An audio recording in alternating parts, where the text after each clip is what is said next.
little bit late. It's just Englentine Standard Time. That's what we're doing. Hey, True Believers, Englentine here. Saturday night, time for an auction. Got some. I have no idea what to say about these books, to tell you the truth. I hope you guys find something. This is just a weird lot of books that I got. It's a whole bunch of individual number ones. I found some groups and such, but that is what's going on today. We do have some big dogs. We have some sets, and yeah, maybe you'll find something, but here we go. You know, in this first lot, we do have, first of all, if you do win something, you changed the thing here. Let me get the reading off first. We have, where to go? The auction is over. Oh, man, I can't find these things anymore. There's too many of them. Anywho, if you do win something, MediaMadmen1@gmail.com is the PayPal address. Shipping 1 to 8 comics, regular size, goes into media mail for $6 to $8, depending. And then we have, if you go up to, let's see, 9 to 18 is flat rate priority envelope, and that's only $9. It is a bit of a discount. And then if you go, what is that, 19 to 50, it's a medium flat rate priority box at 16, excuse me. And then higher than that, it's 20, and I find something safe to ship it in. All righty, now let's get to the dollar. And here we go. And what we got up here is this, I guess, a lot of these are from the New 52. We've got Forever People #1, and then Lobo, and I say that with quotes, #7, a book called Run, Love, Kill. Never heard of this one before. I've had it here, but I've never read it. New Talent Showcase #2, Ryan, Lord of the Mist, Atlantis. There you go. And then we've got something called Witch, which I'm assuming is a young Witchblade because of the glove and everything. And that's issue #1. We've got Sons of Anarchy, issue #1. Lords of Mars, issue #1 with an Alex Ross cover. Multiversity with Ultra Comics. That's issue #1. And finally, a book called Coffin Hill. And bidding begins at $1 each. And we'll put the go up and see what happens here. See if we get an audience. All righty. And how have you guys been? What's been going on in the world? Because on Saturday, I am shut off. I mean, nothing comics-wise, as far as I know. I haven't heard what the D23, park announcements were, today. U.S. won the gold medal in the men's basketball, but everybody knew that was going to happen. I stopped listening to Park News because every time they go to D23, oh, we're going to do this big expansion, and we're going to have that, and it's going to look like this, and it's going to be amazing. And then by the time it comes out, they cut the budget by like 2/3, and it's not even close to what they promised. No. Oh, well, I mean, you talk about that. So I came across last night. I'm sure you've probably watched the videos from Poseidon Entertainment. Oh, sure, yeah. Forget the guy's name. Well, evidently last month, I mean, he did a searing video on the new additions or upgrades at Epcot.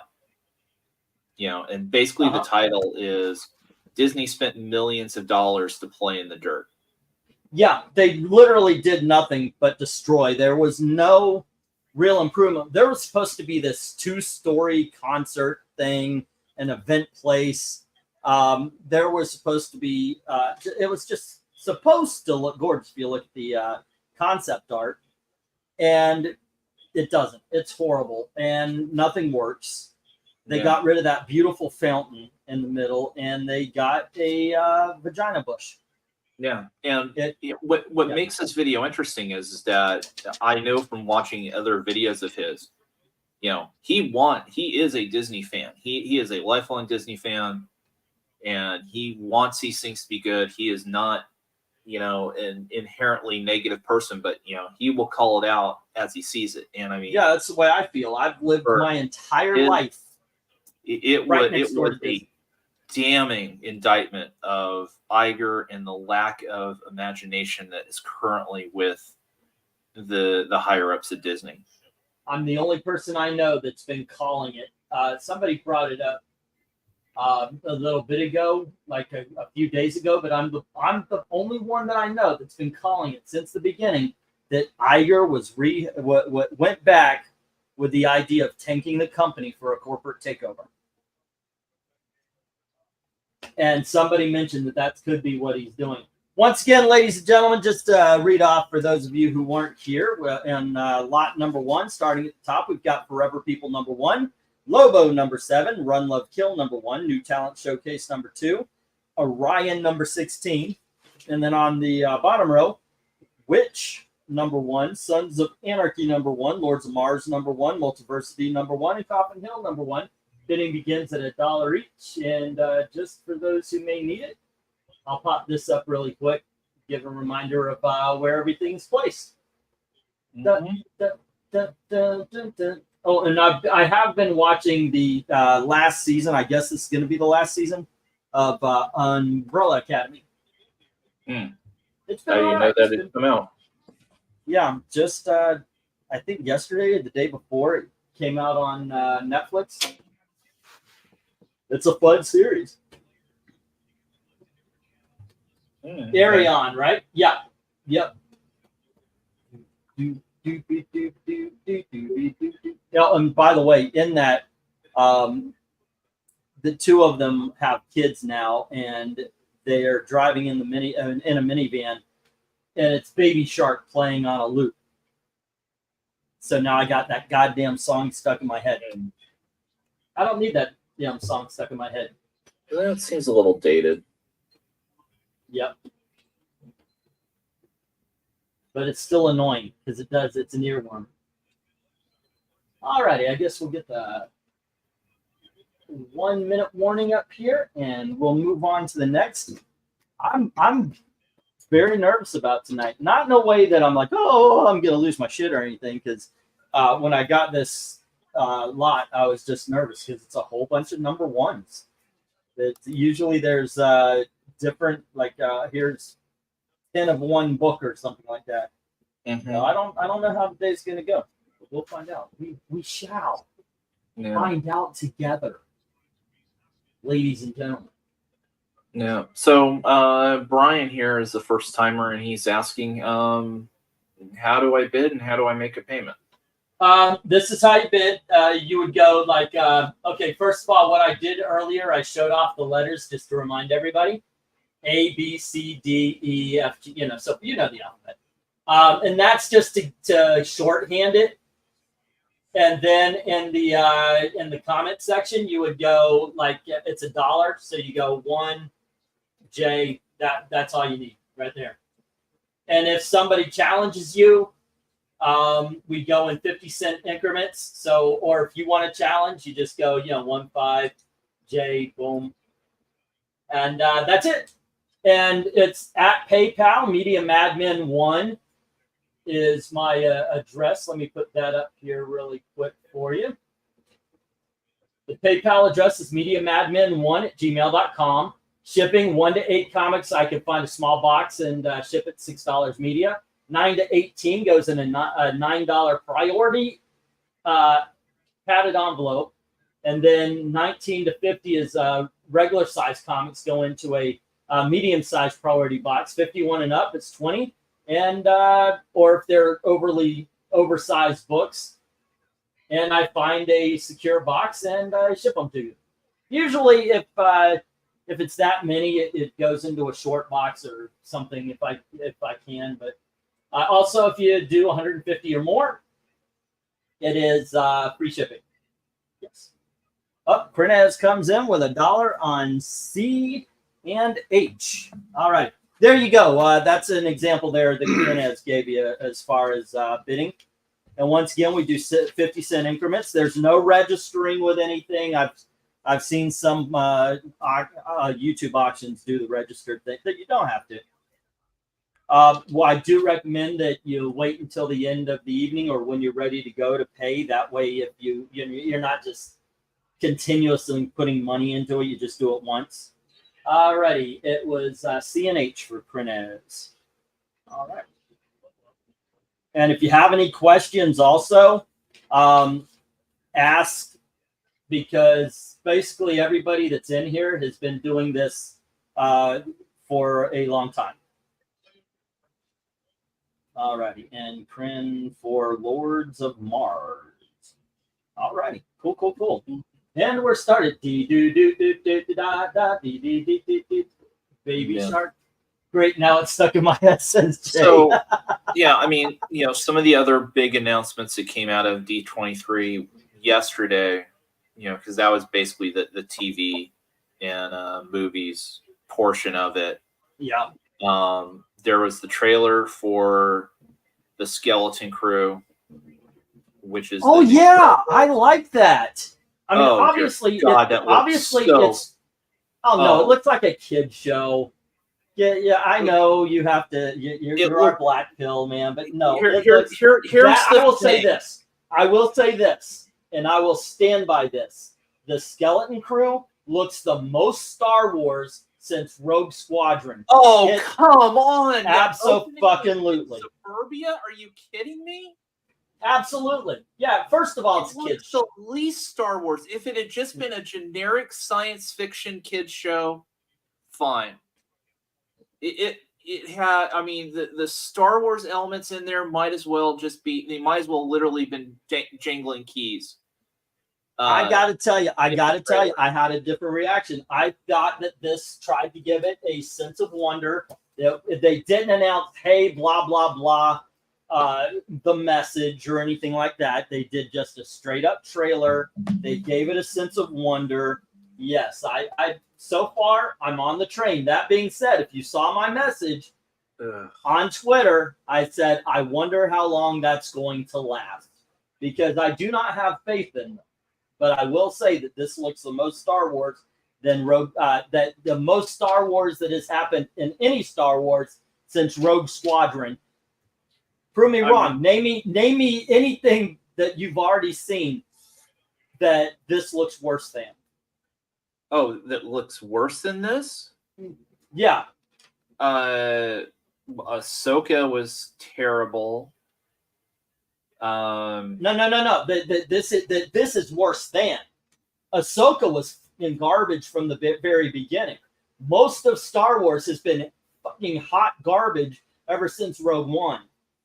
I'm saying this is the bright spot in that particular canon, and I think mainly because absolutely this is not a show completely aimed at the original Star Wars fans. This is trying to pick up new fans. And these guys at this point have yet to show us anything or announce anything that makes it seem like it's all about the message.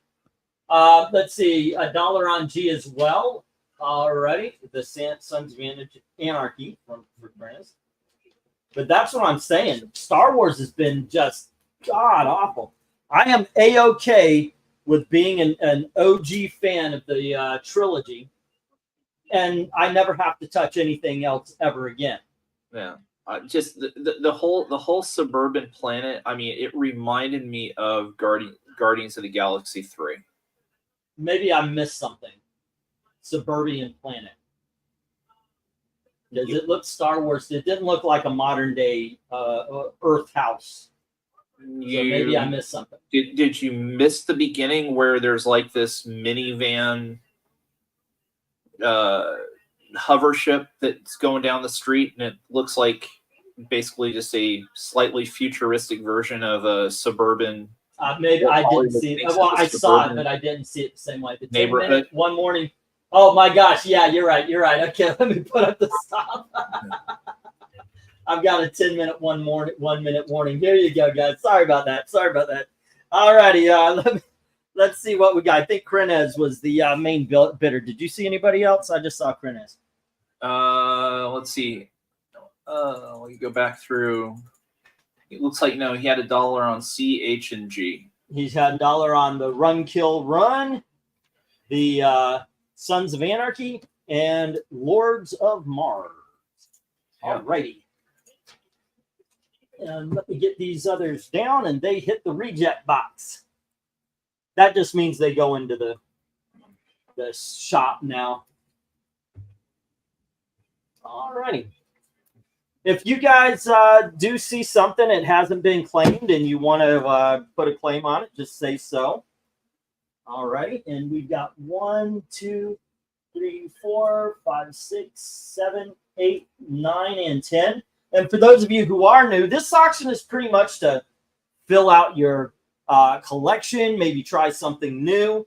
We're more about what's inside the book instead of just the value. Of course, I do have my big dogs. But yeah, we'll tell you, do we like it or not as a comic? Here's Mr. Terrific #1. And we have Demon Knights #1. Here is Voodoo #1.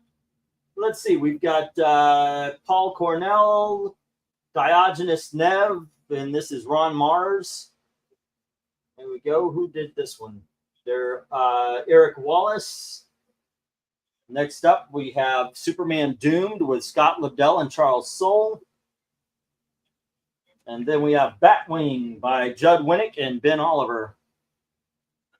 There you go. And let's see. On the bottom row, we've got The Adventures of Superman by Parker, Lemire, and Jordan. Arkham Manor by Dugan and Crystal.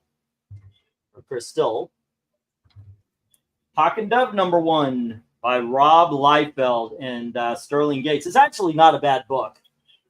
I remember this one being one of the new 52s I like. And Legion Lost, and this is Fabian Nietzsche and Pete Woods. And finally, we have Justice League and International, and that's Dan Jurgens and Aaron Lopresti. All righty, bidding begins at $1 each as soon as OK says go. Oh, I'm sorry for assuming. Are you saying go? Yeah, I did. Cool. Thank you, sir. All righty. Yeah. Well, I mean, bottom line is this is not going to do anything to save or improve Star Wars' fortunes. I mean, at best, it's a fun little kids show. I'm sure they spent way too much on it. See, that's what I'm looking at it being. I'm looking at it being a fun kids show. I'm not looking at it being something like I look at it and I see, like I said, I see the most Star Wars, but I don't see it being Star Wars aimed at me. This might be the Christmas special done right, aimed straight for those kids that love the first movie. But the Christmas special was absolutely a train wreck. It could be just like that. It could be them cutting ties with us and going for the next generation. That let's face it. The attempt. I mean, again, part of it too is, like the kids wearing clothes that aren't basically too far off of what you can wear around the street now. Yeah, I gotta check it out on not my phone. I would like to see a bigger picture. Just the tonal. Not tonal is not the right word for it. But I mean, just the setting just is so off and so not that okay. But no, the tone I think it was absolutely what it needs to be. Alrighty, so we got a bid right out the gate with Krenez again. We've got on A, Batwing. Alrighty, and we've got B, and that is Doom. Oh no, hold on. What's going on here? Do I have these mixed up? No, A mixed up. Okay, so we've got A, which is Mr. Terrific. I don't know how that happened. Mr. Terrific should be D. Okay, and that's Krenez. All righty. And then it was B, which is Demon Knight. All righty. Demon Knight. $1. All righty. There we go. $1 on H, which would be the Hawk and Dove. Hawk and Dove. See, Hawk and Dove is in the right place. The bottom row is in the right place. Up top got mixed up. Huh. Okay. There we go. Got it.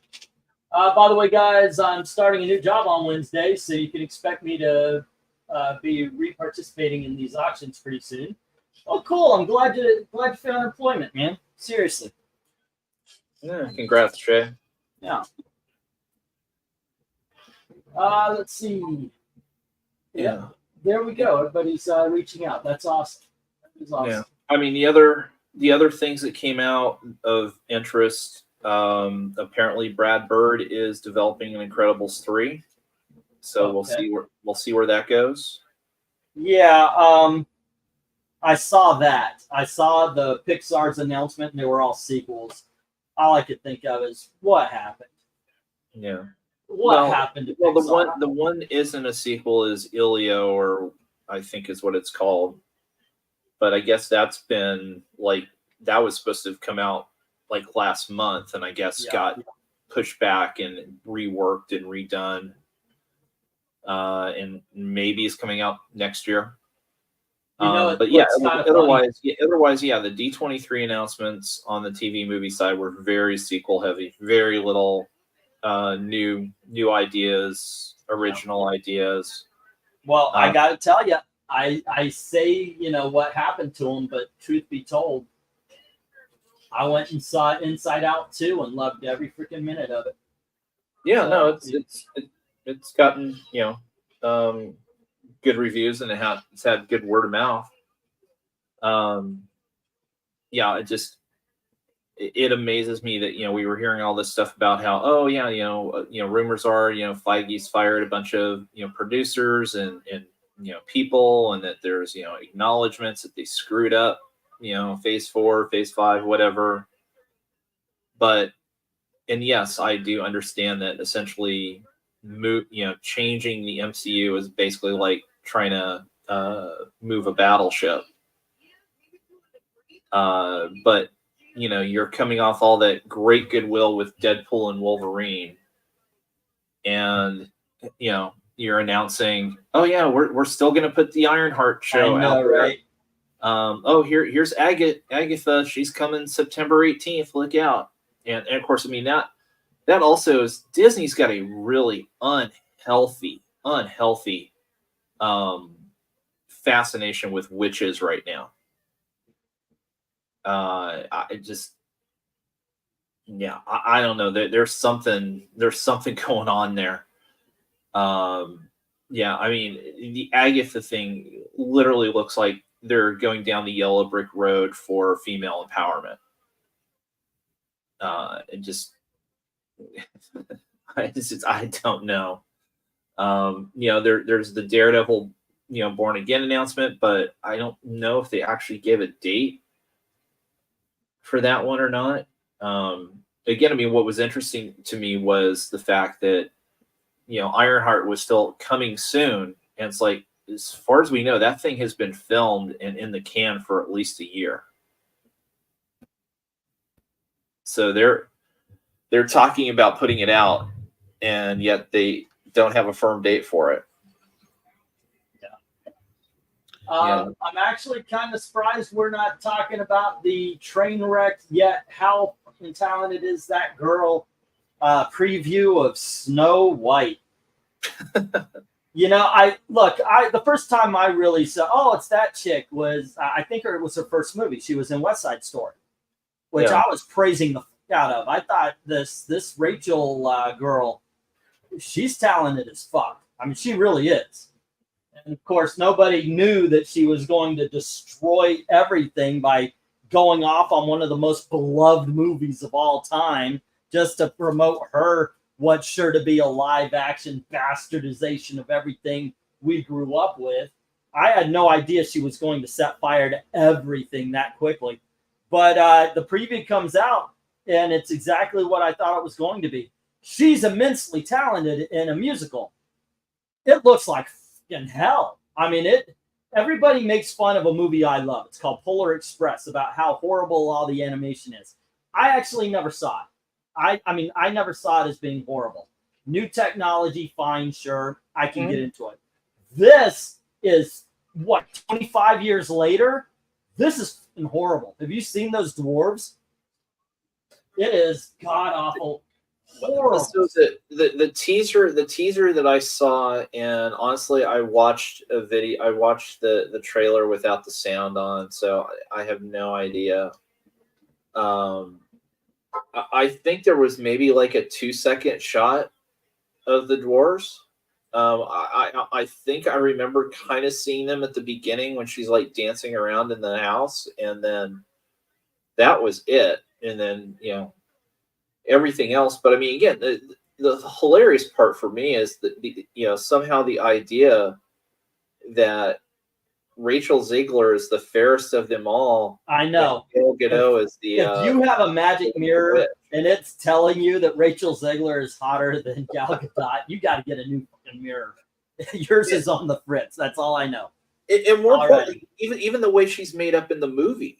I mean, looking, we're not talking just like the two of them standing next to each other on a red carpet somewhere. You look at this trailer and you're like, yeah, Gal Gadot is hot in that evil witch outfit, and Rachel Ziegler looks like shit. I'm sorry. Well, they gave her a horrible haircut. I think they tried for the movie haircut and missed. Let's get the stop. Sorry, I'm going kind of slow here. Enjoying the conversations. I'm kind of losing the plot of why we're here. Okay, so once again, Krenez is the only bidder, and he got Demon Hunters, Mr. Terrific, and Hawk and Dove. All good. I would recommend to anybody the Justice League International, Arkham Manor, and the Superman titles. I like the Superman titles outside of Action Comics, where I think it was Grant Morrison writing Superman. He goes, we want it to be a little more realistic so everybody's a dick. Because that's all he knows how to write. I'm sorry, he does. We're bringing superheroes into the real world. No, you're not. No, you're not. You're freaking enhancing everything, and you think everyone's a douche. All right. He is the one that does the boys, right? Who? Who's the one that does the boys? I get Ennis. Garth Ennis. Okay, he's the one I'm talking about. I just went off on the wrong guy. All righty. Next up, kids, we have Superboy #1. And we have Nightwing #1. We have Batman and Robin #1. Creative. Let me get to creative teams. This is Peter J. Tomasi right here, guys. That is that's damn near gold right there. Patrick Gleason on the art. Nightwing is Kyle Higgins and Eddie Burrows. And Superboy is Scott Lobdell and R.B. Silva. We've got Birds of Prey with Dwayne Swearzinski and Jesus Saez. And we have Red Hood and Arsenal with Scott Lobdell and somebody named Medri. And here is Dead Man, and this is Paul Jenkins and Bernard Chang. That's a good team, too. Here we have Legion of Superheroes with Paul Levitz and Francis Portela. That's a good one. Green Hornet, or I'm sorry, Kato, annual #1. The rest of it will appear later. And let's see, Constantine the Hellblazer by somebody named Doyle and Tinian.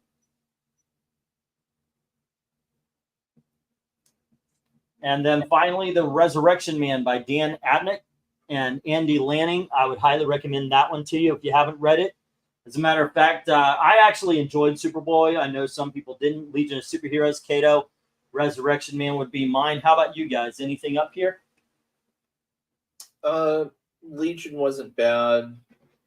Paul Levitz at least, respects the characters. Otherwise, I wasn't really reading much of the New 52. Wow. At this point. I actually hear that quite a bit. I've heard, well, New 52 sold blah, blah, blah, yada, yada, but I don't know anybody who was reading it.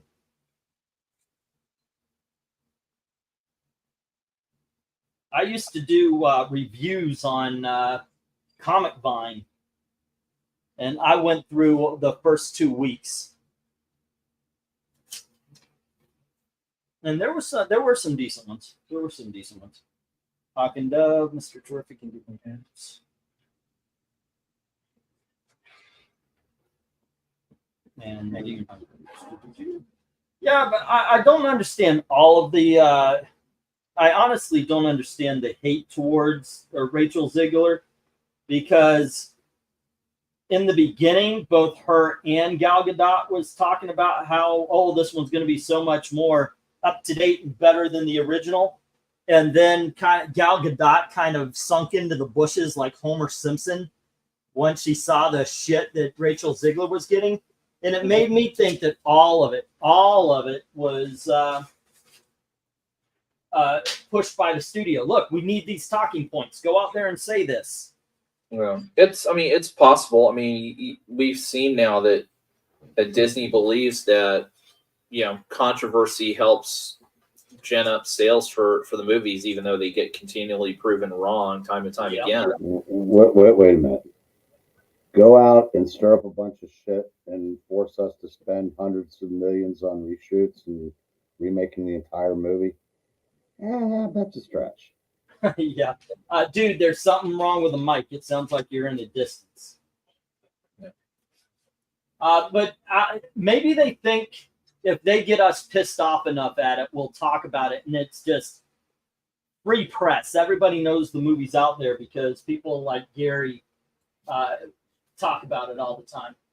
Yeah. Well, except, I mean, in this case, if that were the case, the Snow White movie already would have come out. But right. Okay. So right off the bat, One Slick puts a bid on the Green Hornets. I'm sorry, Kato. And I is Constantine. All righty. Any better? No, much better. We can hear you now. It's I guess when I set them, when I went to get in the studio, both camera, which I turned off, and I set it to blue, my Blue Yeti, they both just didn't take, I guess. Yeah, I need to get a new one. My Blue Yeti is very blue.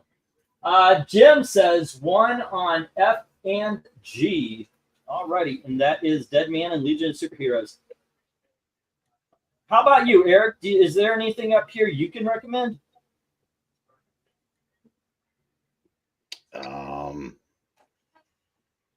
I read the first couple Birds of Prey, but I don't know. I remember Dwayne Swarzynski, I think, might have been the writer. Or am I thinking of the Birds of Prey prior to that? Resurrection Man tried to. That was as close to the version that I knew then, because remember, a lot of the New 52 kind of almost did like a shock and awe approach. Yeah, except for Batman and Green Lantern. Yeah. But Resurrection Man was pretty much how you would have remembered it 15 years prior. Right. Which means it was, I liked it. I remember liking it when I read it. Yeah, that's one I would recommend. So far, no love for that title. That being said, there's a couple of pushbacks. We had One Slick bid $1 on H and I, and then Jim came in with $1 on F and G. Corinne jumped in with $1 on F, but a little bit too late, but $1.50 on H. And then One Slick responded with $2 on H, and Corinne put $1.50 on F. Alrighty, I have to say most of these covers have great art, especially that Dead Man. Yeah, that is pretty good, isn't it? Resurrection Man was awesome, says Jim. And Corinne puts $2.50 on H. Alrighty. Let's see. Brian, actually, that number's probably closer to 200. Wait, what are we talking about? Dude, the book ship boarded and... Oh, yes. Yeah, I mean, you can see them. They're bagged and boarded right there. I don't take them out of the bags and boards. As a matter of fact, I spend a lot of money, especially on collections that don't come bag and boarded, to make sure that they are, in fact, bag and boarded. Yeah, and by all means, ask the people around you. They've been here. They'll tell you I'm not perfect. I do make mistakes. So if you do bid, write your stuff down, because I'm doing my best, but I have forgotten some things. Allow me to rephrase though. No, she makes some fun with the taquitos. What? That's right. We've all been here for a long time, and the reason why we're not allowed on cameras so you can't see us blinking twice. I told you not to really reveal secrets, old man. Don't make me come up there again. All righty, we got $4 on H from Chris. Oh wait, did I miss the 3? Yep, I did. 3 from One Slick. All righty, and then we have 4 from Krenez. And then 5 from One Slick. Hey, our first official Donnabrook of the night. Cato annual number 1. 6 from Krenez. All right. Personal vouch for E and his auctions. He's a good man. Yeah, I try to be anyway. All righty, and let's see. I'm kind of getting goose pimples. Turned 38 today, says Phantasm. Congratulations, sir. Can anyone throw out some comic book history about 1986? 1986 is comic book history. I mean, we're ending the Crisis on Infinite Earths. Isn't that the year John Byrne's Superman started up? And Legends, yep. Legends that introduced the JLI. Oh, and the Suicide Squad where they use supervillains. Those were, I guess, theoretically late 86. Yeah, but I think they were cover dated 87, so it's close enough. Yeah. Crisis started in 85. Right. I can't remember what year did Watchmen start. Well, Eric and Boyd's tossing that out. Watchmen is that Dark Knight Returns as well. Yeah, I can't. I can never remember if they were 85 or 86. Yeah, but It was a great time to be going to the old LCS every week. Yes, it was. But yeah, that is a great year for comics, dude. Seriously. And it wasn't like Marvel birthday. stuff was. It wasn't like Marvel was bad either. It just DC just really. DC was the one that was in the changing. Yeah. But yeah, that is a really good year. And the Young England team finally got Mouse. The Young England team finally got his driver's license and immediately ended up driving on the wrong side of the road, causing people to swerve while cursing them for driving on the wrong side of the road because I was arrogant even in my youth. Alrighty, Let's get the 1 minute warning. Did you ever figure out why? What? Nothing. Why what? Why I was I was arrogant in my youth, even in my youth. It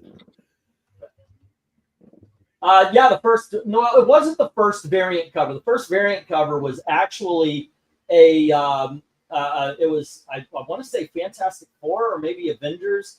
It was a record that came with a comic book, and it was based on an existing issue, but the comic book that came with the record had the record's cover instead of its original cover. So, okay. Yo. Both starters are through 7. Oh. 3 whole hits between the two teams. Well, 4 now because the leadoff hitter for the Reds singled. But yeah, it's weird watching. Kind of feels like 1986. If you want to get technical, then also you have to talk about the variant covers that would be the Whitmans versus the regular, or even the price variants that came out as they attempted all of the different price changes. But if you want to talk about straight up, we made a variant to sell more issues of a comic. Congratulations, that was John Byrne's Superman. Man of Steel, number 1. And that's what historians recognize as the first variant. What about so then when was the Amazing Spidey the wedding? That was 87. Yeah. Is that 87? Okay. Mm-hmm. Because that was the first one I could think of. Yeah, there was a Justice League number 3 that had a variant. All right. And a Firestorm. Let's get the stop we didn't quite get to the big what am I trying to say, firefight yet. But at least we got ourselves a Donnybrook, and that's cool. All right, let me see what we got here on the top row. Nobody loves the Superboy or the Nightwing or the Batman and Robin, and the Red Hood and Arsenal is hitting the rejects as well. But Crenez has the Birds of Prey at $1. All of these are starting bids if I do not otherwise specify. On the back row, the only one hitting the rejects is the one that we pushed the hardest. Resurrection Man. Somebody's missing some good story right there. If there's a book I say give a try to, that would be it. Look at that. Okay. All right. Then we have Crenez getting Dead Man at $1.50. Jim has the Legion of Superheroes at $1. Crenez has the Kato at $6. And one slick dude has the Constantine. And let me get the next round up. As we head to the $2 books. 1, 2, 3, 4, 5, 6, 7, 8, 9, and 10. All righty. Next up, we have Supergirl #1 by Michael Green and Mike Johnson.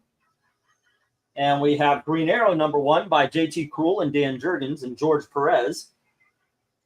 And then we had The Justice Machine #1. Doesn't have a creative team on it. I can barely read that. It says Rusta. Mike Gustovich or Yeah, something. And Tony Isabella, I know, wrote most of them. Okay. Batwoman by J.H. Williams and William Howard Blackman. And then we have Midnighter by Orlando and ACO. Next up, we have Year of the Villain, Generation Outlaw, the acetate cover. And then we have Year of the Villain, Black Mantis. And this is also the acetate cover. It's Aquaman 54. And then we have Justice League United. And this is Jeff Lemire and Mike McCone. Here's Joker's Daughter by Marguerite Bennett and Megan Metrick. Good story, by the way. I did like that one. And Mortal Kombat by Kittleson, Soy, and Gandini. All righty, bidding begins at $2 each as soon as LK says go. At $2? Yes, we are at the $2 mark.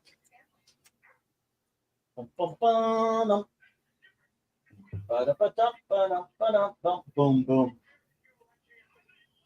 Anything up here you particularly care for? Well, that Batwoman there, J.H. Williams, it's a beautiful book, and the story's not bad, but it's just beautiful, beautiful artwork on that. Justice Machine's always worth picking up.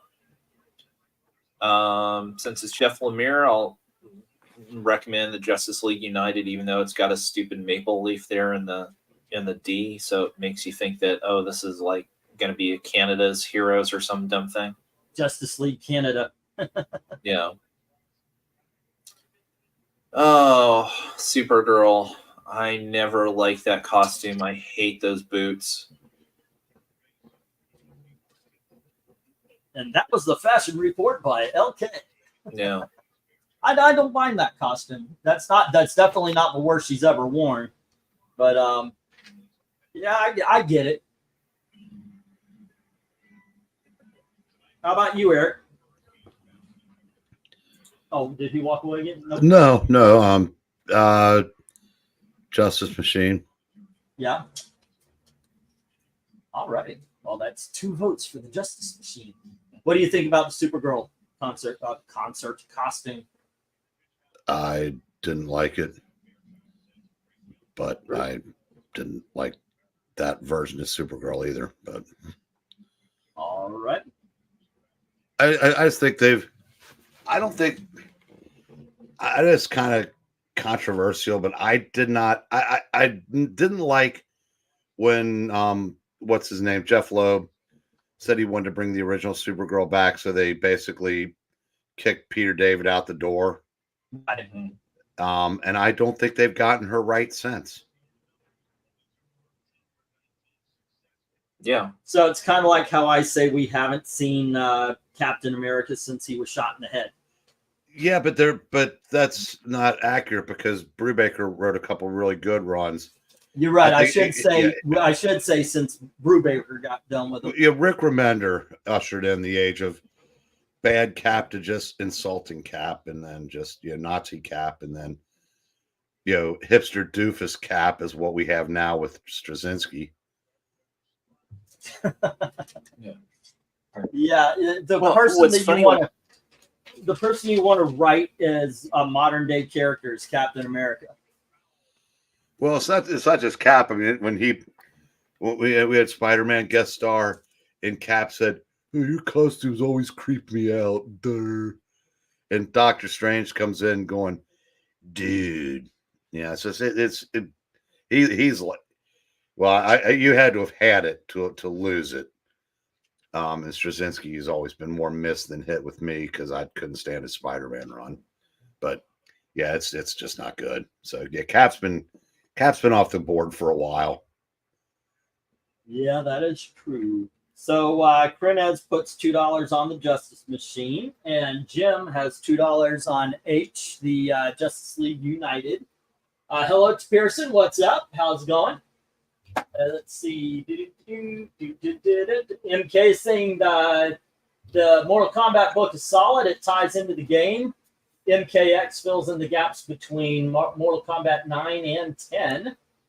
Who's the character front and center of the JLU? That is Stargirl.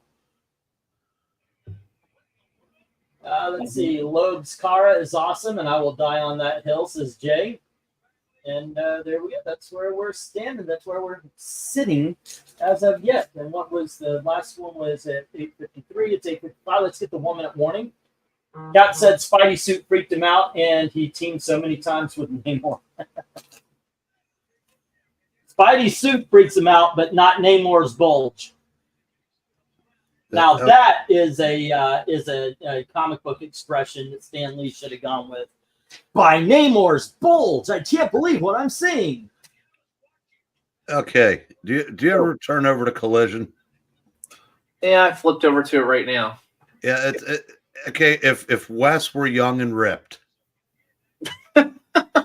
he would be Preston Vance. yes.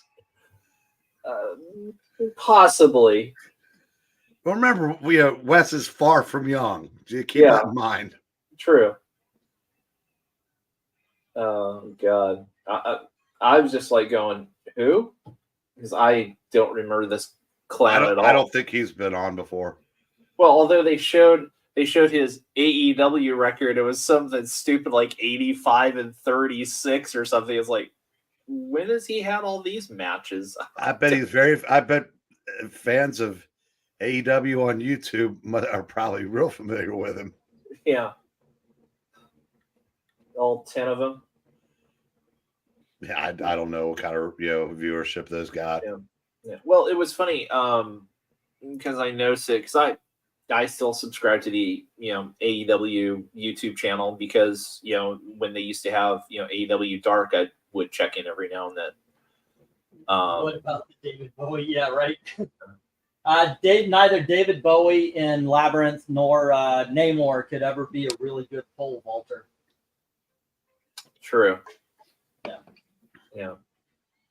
But just real quickly, so the AEW YouTube channel has like 4.2 million subscribers or something ridiculous. So they, the following morning they posted, a behind this or backstage, video after Dynamite kind of thing with the promo from MJF and a promo from Fletcher and Ospreay. And set aside the fact that watching it was like, why wasn't this on the main telecast? Because it was actually really good and kind of explaining some stuff. But I can answer that. Same reason why Rhea Ripley made her return at 10:59:30, because they want the YouTube engagement. It's more valuable to them than television ratings now. But the problem is, Eric, here was the YouTube engagement. So this was an hour after the video release, and it only had 1,500 views. Well, it didn't say it worked all the time, but And again, with 4.2 million subscribers, you've only got 1,500 views. Have you looked at That's some the of problem. the views on WWE videos that have way more subscribers than that? I question a lot of these because Outkick has 16 or 1.6 million subscribers, Yeah. and 3 hours after Outkick the show, they've got 3,000 views. Yeah, I said I don't know how much I trust any of these view totals and algorithms on YouTube. Oh yeah, it's all up in the air. But And besides, if they'd shown it Wednesday night, nobody would have seen it. well, you do both. That's the whole thing. You do both. I mean, I'm just saying nobody was All right, watching Wednesday and, night. let's get the Martinez, the commission for the origin of Cloak and Dagger, still on Back Catalog for video. I've got it, and I'm going to be posting it soon. I apologize for all the tardiness on that. When we got here, we were really strapped for cash. We got a business set up, and that really just took up all the time. But yeah, I've got a lot of stuff broken down and ready just to be recorded, and that's one of the things. I do apologize for the tardiness. 7 innings, 1 hit, no decision. Team's going to lose. Wonderful. oh, I've been there. I mean, I said, well, even while this was going on, I knew from the 3rd inning the Brewers have already won. We just haven't gotten to that point yet. All right, let's get the stop on this, and not a lot of love on this round. That's okay. Like I said, this was a weird one. This was a weird collection that came this time, and I was wondering what was going to go on. Okay, so on the top row, the only thing with any love is Justice Machine going to Krenez, and then on the bottom row, Jim has Justice League United. Honestly, that is pretty cool, though. There we go. Bum. I don't like young, ripped Wes's chances here. Yeah. Well, I'm looking at this like, again, it's like needless bleeding. I mean, he took. I'm sure it was probably the hard way. He wasn't using a blade, but it's like it's a meaningless match, and you're bleeding. All righty, kids. Next up, we've got Lone Star Comics Games and Gifts. So all of these are, I guess, commissioned covers. Here we have Shrugged, and this is issue number 1. Next up, we have something called Trish Out of Water, and that's issue number 1. And these are from Aspen Comics, it seems like, all of them, or at least. Yeah. This one isn't from Aspen. Amazing Spider-Man, number 350. I needed something to fill out. Next up, we have Soulfire, and this is issue number 1. And then we have Overtaken. It says Overtaken exclusive. This is issue number 1. Once again, like I said, I think they're all Aspen Comics. This one isn't. IDW's Ghostbusters. This is issue number 1. And then we have Journey, issue number 1.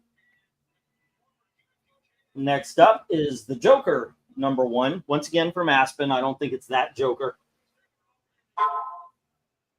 And we have All New Executive Assistant Iris, issue number 1. And finally, we have Ghostbusters number 1, different cover, obviously. So there we go. Bidding begins at $2 each as soon as LK says go. Wow. Let's see. A long time ago, I read Trish Out of Water. I want to say it's a story about a high school girl who finds out that, she's an adopted daughter, I think, or something along those lines. Anyways, finds out she's got some kind of water-based powers, but it's not. It might be a spin-off related to the whole Fathom universe, which was huge back in the day. And I think Soulfire was a spin-off of Fathom as well.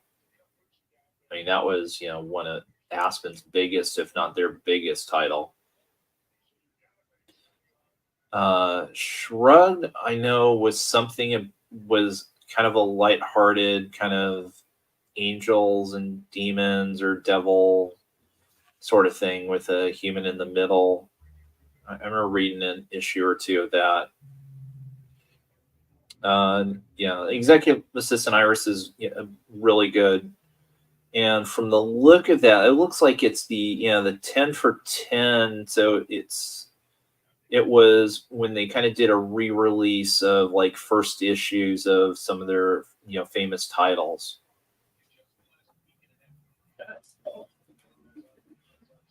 Well, hopefully there's interest. Wow, Cronus put $2 on diversity, equity, and inclusion. Yeah, that is that's a bit of a test there, Cronus. Mm-hmm. Alrighty, so D being the soul fire. Mm-hmm. Yeah, Phantasm. Yeah, I would say that's Janine Melnitz on the cover of both of those issue ones. Oh yeah, Janine is right here, and of course, yeah. But yes, that is Janine. And by the way, I have read the IDW Ghostbusters, and they are good. I've enjoyed those. Surprisingly enough, I even enjoyed the series with the shitty Ghostbusters. The one where it was what was her name, McCarthy. The comic books were pretty decent. Not so much. And it's over. What? Milwaukee just won. It's the 8th inning, but they just won. One slick says 2 on each. All right.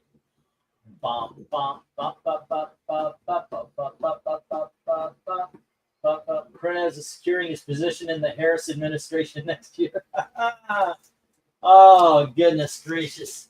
Does anybody here now just not have faith? I mean, completely 100%. I mean, you could say goodbye to America. It's done. Yeah, Pennsylvania just announced they're not going to finish counting the votes on election night. So, yeah, it's over. They did. They said. Oh, yeah, they said it. They announced it today. Yeah. They're literally planning. Yeah, they're gonna do it fucking again.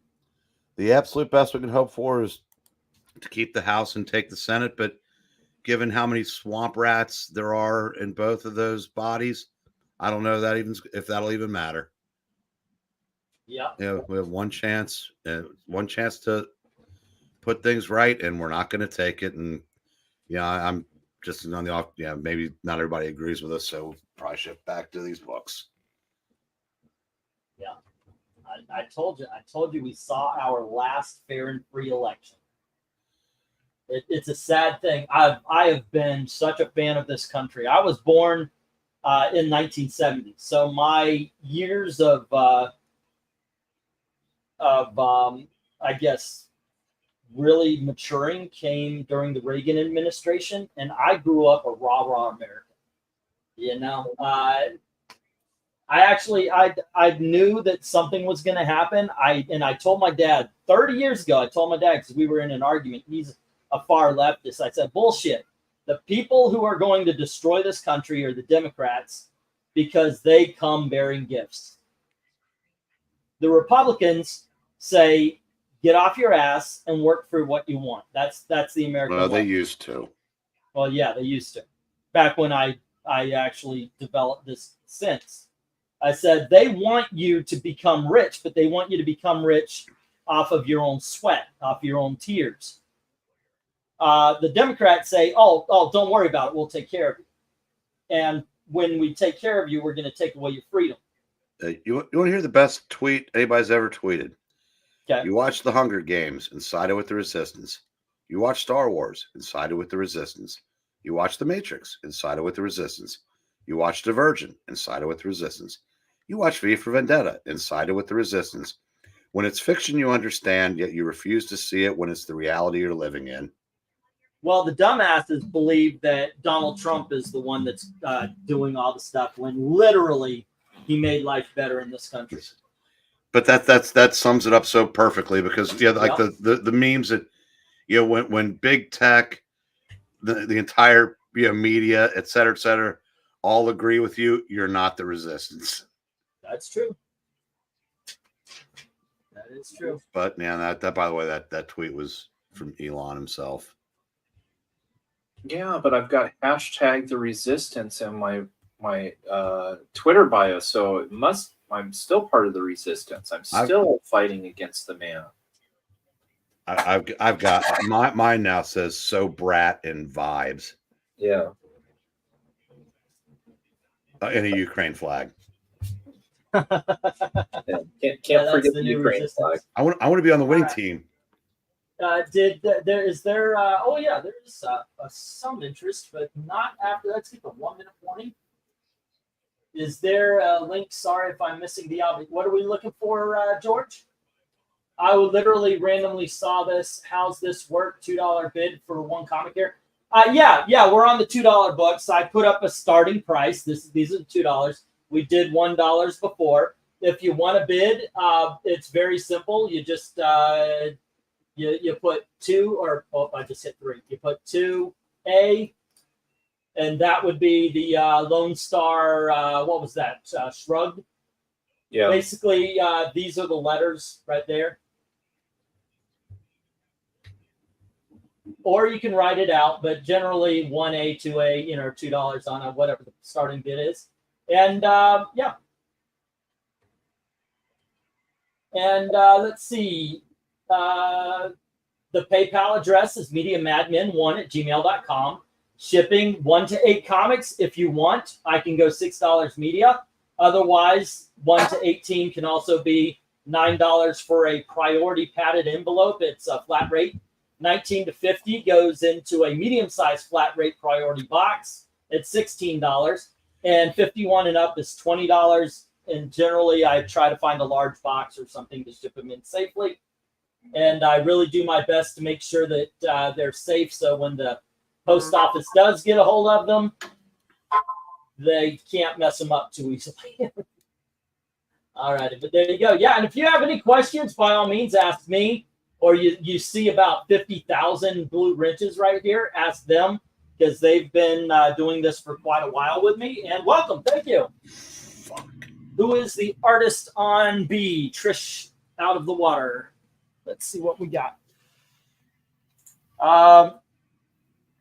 It says Vince Hernwagen, Giuseppe Caparo, and I want to say Ruben Curto, and then Josh Reed. I'm sorry, I can read. It's just that those are very small letters right there at the bottom, and I've got 54-year-old eyes.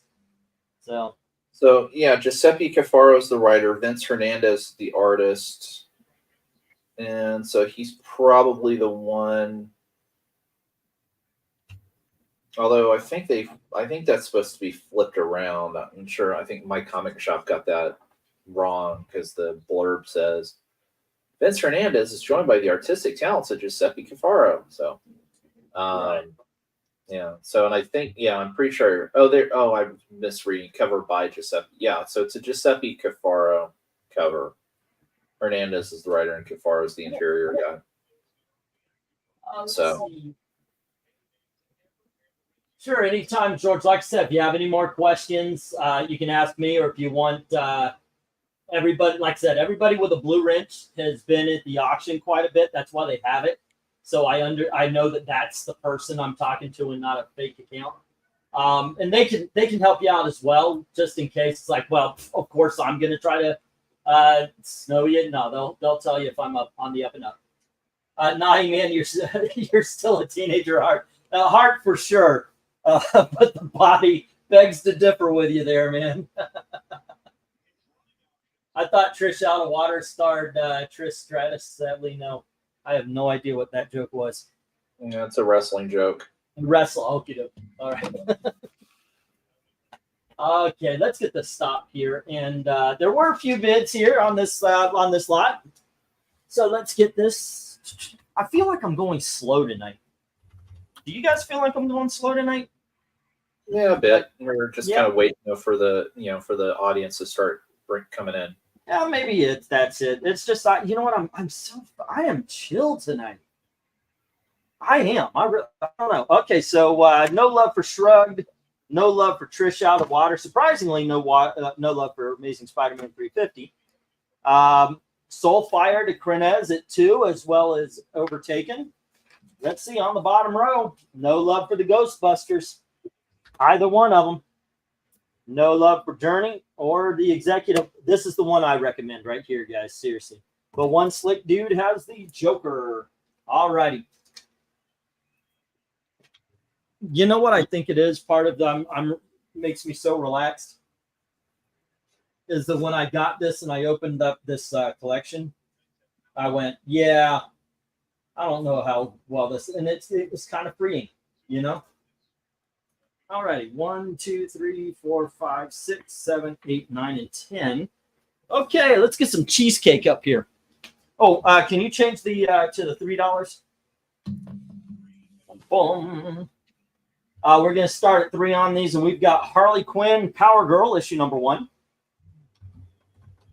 And we've got Starfire, issue number 1. This is Amanda Connor and Palmiotti. This was Connor and Palmiotti as well. And then we have Vampirella by Nancy A. Collins and Patrick Birkin Cotter. Hey, Mr. Cotter. All righty. And then we've got Classic X-Men number 1. And that is Arthur Adams on the cover there. Well, speaking of 1986. Yeah, there you go. Then we've got Dark Knight Returns, The Last Crusade, and that's Frank Miller, Brian Azzarello, John Romita Jr., and Steigerwaldo or something. Isn't it Alex Steigerwald? Steigerwald, okay. Next up, from Zenoscope, we've got The Jungle Book by Miller and Bandini. And then we have Screwed by Kirkman and Thomas. Wait, Robert Kirkman? Really? And then we have The Chilling Adventures of Sabrina, issue number 1. And here is Oz, and this is by Brucia de Sessa and Matt. I can't say these names, but that's issue number 1, also from Zenoscope. And we've got Free Comic Book Day Grimm Fairy Tales. Bidding begins at $3 each as soon as LK says go. Big fun times. Yeah. So check out the chat. Krennis is saying he bid on Executive Iris. Okay. Oh. Yeah, that was what I was, D, E, and I. The which one? I was Iris, wasn't it? I think so, but you know what? I've got it right down. I'm writing it down for him right now. So Phantasm and George, once again, if you win bids in the auction at the end of the night, best way is PayPal, paypal.com. It's mediumadmin@gmail.com. Yep.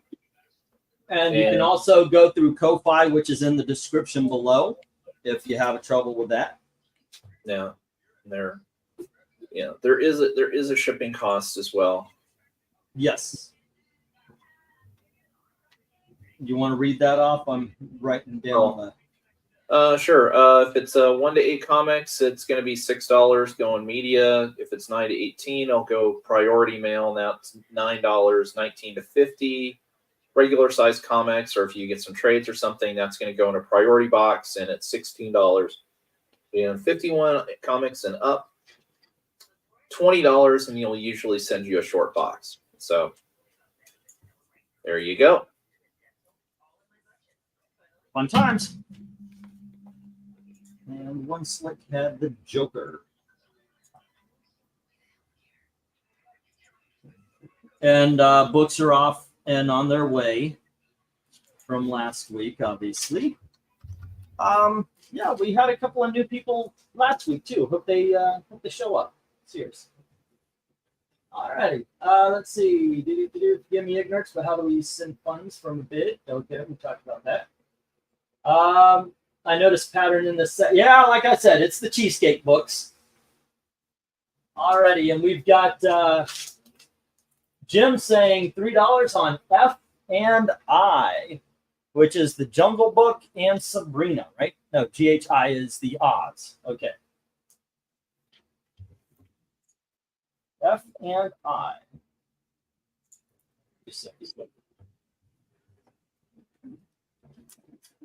Okay. So and I. And Yeah, let's see. Then we've got isn't it Media Madmen 1 at Gmail? Yes, it is. Jay, thank you. $3 on H from Glenzer. Let's see. $4 on H, Sabrina. $4 on D. Actually, that would be 3. Nobody's bid on Classic X-Men yet, unless you want to hang on to it and somebody has to go beyond $4 for you. But yeah, that's a $3 bid right there. Okay, $4 on H for Sabrina, and that is from George GK. GK. All right. All right, and Classic Power Girl looks like her hand is up Harley's. Actually, it looks like it's coming out of it because you can see her fist under the cape. But yes. Alrighty, that's GK3 on Classic X-Men. All right, there we go. Fun times. I just realized how far back I am on the writing on the pages here. Sets. So what was next? The $5 books. Recommend Jim Sorensen is recommending the Grimm fairy tales, like damn near the entire bottom. Actually, I would go for the entire bottom row. Personally, I would go for that. That Starfire is a lot of fun. So is the Harley Quinn. Classic X-Men. I mean, it's can't go wrong with. Actually, this entire. I don't think there's a bad turn. How about you, Eric? What do you think? Where do you go? Or did he walk away? Looks like he might How have. about you, LK? What do you say? I mean, everything on the board here has its, has more or less has its positives. These little mini series here from Zenescope with the Jungle Book. Screwed is basically a different take on the Frankenstein mythos. Basically, woman. I was just kind of reading. Woman kind of wakes up in a hospital covered in scars. It says as if she was, taken apart and put back together again, and her mind's kind of messed up as well. And so an FBI agent is trying to help her figure out what happened. Oz, that's basically part of their retelling or continuation of Wizard of Oz. The Free Comic Book Day is a good kind of overview. I'm trying to think what year based on the cover. I think that might still be from volume 1 of Grimm Fairy Tales, which honestly I think is still better than the current kind of volume 2 that's been going on. But yeah, good stuff there. I mean, the Classic X-Men #1. I mean, you can't go wrong with that. Vampirella there, that one I think is not too bad. The Starfire's, pretty good too. They at least captured, Starfire, being fun. So not just being, dour and what have you. And I think the Harley Quinn Power Girl was okay. I don't recall exactly. I want to say that came after the Carl Kessel Harley Quinn run.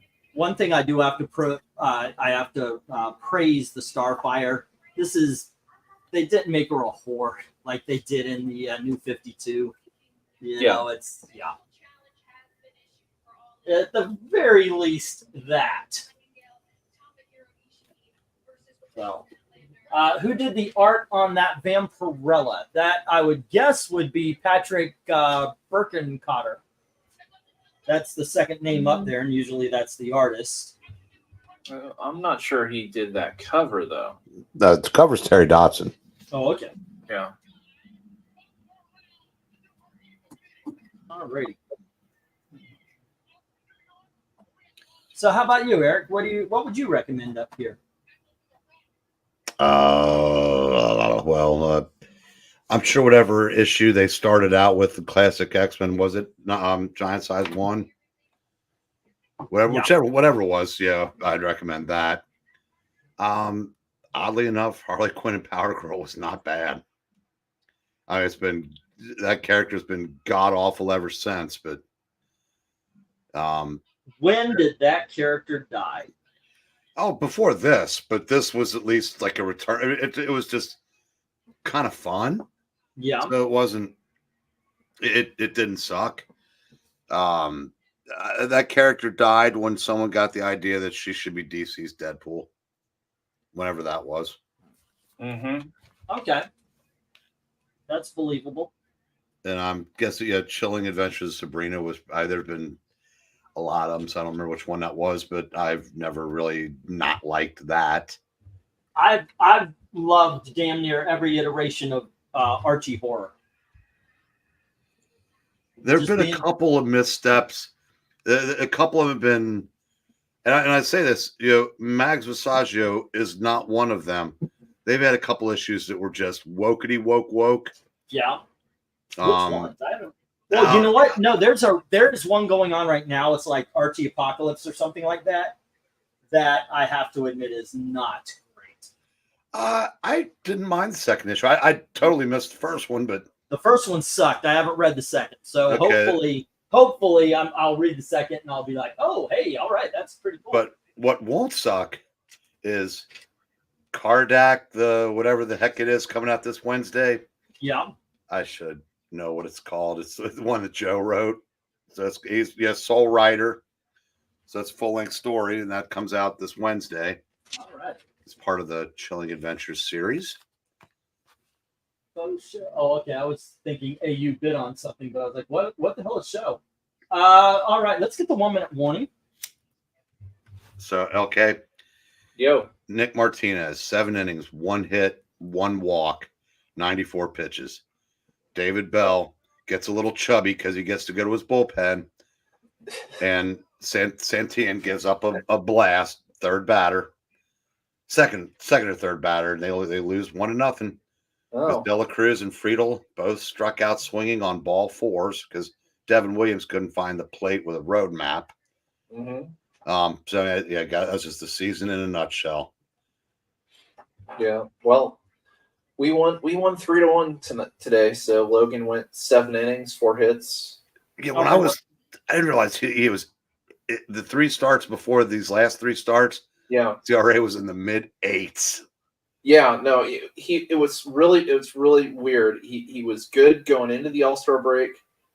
Had that.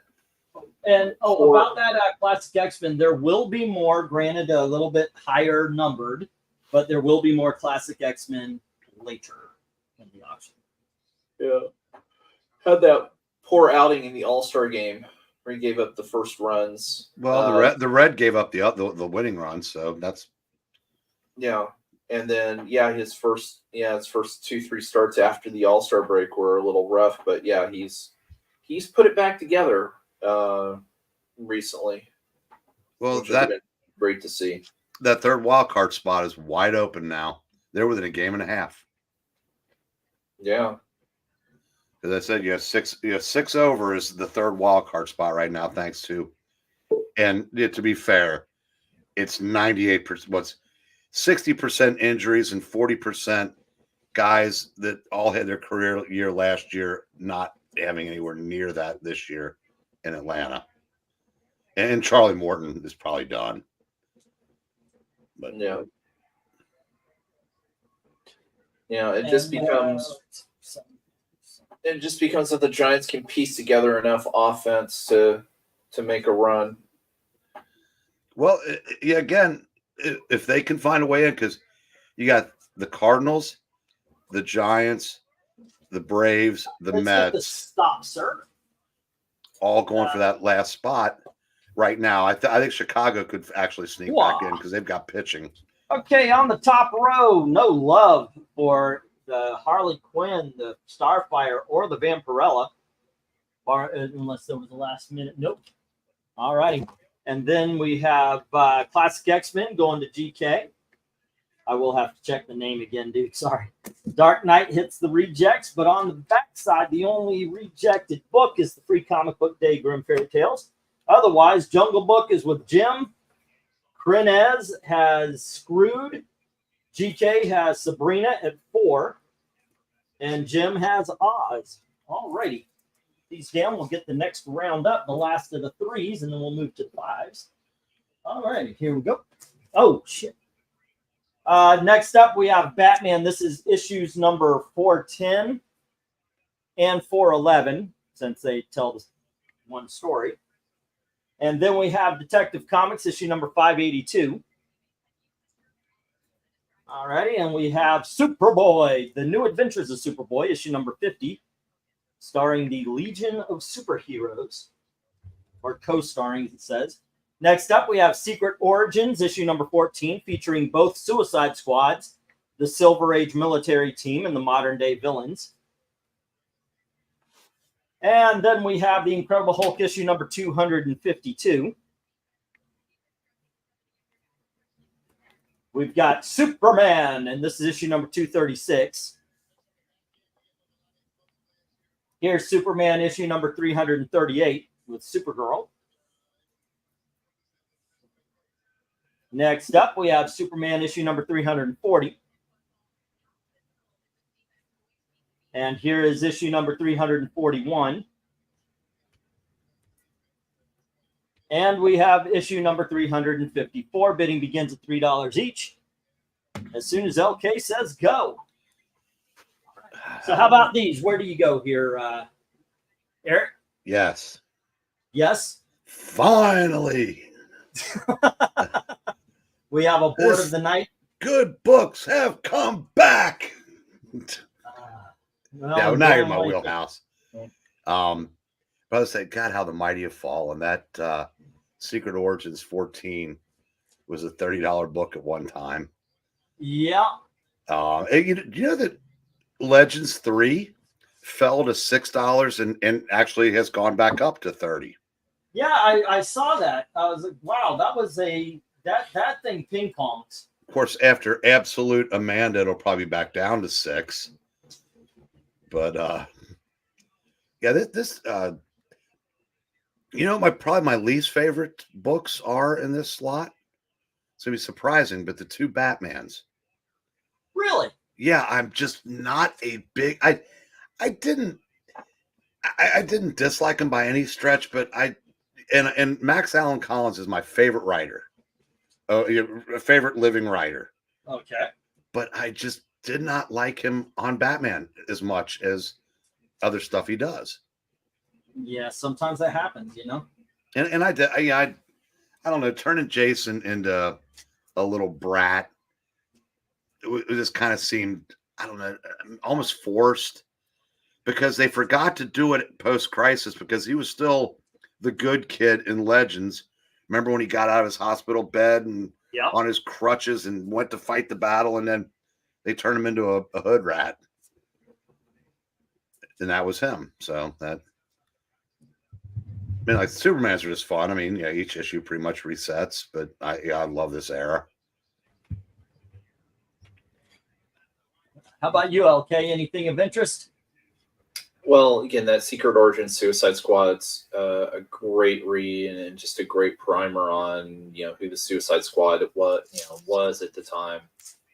I love that book. And then probably let's see, A, B, C, D, E. So F and G, the 2 Superman there on the left. Just because, I mean, one you've got, you know, Rose and Thorn in there, which was, you know, a character I always enjoyed seeing that dichotomy. And then Supergirl. You can't beat Hot Pants Supergirl. I agree. I love Hot Pants Supergirl. That's about my favorite. George, typically the auction goes about 20 rounds. Yes, I have 20 lots. If you have to bow out early and just ask for your total, I'll gather it up and yeah, we'll settle. So yeah, we'd like you to stay for the entire run, but if not, it happens. Okay, are you as cheered up as I am now? about. Because Jackson's here. Oh yeah. Well, I'm looking Everybody at Rhaegar, loves and Jackson Rhaegar. I apologize for my diction, Rhaegar. Rose and Thorn. Jim Sorensen says 3 on all but D and E, Speaking of Which- Rose and Thorn, which is Suicide Squad and Hulk. Alrighty. I'm rereading the Gail Simone 6-issue miniseries from 2004. Man, that is no. Wait, what miniseries? Rose and the Thorn. Okay. I mean, it is just so agonizingly predictable. My question is, why are you rereading it? What persuaded you to do that? Okay, I've got about 14 or so long boxes of unread comics, Yeah. and I'm just trying to work my way through them. And at some point when I'm going through, I go, you remember the theme to the Facts of Life? Yeah. Well, Just okay. apply Really, that you to take this. that- It said though they were, you have 14 long boxes of unread comics, but then you started off saying I'm rereading. Well, yeah, oh no, everything in those boxes. At one point I probably read 90% of them. Okay. But they're books I've reaccumulated, and I read them before I bag them and board them. Hold on just a second. George, it's got to be 350 on A because Jim has it at 3 right now. And Suicide Squad has no bid, so that would be 3. And if you need the letters, there they are. Thank you. Okay. And B, that is something that has the distinction of a rare instance where the tie-ins are better than the actual event.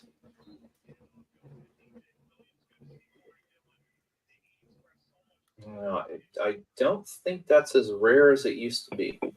It was in these days. Yeah. Yeah.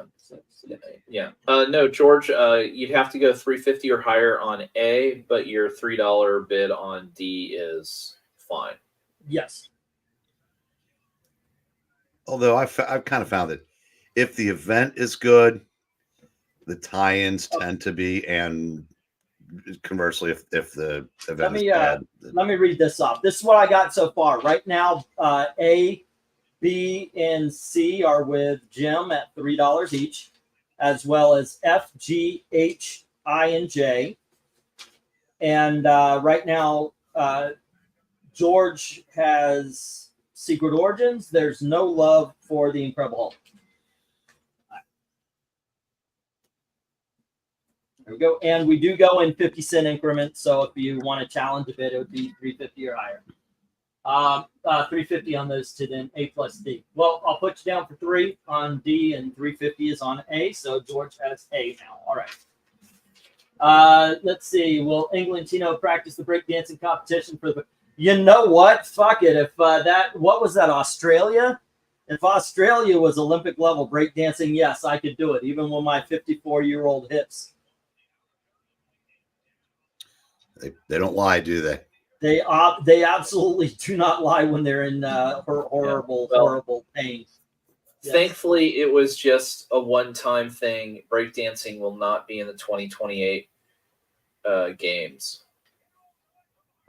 Dent is, in fact, Two-Face on A. Say that again, LK. Well, this was so each host city nowadays gets to request or add a few sports to their Olympics. For whatever reason, France decided to add breakdancing, but it will not be coming back in 2028. Somebody said, yeah, that was stupid, France. Yeah. Well, I forget. I read what the 2028 have the one that morning? 2028 is Sorry. supposed to be LA, but Thanks for the crabby post game like. oh. Well, you happen to be at the top of my following feed. Right. God, I can't stand David Bell. Oh, look, there's Matt Olson. welcome to 2024, Matt. Wow. The Keystone Braves. So I think the Republicans should flood everything in Pennsylvania the same way the Democrats are.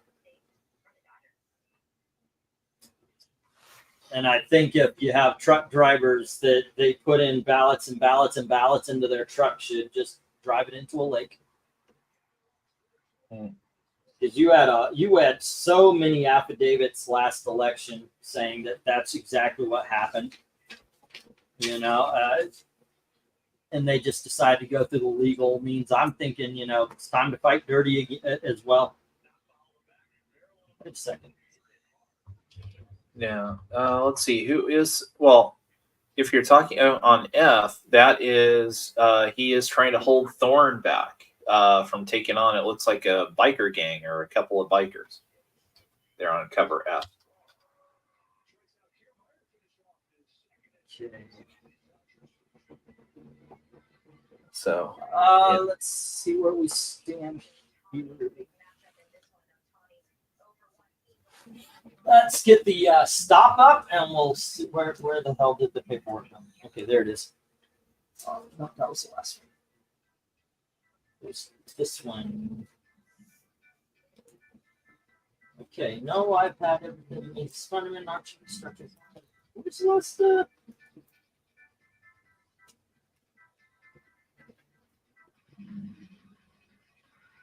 Okay, don't tell me. There it is. All right. Okay, so let's see what we got here. Everything has some love except for the Incredible Hulk. All right. Otherwise, George, right? GK has Batman 410 and 411 at 350. Jim has Detective Comics 582, Superboy number 50. GK has Secret Origins at $3, and then we've got on the bottom, it's all Jim. Every Superman goes to Jim. Alrighty, cool. Alrighty, kids. Let's get this down, and there we go. Let's move on to the $5. 1, 2, 3, 4, 5, 6, 7, 8, 9, and 10. Okie dokies. Up, we have Amazing Spider-Man number 237. With hey, can you remove the letters? Okay. Amazing Spider-Man 237 with the Amazing Stiltman. Next up, we have Batman Secret Files, and it's got that gold foil going on. It's shiny. There we go. Archie number 1. Excellent run, by the way. Next up, we have Beware the Batman, issue number 1. And here we have Star Trek number 1 from 1984. Next up, we've got the Incredible Hulk, issue number 209, where he battles the Absorbing Man. And we've got the Savage She-Hulk, issue number 3. And here we have issue number 14 with Man-Wolf. Come on, stay up. And we have Marvel Premiere number 42 with Tigra. And finally, we have The Brave and the Bold, issue number 98. And this is in the $5, not the big dogs, because it's wavy right here. Like a little bent. There you go. All righty. Bidding begins at $5 each as soon as OK says go. Fun times. there we go. So where do you go from here, Eric? Frankly, I'm getting that Brave and the Bold, the tie, basically bottom row. First, I think there's some corruption in AEW management. Okay. So, Because they've got wrestling kids. they've got Bang Bang Gang versus the House of Black, but they're letting Christian ref. yeah, I don't know what the justification reason for this outside of, I swear it wouldn't shock me in the least it was something like Tony Khan saw, hey, Seth was the guest referee for. No, it's not. I mean, but every major promotion have done this for 50 years. Oh, but, yeah. you know, their top bad guy who's sneak attacked both teams, but yet he gets to ref. Well, more importantly, too, it's, oh God, he's part of the patriarchy holds the trios titles.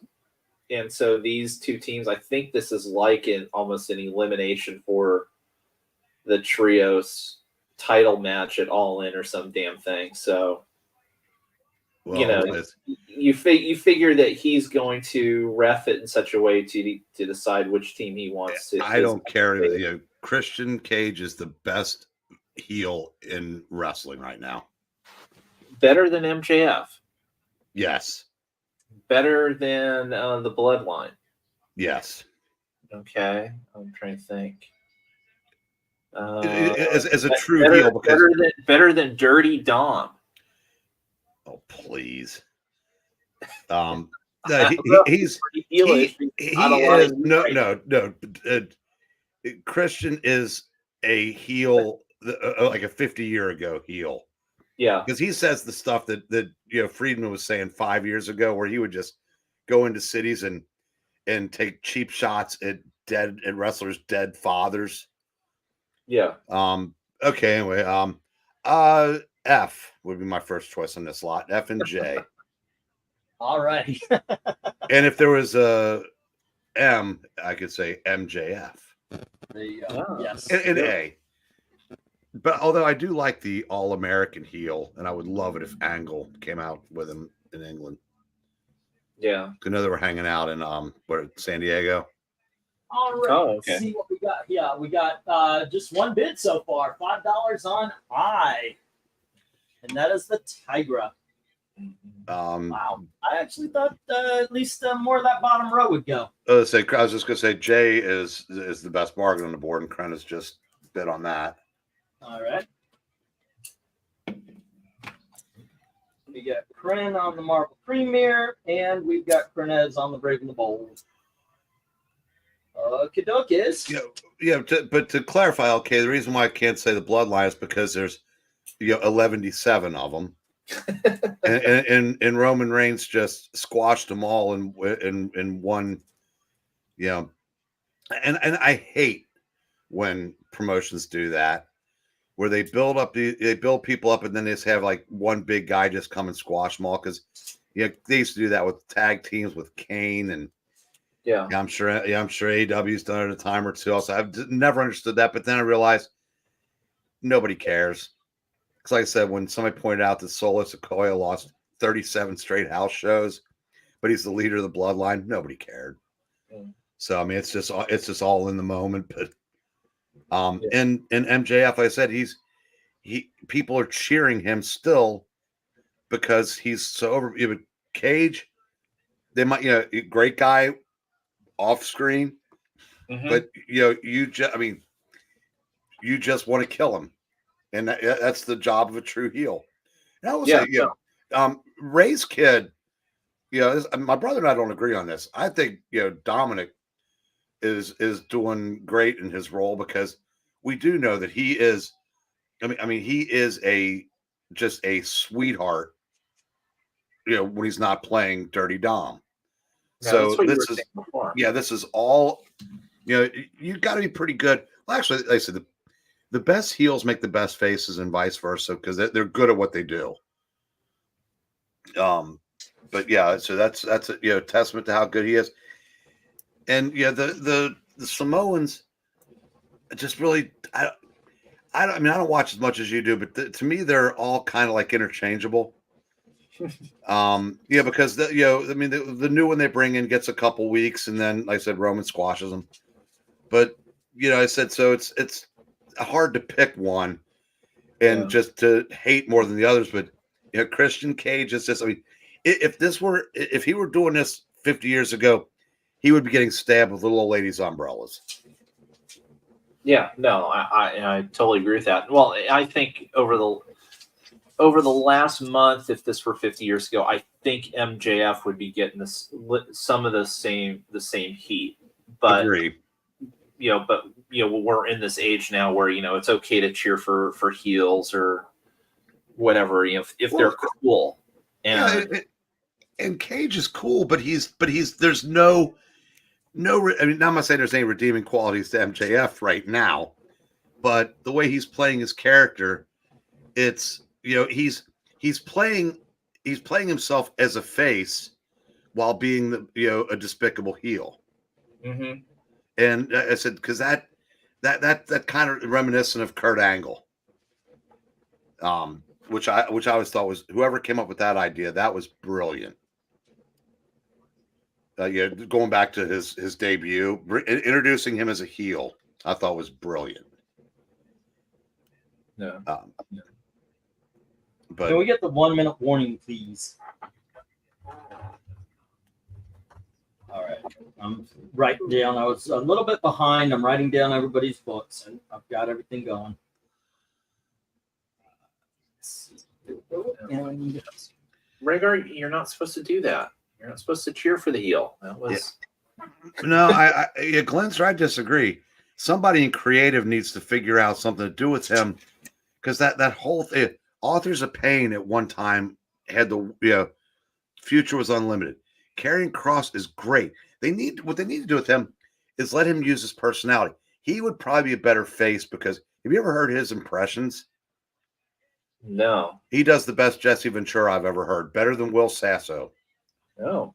He's very, very. He's got a very outgoing personality, but he's playing this. It's almost like this character's redundant in some way. Yeah.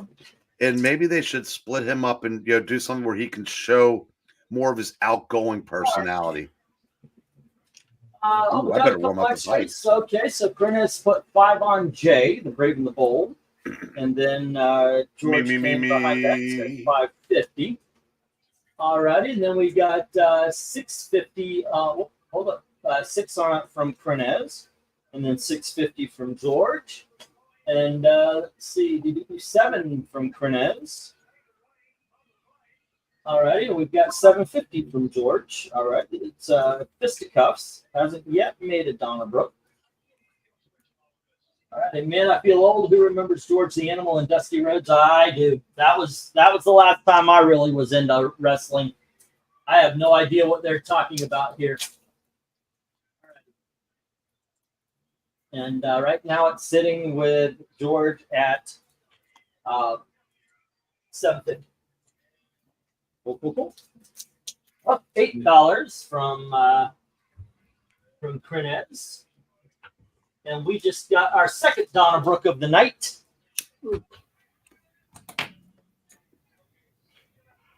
No. So have the She-Hulk values just crashed? They haven't crashed, but they have gone down. It's like the values haven't gone down, but the excitement for them has, which is weird. Like, and I would like to see him stable off. I have noticed issue number 1 isn't going for $500 like it was when the speculators got a hold of it. No. By the way, for those new people, I do not have a lot of respect for the speculators who speculate off of movies. They generally sell back and forth to each other to raise the price.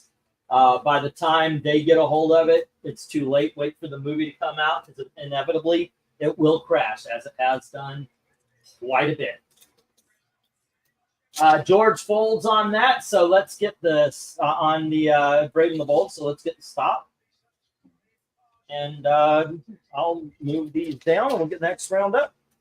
I am going slow because I'm doing a lot of stuff as well. I'm trying to get these into bag and backing boards because I was running behind as well as doing all the writings. I do apologize if it does seem to be slow tonight, but I really do also feel it's very casual tonight.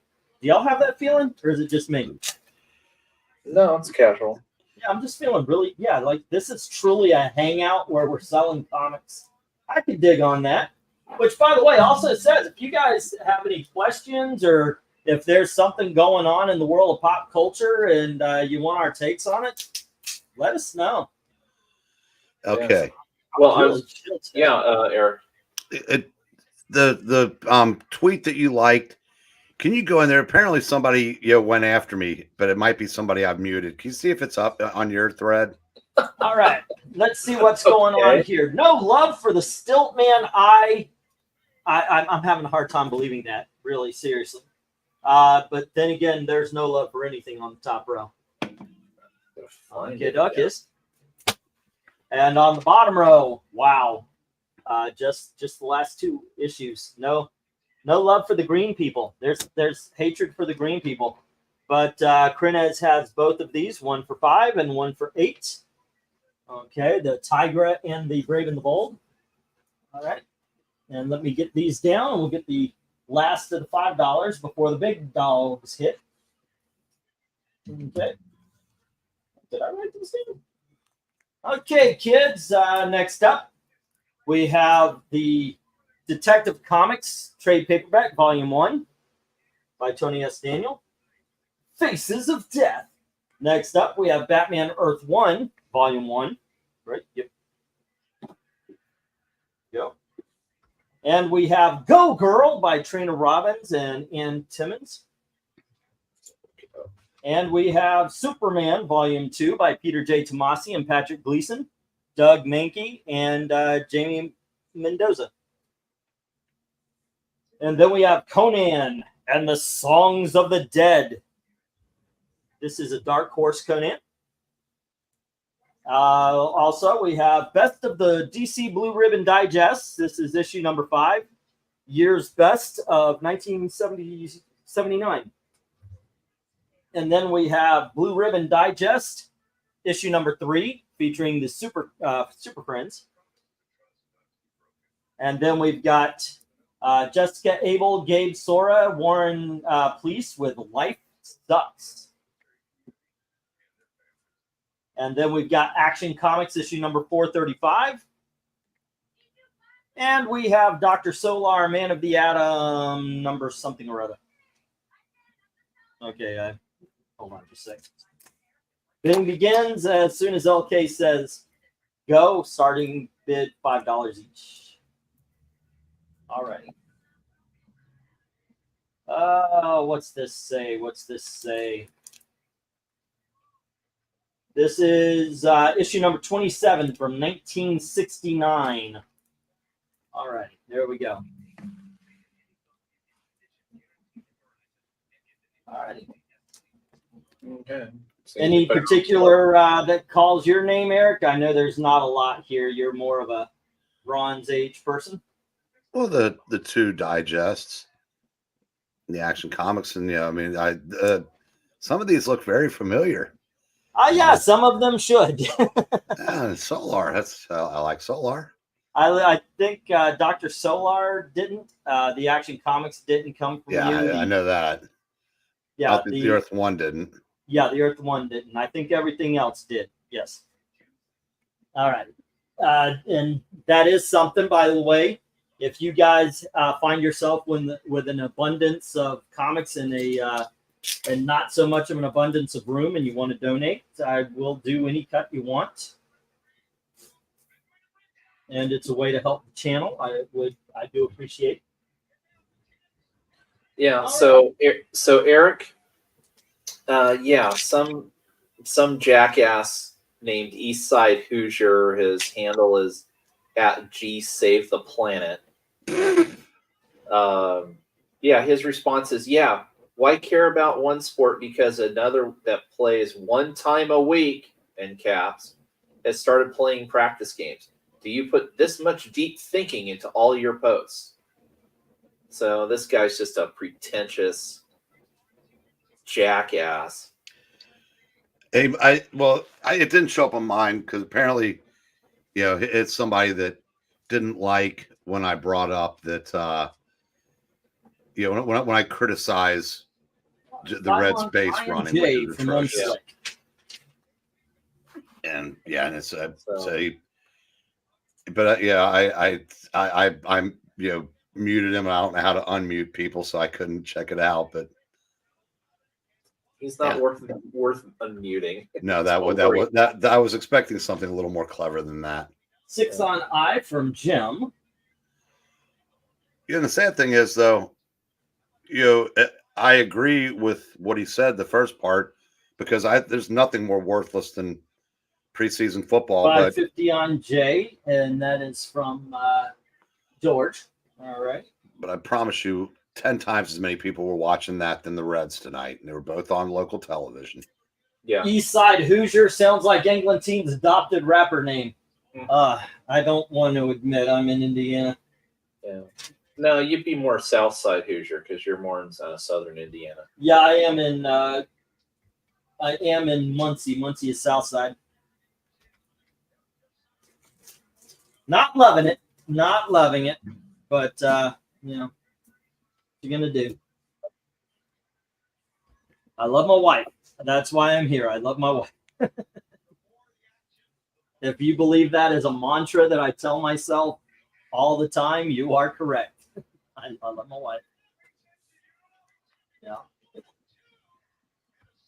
All righty. We got 6 on Jay from One Slick. Yeah. But so Monday, apparently, if you get this A-list thing, the card from AMC, that was my birthday present. So I'm going to see a lot of movies now. Occasionally, they'll have something of a mystery movie. They won't tell you what it is, and you can go in, and then afterwards, they ask questions, I guess. And this week, it's on Monday at 7, and they say it's going to be rated R. So I am so fingers crossed that it's Aliens Romulus.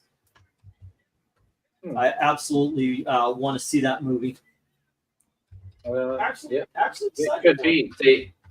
I'll give Disney Fox marketing credit. I just saw. I think they released it today. A new trailer, but did it in the style of the 1979 Alien trailer. Yeah, I saw that. That is pretty sweet. Krenez put $5 on the Conan. Wow, they let the referees use chairs now? Yeah, it's become a concerto. Well, I'll tell you what. Concerto? AEW's doing way too many run-ins for my taste these days. England team would rap about Taco Bell, Walmart, and comics. Gangsta. You know my feelings on Taco Bell. Taco Bell is what they offer to thieves before they in the Middle East before the thieves choose to get their arms cut off instead. Taco Bell is just it's not good. Unnecessary bump. You don't need to fling yourself over the top turnbuckle like that. Taco Pipe hell. down. What? For nothing. I mean, that was a high risk maneuver that's nobody's even going to remember 2 hours from now.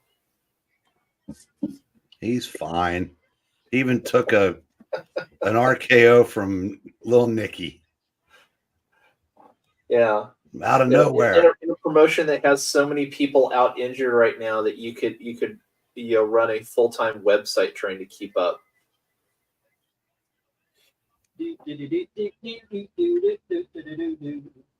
Okay, we get the Besides, they're the guns. Who cares? 1 minute warning, and I wonder if Daddy's gonna start hanging out with him again when the Acclaim turns on him. Oh, who knows? and it's all right. Yeah, you better get some help there, Nick. I don't think you can lift anybody by yourself. Yeah. Good God. Has he gotten skinnier?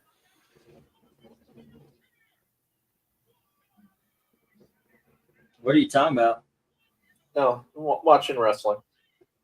Ah, okay. Yep, that's it. We are a comic book auction that occasionally is giving you sports highlights. I guess It used Luchasaurus. It used to be the Wilma report where we say, hey, this hot sci-fi chick is wearing this, but Well, that's because Buck Rogers isn't on anymore right now. And Luchasaurus got over, Christian giving the belt to Mama Wayne too. Oh, what in the hell is this? TNT Overdrive?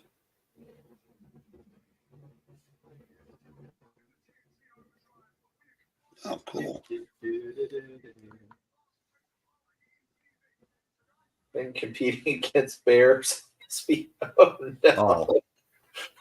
Oh, TNT has gone Fox of the early 2000s.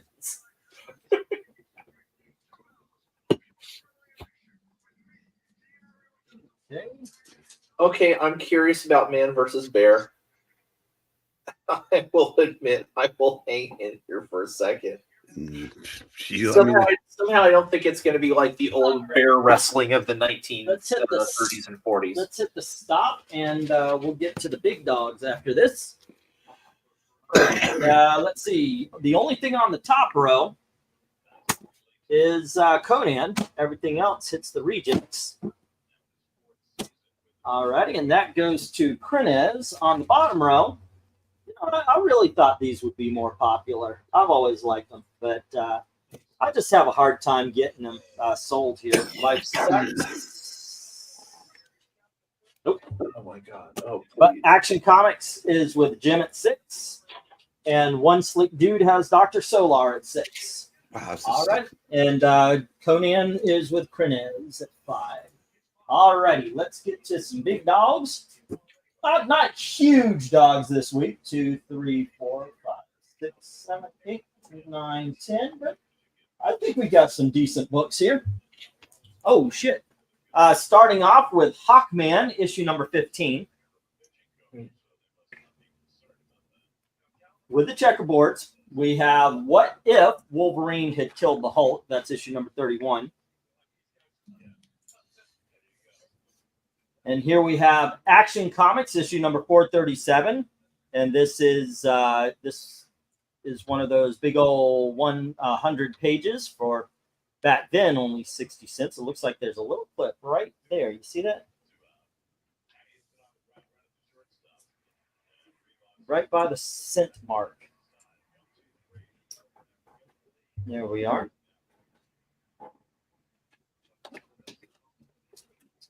And then we have Gasp from American Comics Group. That's issue number 3.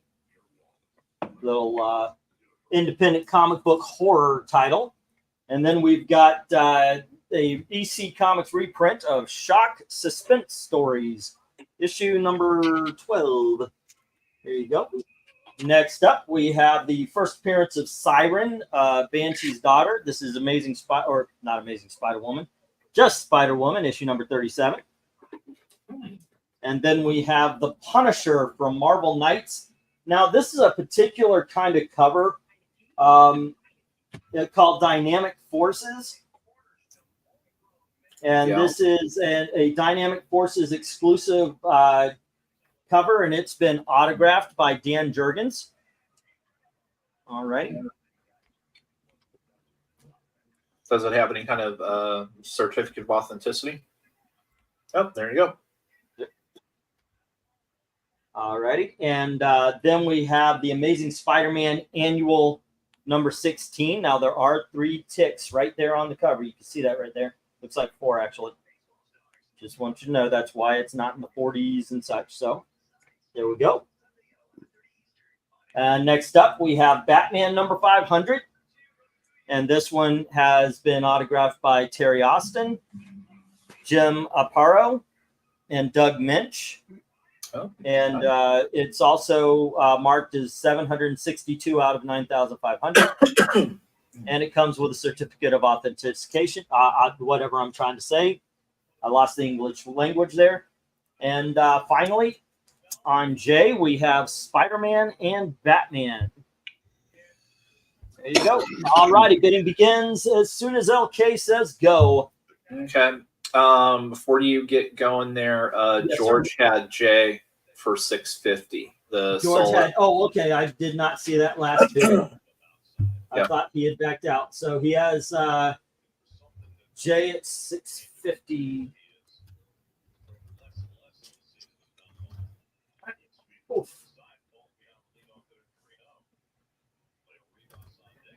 Mets are down 3. Okay. Oh, that's good to hear. Yeah, they're beating on Sean Manaea, who's been lights out lately. Not sure what they're beating on him with because they have no offense right now.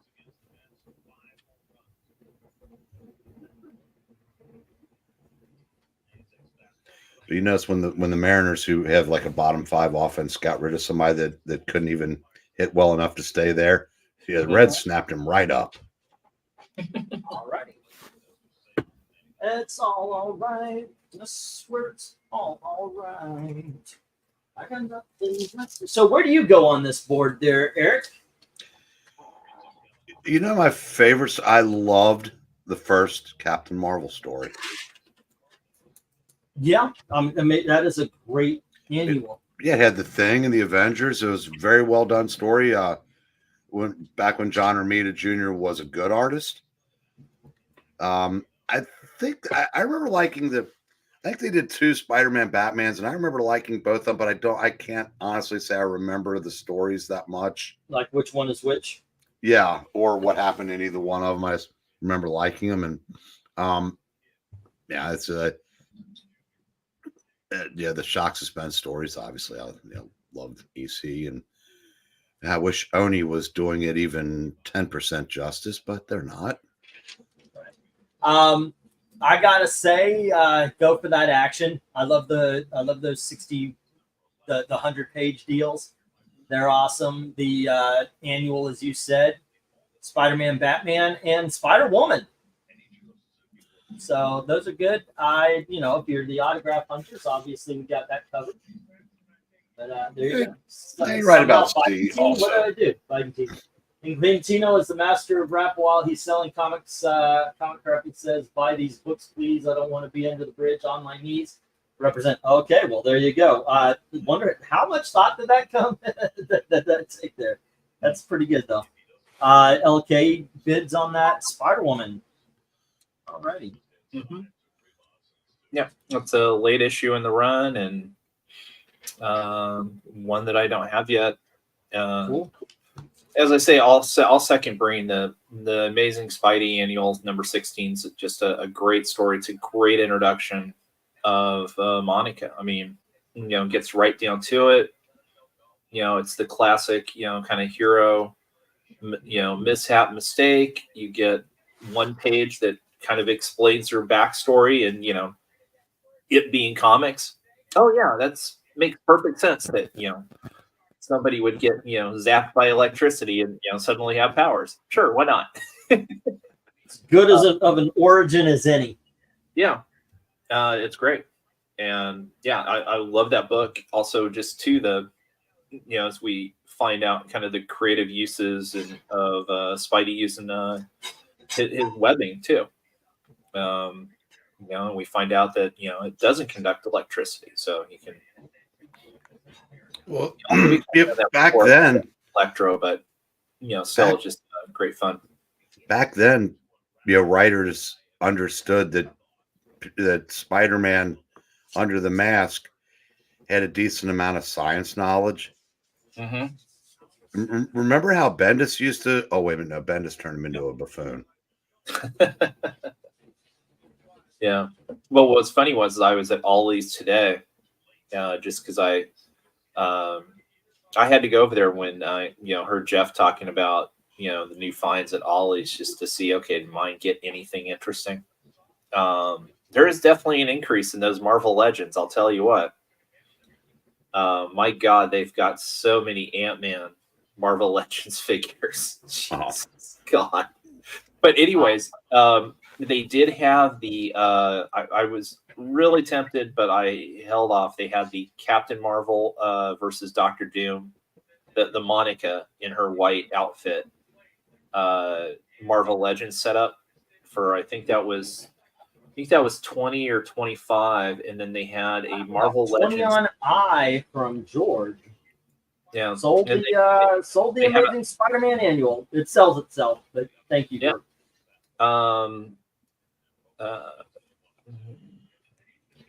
Well, no, he bid on the Batman. Damn it, I looked at, I knew it. I looked at H and I said heard I, and I looked at H. The Batman with the autographs, the 3 autographs. Terry Austin, Jim Aparo, and Doug Minch. Yeah, not a bad deal there, guys. Yeah. And then for you X-Men fans, they had the 3-pack of Marvel Legends that was Storm, Forge, and Jubilee in the blue and yellow unis, and that was $25 as well. I was tempted, but again, it was kind of like, I like them, but they're not like favorite characters, and where am I going to display them? And I was like, I don't really need them, so I passed. But yeah, evidently, I see that one channel that every week goes out to Ollie's and says, "See, they're still here," and all I can think of is, well, good. Hey, look, as bad as the Eternals movie was, the Eternals isn't a horrible comic, and it has had its good stuff. So you still got characters. Same with the they were putting down one of the Legends runs for being there. I'm like, poor shit. That's just good reporting. Say, hey, look, you can actually, even if you don't like Shang-Chi. It's not good. It's not good because of this. No, you understand. They haven't made those Legends figures for like, what's it now, 4 years? Yeah, that means, okay, and Ollie's bought overstock, big fucking deal. Now you get them cheap. And nobody's buying them, and they're just taking up shelf space. Some people are buying them. Very, very slowly. Doesn't matter. It means that if you want, and that's actually even better, because if you want those figures, and Hasbro's swirling the toilet as we speak because they've had to make all this unsellable merchandise, and they've had to sell it to places like Ollie's at a huge loss. Not my problem, not your problem. Well, all you're doing is getting benefit from an inexpensive action figure.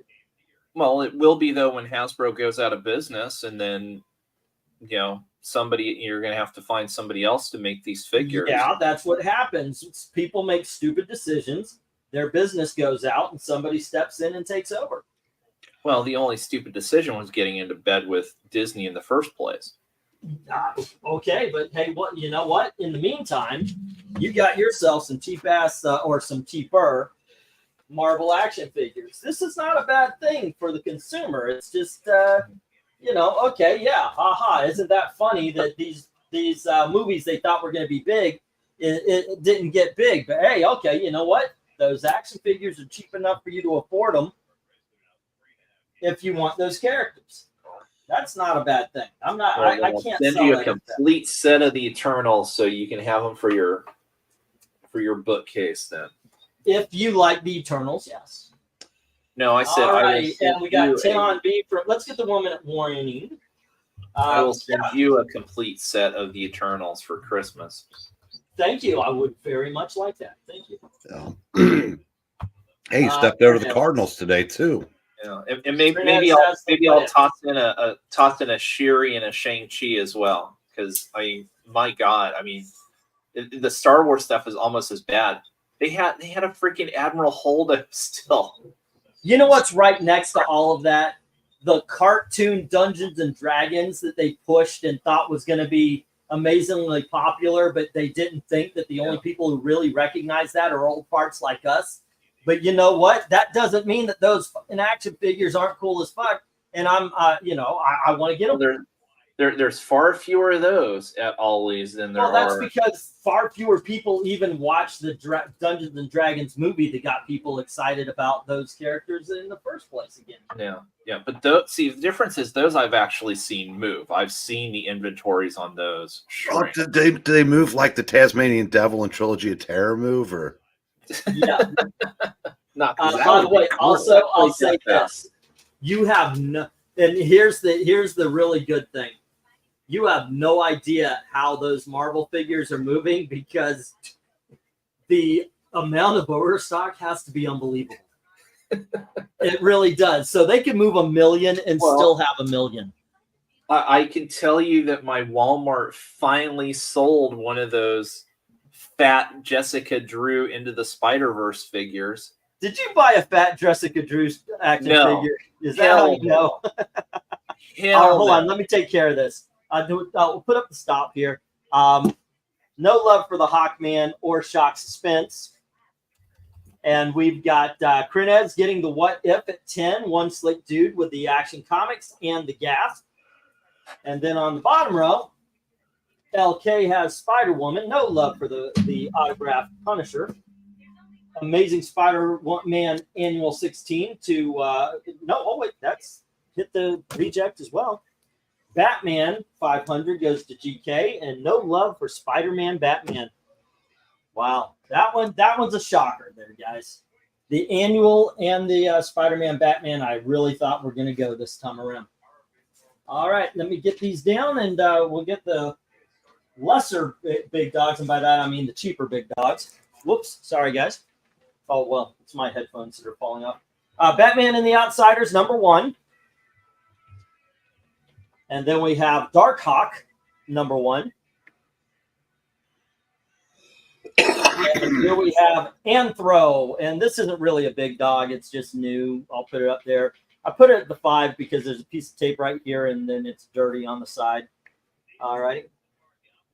And next up, we've got King Kong, and it does have its problems. I went over them last week, but you've got a chip there and on the top. There you go. It's a good reader copy. 10. Say again. 10. The cover. Then we have the Lone Ranger Silver Anniversary issue. And you can see that it's got a subscription fold in the middle there. That's 10 too. Oh, yeah, that's a fantastic cover, man.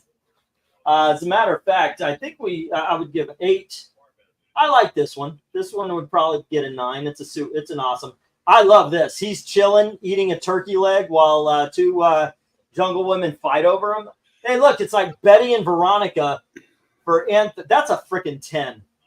Well, they would have been fighting over to see who gets to make him a sandwich, but they hadn't been invented yet. Of course, yeah. King Kong. I mean, this from here on out, they're 10s. So, yeah. Okay, next up, we've got Magnus Robot Fighter number, I need to check. Okay. And then we have our Army at War, issue number 296. Whoops, stay up. And then we've got Hawkman, issue number 3.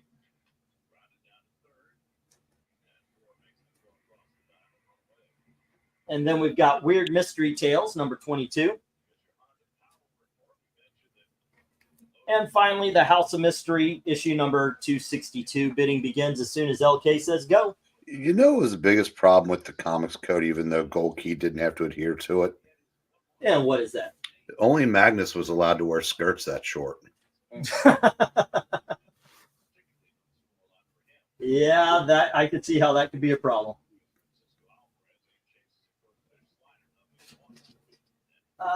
Let's see. Fernandez and 1.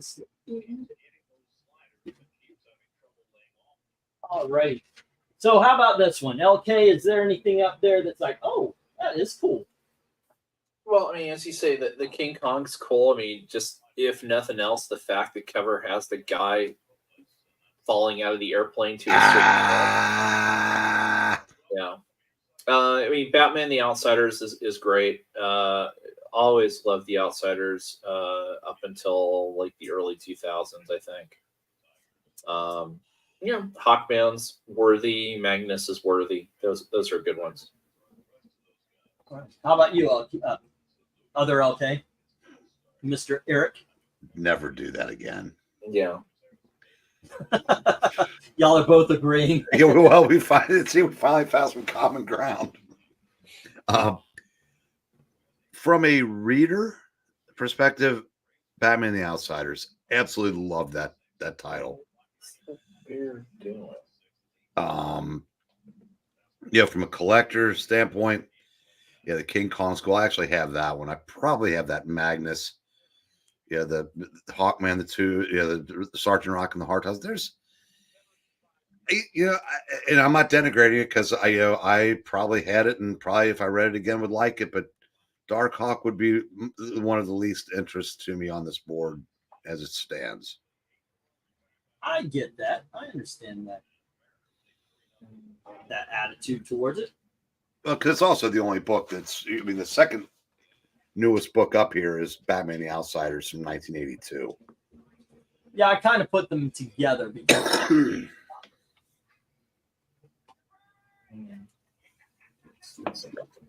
Yeah, I'm incredibly disappointed by this Man versus Bear show. is there a lack of man versus bear fighting?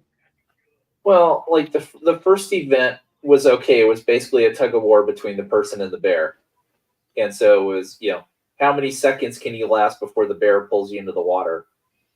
But now they've got this obstacle course kind of thing, and the bear chasing just seems completely pointless. I'm not sure what the purpose of it is. You know what it Does made the the bear first. get to maul the person if he catches them?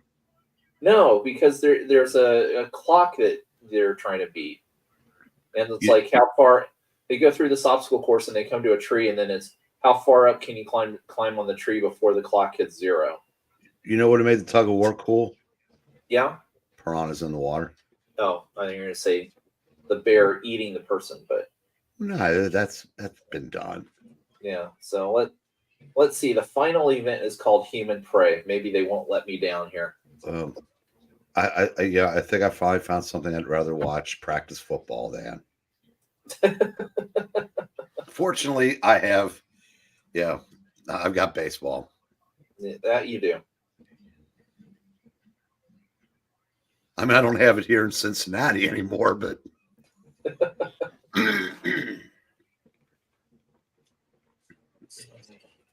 I'm not sure if I have Rhaegar. I've seen a couple of those Piranha movies, but I don't know which was which. No.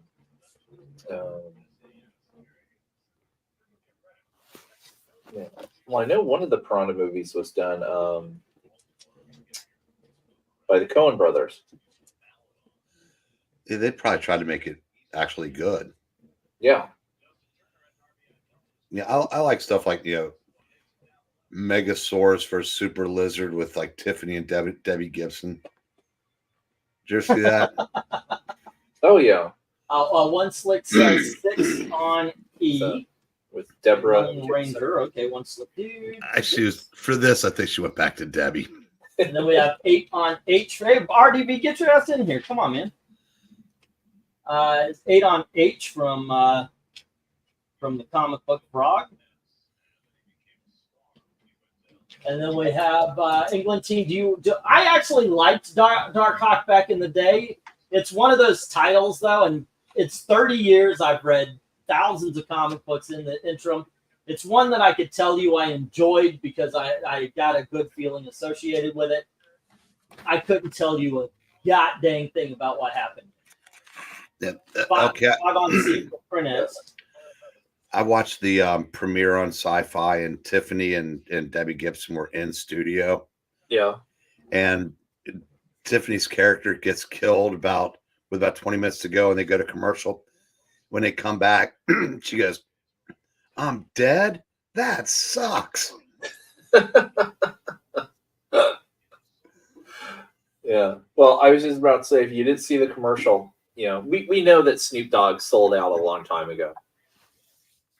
But this might be I think the ultimate Snoop Dogg sellout. Snoop Dogg and Skechers have teamed up for a shoe line.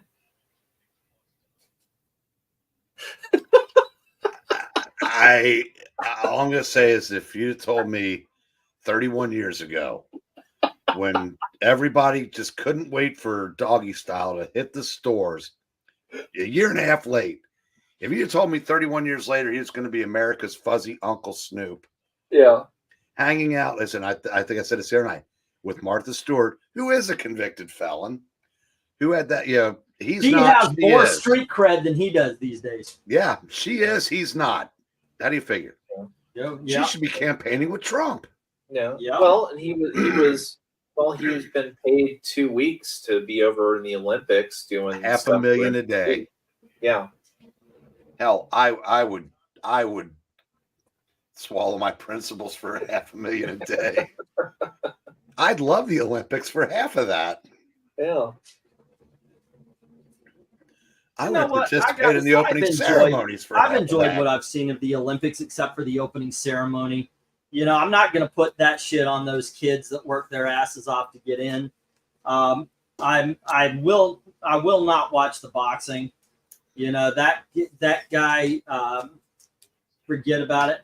And even if that guy was raised as a female that has internal testes, and he's got the musculature of a man. And the Olympic Committee should think about the safety of the other women. And him boxing them they could be brain damaged, and they should have thought about that. So get past whether or not you think he's a man or a woman. That has nothing to do with the big problem, which is if he truly goes off on these female boxers, he can cause them brain damage. That should be the only concern. Did you hear the guy, his statement? The days of, it being easy to tell who's a man, who's a woman. So I get it's not like that anymore or something.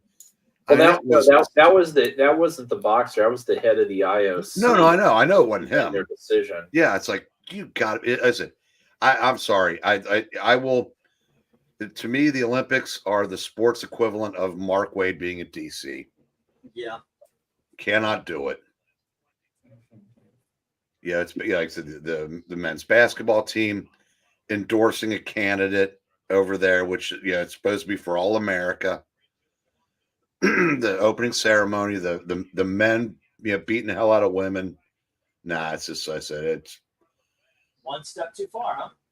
Several steps too far. And then having that disingenuous piece of shit come out and defend it. I said, but again, I said, where are the feminists? Mm-hmm. Oh, that's right. They're all going along with it because they all vote for the same fucking party. Yeah. All right, do we have the 1 minute warning and such? That I've been doing the other things. I completely forgot about it. So, and NBC, I've kind of avoided most of NBC's regular coverage. I mean, Dwayne Wade was just absolutely atrocious on the Olympic basketball games. Of course. And you know why they got him? Because his son daughter is going to be in the WNBA next year, probably. Jesus. Yeah, he can. Yeah, I said he's a worthless piece of shit. Oh, sorry. My filter fell off. Yeah. Okay. But when? If you watch but the thing was, I mean, kind of if you watch the secondary channels, or if you had Peacock, you could watch the individual events. You could bypass most of that, which was just fine.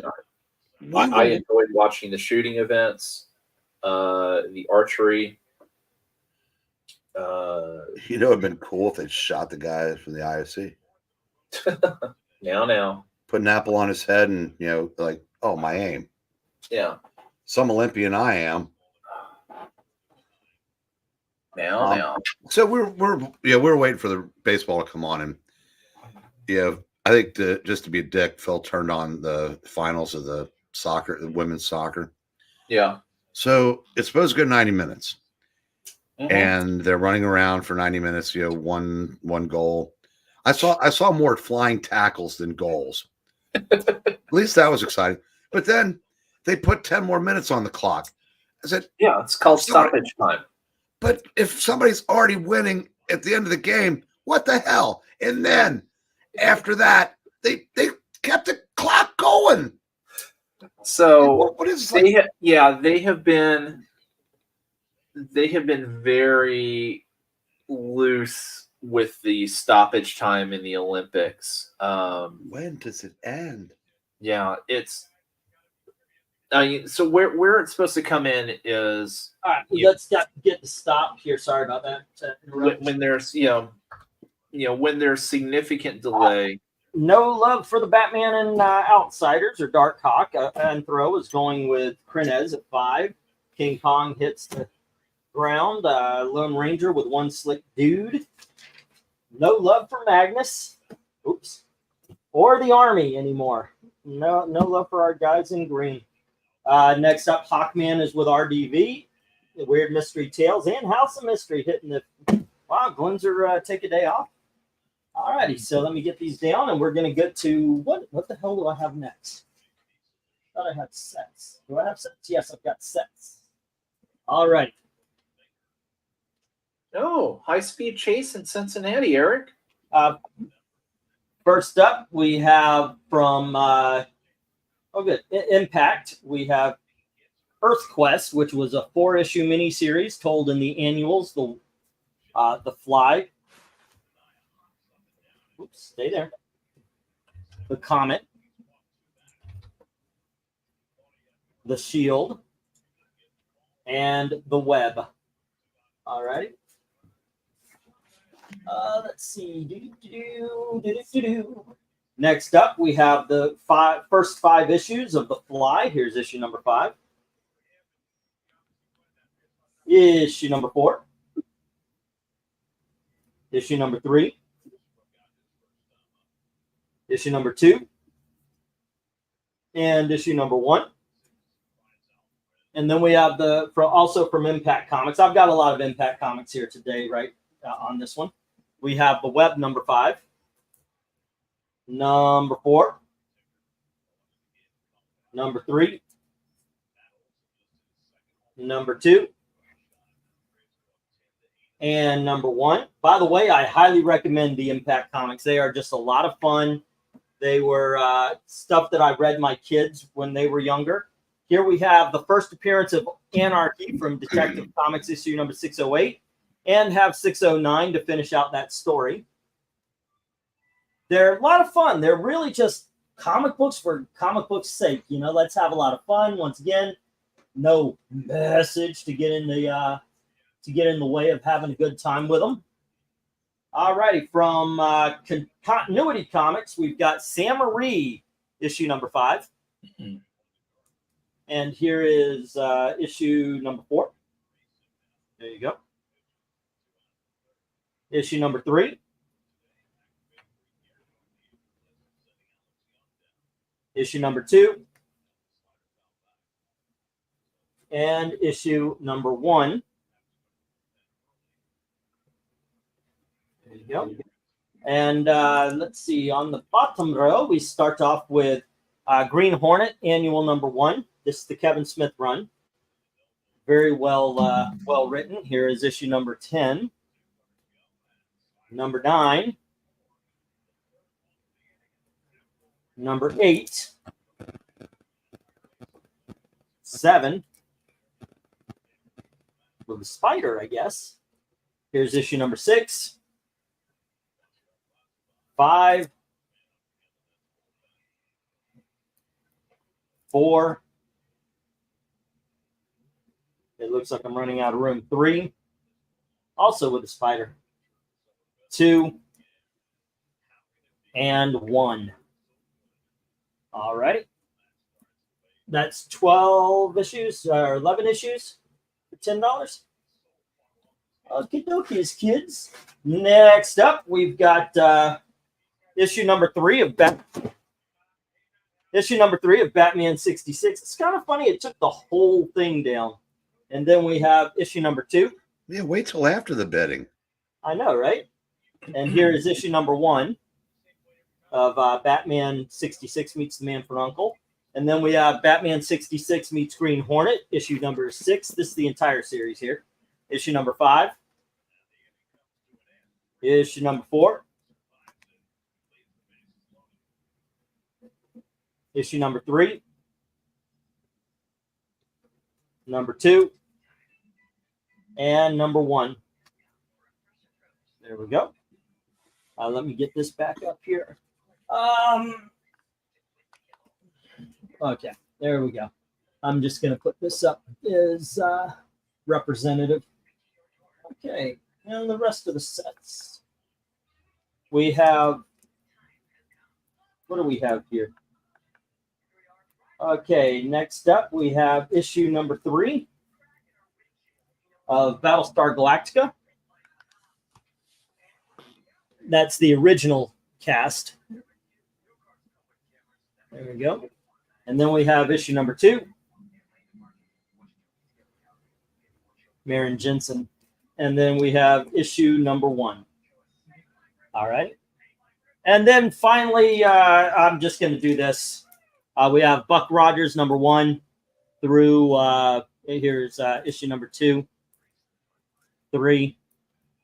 There's 4, 5, issue number 6, 7, 8, 9, 10, 11, 12, and the annual. All righty. I'm not going to try to put all of them up there because I already saw what happened to Green Hornet. But there you go. Oh, that's going to be $10 also. And bidding begins as soon as LK says go. I just forgot to put a price tag on the Buck Rogers there, guys. All righty. Woo! Good stuff. What do you go for there, Mr. Breen?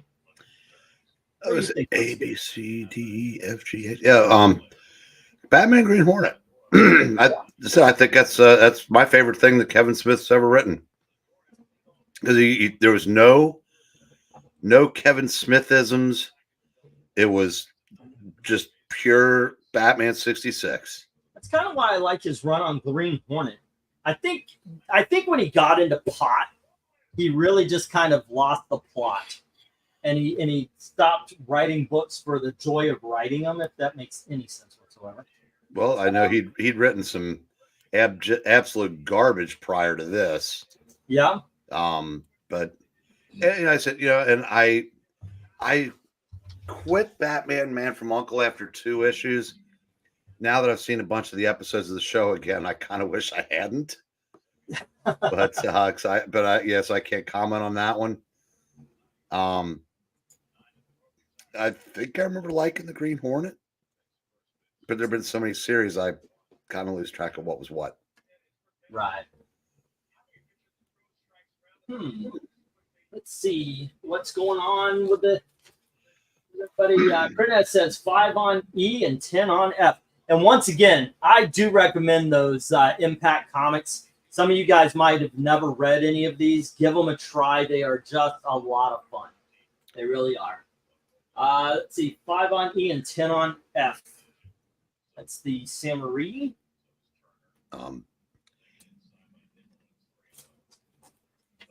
And 10 on F, which is the Green Hornet 1 through 10.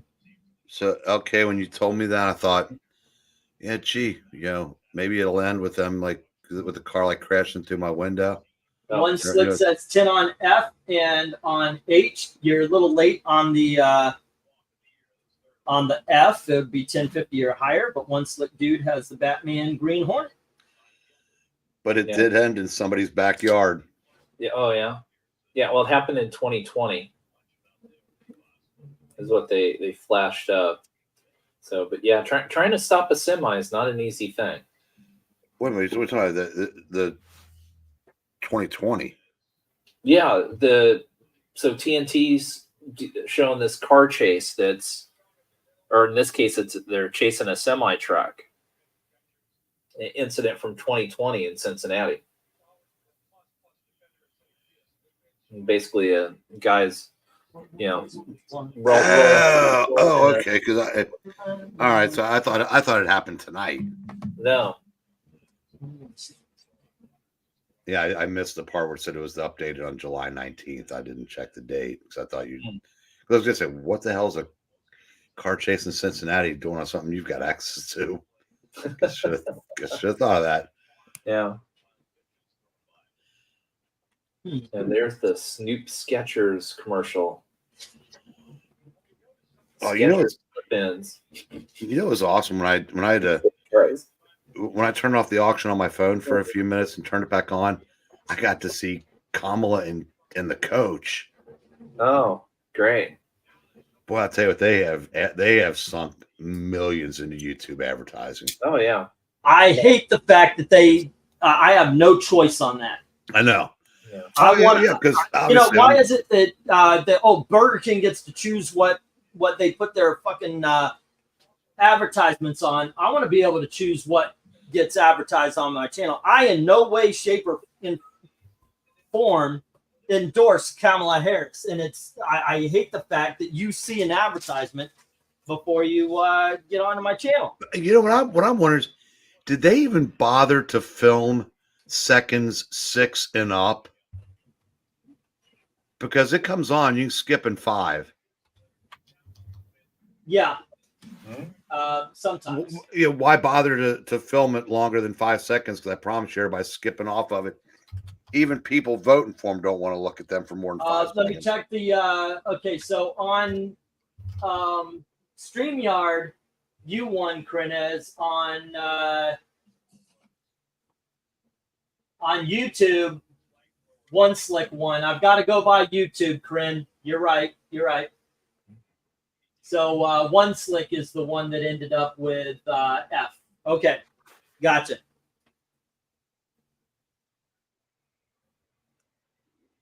I always go for YouTube because that's the one you guys see as well. That being said, 10 for Jay, the Buck Rogers from Glenzer. All righty. And it's funny how all the really, really talented rappers, with 2 exceptions, all are still alive and really rich. Mm-hmm. Yeah. We're complaining about Kamala ads, but they're nowhere near as invasive as Mike Bloomberg in 2020. I'll tell you what, if I had cared as much back then as I do now, I probably would have. Also, and here's something, what's her name died today? Susan. Whatever, Wojciechowski, whatever the hell her name was. And she is responsible for Geeky Puppet Show not being able to make money on their channel right now, or me on any of the other channels I have. They still put ads there, so they're making the money off of the content that other people make. And look, I get it a little bit. I mean, that's why they take the 30% in order to run their servers. That's what they're doing. They're running the servers so we could do this. But they're not creating any content. And they're taking the content creators' money. They're saying that until you get 1,000 views and 4,000 watch time minutes and all that kind of stuff. So there's some people who would struggle along. When I first started here, they didn't have that. So even if I would only get 100 views a video, after a while, that would build up to something, and ultimately I would get paid off of it. And it's something good, but they stole that money from content creators. She is the arbiter of censorship on YouTube, which, by the way, is being continued today. She's the one that came up with the stupid idea that right now, speaking of Geeky Puppet Shows, right now I could go and copyright claim all of their stuff. And in order for them to get out from under it, they've got to send me a request to look at it again. And then I get to decide whether or not they copyrighted my material or not. Knowing, of course, they did not. How many issues is G? That? Oh, that's 3. I've got issues 1, 2, and 3 of the Man from Batman Meets the Man from Uncle.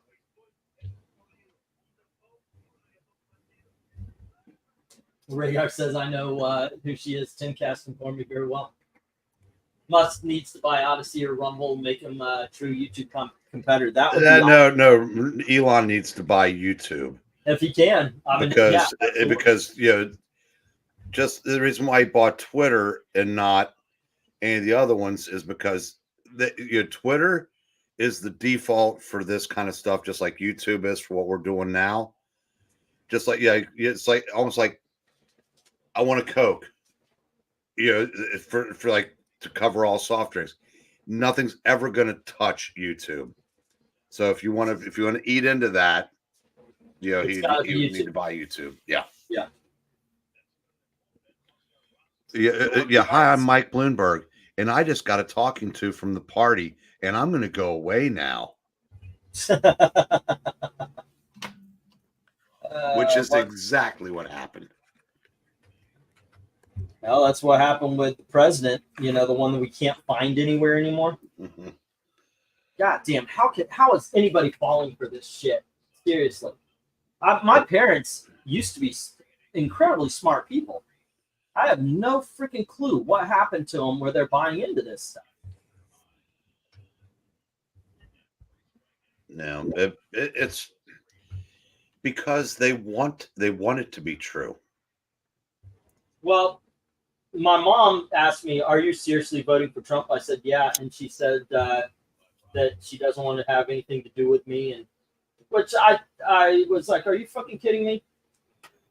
You're picking Democrats over your family." I said, "You don't throw away family for politics. You just don't." You know, I was raised by you guys to believe in family first, and here you are. You're picking, and it's not even a candidate. They don't give a fuck about who the candidate is. Right. They care about the Democrat Party. So don't tell me you have any, oh, well, therefore, bullshit. At some point in time, people like my parents have decided, that's it. It doesn't fucking matter. If tomorrow the Democrats said that they were for everything conservatives were for, that's the way they would go. Because that's what the Democrats are telling them. And I had that argument. I said, you love the Democrats more. You're saying you love the Democrats more than me. You don't want to hear from me, but you're going to listen to Rachel fucking Maddow. It doesn't matter. It honestly does not matter. Because people like that, and I'm telling you, they are not the only ones,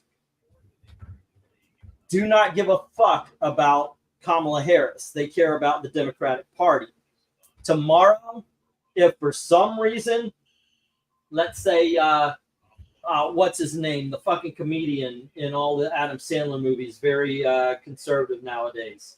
You can do it. If he all of a sudden ran Democrat, they would be talking about how fucking brilliant he is. If Donald Trump put a D by his name tomorrow and the Democrats said, yeah, we're all voting Trump, that's it. There is nothing. You know they're a cult. That's why they spend so much time telling us that MAGA is. Yeah. Although they're not entirely wrong. The real. All right, we're gonna get to stop here because I wasted a lot of time doing what I'm doing here. All right, let's see what we got. Go on ahead, finish your. No, I would say, yeah, going after Joe Rogan is peak stupid. Just because he complimented RFK. I mean, I said that, yeah, I'm not, but the difference is though, when our side starts doing stupid things, we call them out. They don't. Yep. No, it becomes the thing that they do. Yeah. All right, no love for the Impact Comics. All right. No love for the first appearance of Anarchy. Sam Marie is with Crenez at $5. And Green Hornet is with One Slick Dude at 10. Okay, there it is. Like, where is the rest of the Green Hornet?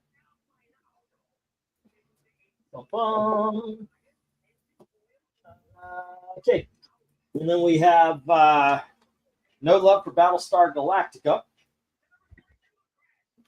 or Batman 66 and the Man from U.N.C.L.E. And Buck Rogers is with Glinzer, and Batman Green Hornet is with One Slick Dude. Okie dokie.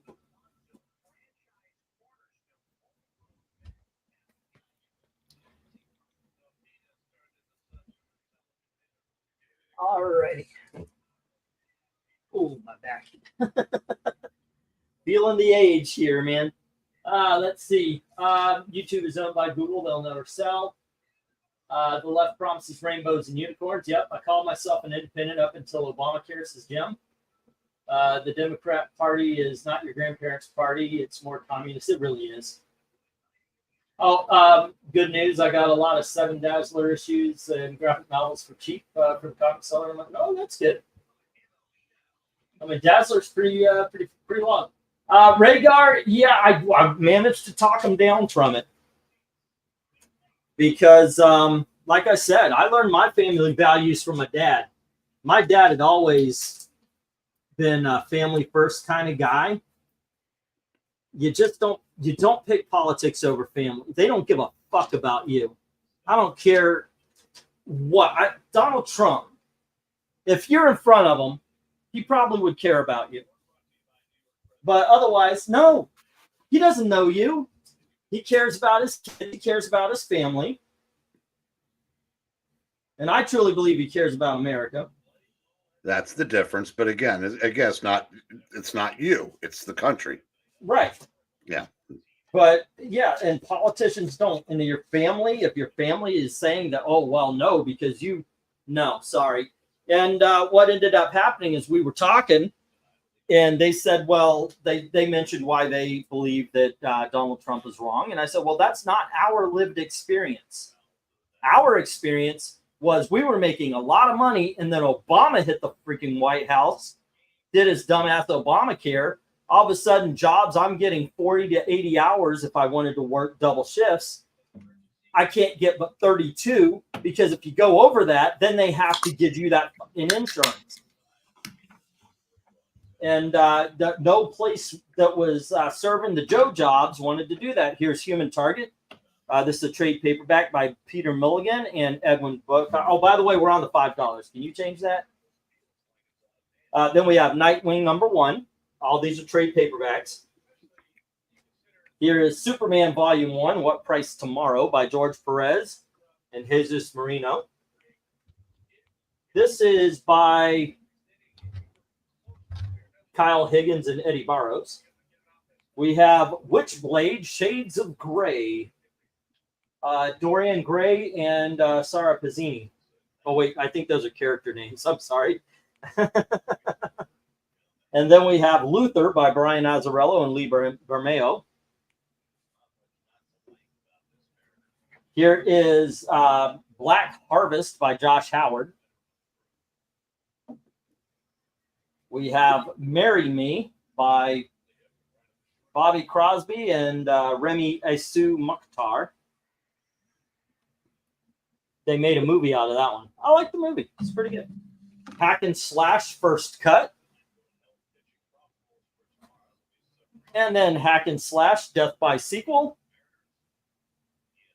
And finally, Virgin Vampires. All righty, bidding begins at $5 each. As soon as LK says go.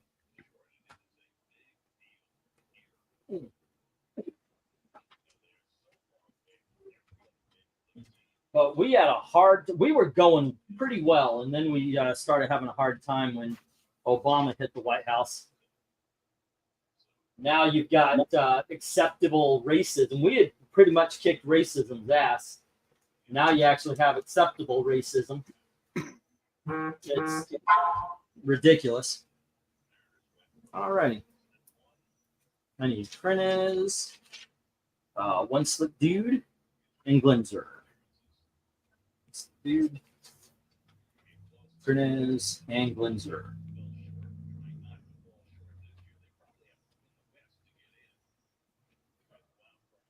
Hey, did I not have a Glenzer page?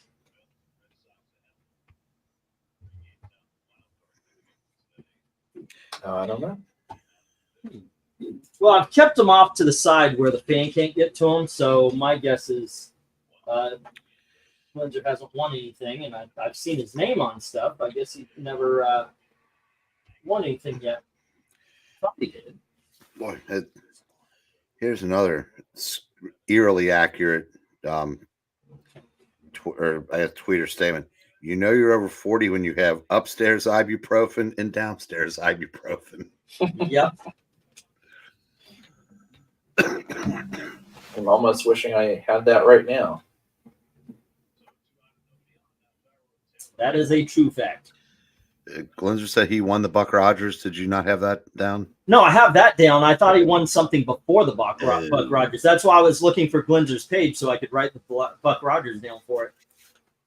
But yeah, I'm guessing no, because I did the same thing with Dominic the other day, or last week or the week before, where I was going nuts trying to find his page and then realized he hadn't won anything yet. Alrighty.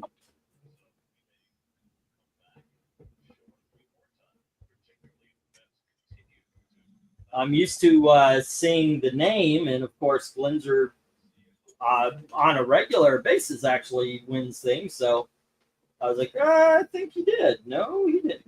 Not yet. That was it.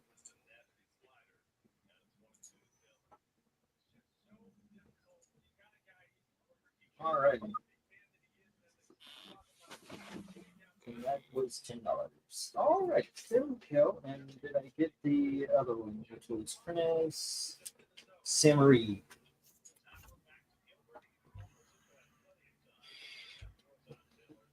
Yep, still 3-0. Okay, well that's interesting. So Disney announced a Avatar Land for California, Disney's California Adventure. Well, it's been successful over at Animal Kingdom. I'm not quite sure where they're going to put it or what they're going to tear out to. Yeah, even in Florida, we're thinking Avatar in Animal Kingdom was kind of a weird decision because it was supposed to be the Beastly Kingdom, and it was supposed to be mythological animals and stuff like that. As it stands, it's like, really, an Animal Kingdom? And they just kind of scrapped their plans for the mythical animals and did Avatar. Alrighty, any love for what we've got going on? I'm working 1 to 5. My hours keep on falling. I'm not full-time. Hello to underemployment. No, I'm not full-time. Yeah, no, right? I just wish it was November 2nd. I've been wanting to get this over for over a year now. Yeah. $5 on H&I from Glenzer. And that is Marry Me. Oh, no, Hack and Slash is what we're looking at. The 2 Hack and Slash. Well, at least until November 5th, it's Schrodinger's cat. Yeah. What do you mean? Well, yeah, it could end up well, or it could not. Yeah. But but hey, thanks to Pennsylvania, at least we won't be totally certain until probably the 7th or 8th. Let's see. I'm not trying to toot my own horn, but there's nothing more defeating than when you rationally try to explain things and show people things and they still believe the same thing. Yeah, that's the way it is. Like, I encourage them to watch the full press conference about Charlottesville on January 6th and the phone call with Roethlisberger to no avail. Well, yeah, the Democrats have been told the lie over and over and over and over again. You're racist, even though absolutely you're not. As a matter of fact, the racist tendencies mostly come from Democrats. Democrats believe that black people are so incompetent and so stupid, they can't figure out how to use a computer or get an ID. And think about it. Okay, say black people all across the nation had no fucking clue where to go to get an ID or a driver's license, which we know is not true because unless all black people are driving without a driver's license. But let's go with the Democrats and let's say, yes, black people are too stupid to know where the DMV is.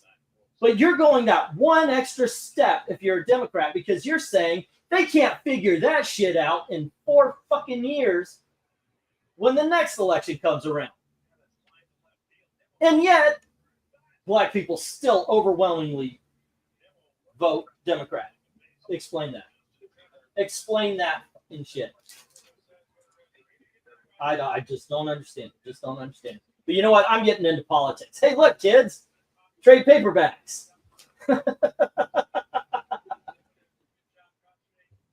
Repubs are dumb for not pointing out that the left lies. By the way I just mentioned it, is the way it needs to be said on TV constantly. This is exactly it. Put it on YouTube where you can cuss, or put it somewhere where you can cuss, and just say that flat out. No, they're not dumb, Glenzer. They like the status quo, and they don't want Trump in office any more than the Democrats do. And there's not enough, true conservatives or populists or whatever the hell Trump is. I said too many people. I said it's like you go in with the best intentions and you just get swallowed by the system, and all that matters to you is getting reelected to keep those sweet perks coming. because that's the only job that I can think of that pays $180,000 a year, while your net worth creeps into 9 figures if you're there long enough. That's a go figure.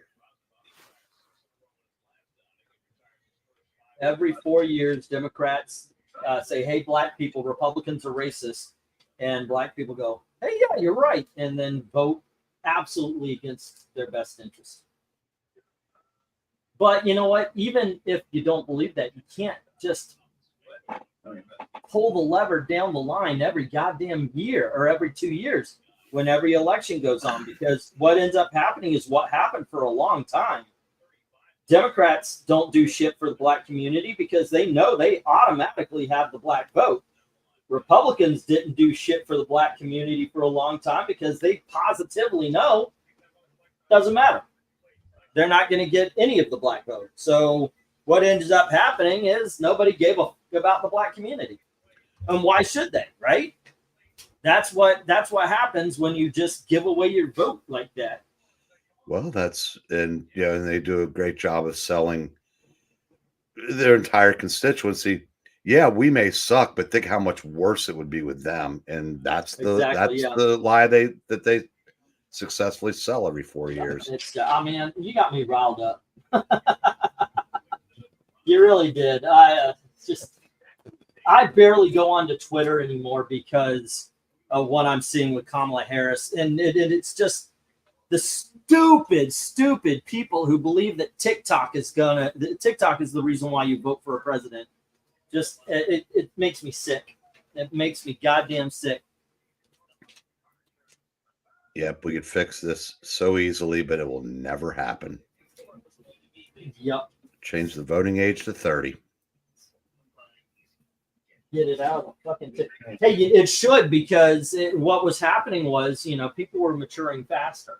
So, okay, you take a person to war at 18, they should be allowed to vote. I get that. Yeah. But now people are not maturing at the same rate as they used to. So let's take it away. No, and if you can't vote until you're 30, theoretically, you've been in the real world long enough to know what it's like to not be able to afford a house, not be able to pay your bills. Right now, it said when your biggest concern is whether or not your Uber driver gets your DoorDash to you quick enough, you don't care. Yeah. You vote for the cool party with the vibes. All right. 5 for Jay. I hope it's good, Eric. What? Hey, kids, comics, virgin, vampires. Look, not a bid. That is true. There's very few bids on tonight. $5 for Jay. I hope it's good. All righty. I got Glenzer down on Jay, and let's get these down. I'm sorry, I'm writing stuff down as I'm talking, and I'm not looking at the chat as much as I should. All right, here we go. Actually, yeah, that's it. There was not a lot. It is Glenzer, though, with H-I-N-J. There we go. Hack and Slash and the Vampire Virgins. I was going to wait for Venkman, but I guess he's not coming. I'm going to go grab something to eat real quick, so I'll be back in about 10 minutes. Okay. That's cool. Let's see. What are we on now? Those were the $5. Do I have any more $5? Or we're going down to $2 books again. All righty. Sounds good to me. 1, 2, 3, 4, 5, 6, 7, 8, 9, and 10. We're going to get to some $2 books here. But first, let me drop all the rejects into the reject box, which is actually getting pretty full tonight. All right. But I knew it was going to happen. I did. When I opened the collection, I was like, oh, no. Here we go. All right, kids. Got the $2. We've got Classic X-Men number 53. And here we have issue number 57. That looks like Kitty's Fairy Tale. And then we have issue number 59, part of the Brood Saga, obviously. This one is the issue before 150. That's 149 right there. And then we have issue number 60. Also part of the Brood Saga. Issue number 64, where they go into limbo, and that's when Oh, goodness gracious. Ilyana becomes a teenager. This is issue number 66. Huh. I guess would that be Brood Saga again? All right, next up. Yep, because here's issue number 68. This would reprint first appearance of Binary. I believe that was 164. Here's issue number 69, where we see Storm turning into Brood. And then we have issue number 73, where they meet the Morlocks. And issue number 88, Death Be Saved. I guess that's reprinting the first appearance of Siren, Selena. Yeah. Bidding begins at $2 each as soon as LK says go. All righty. Okay, there we go. Did we lose the new guys? What's that? There was sets. Yeah, we did sets. Brood Saga is great stuff, and Austin says 2 on J. No, Crinez, that was the only set lot that I have tonight.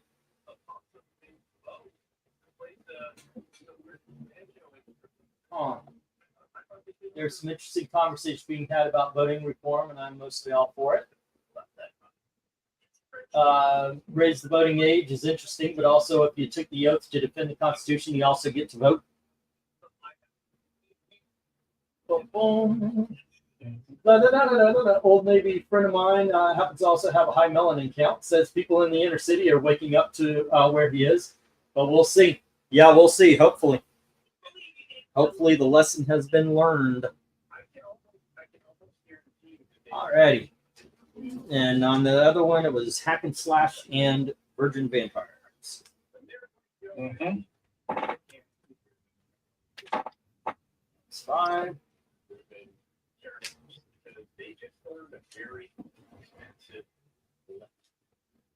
Hack and Slash, it was Death by Sequel.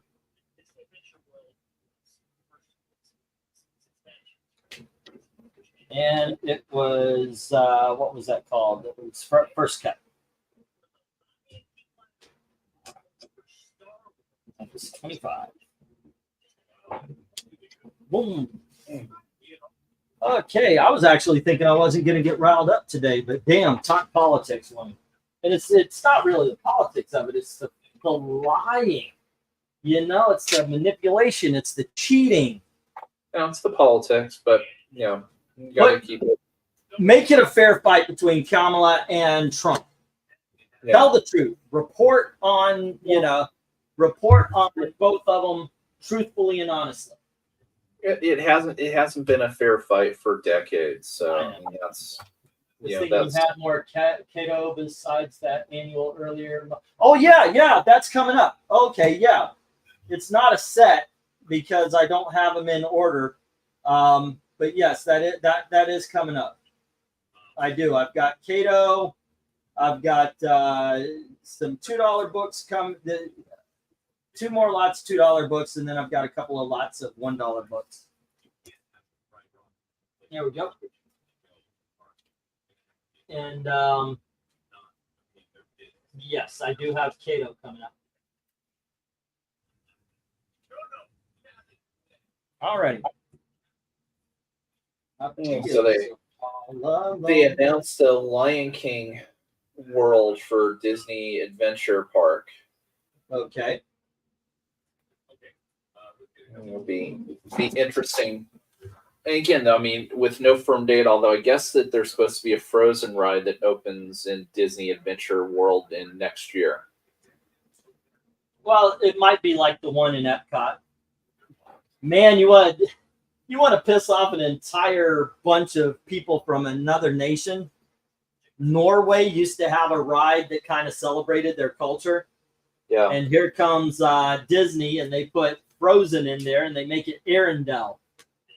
They basically just gave Norway the big old finger. Yeah.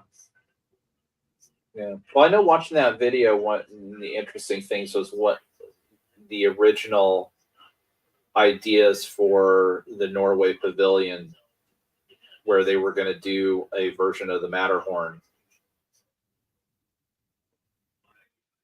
Yeah, that's what I heard. Yeah, the Matterhorn's a fun ride at Disneyland. Never been.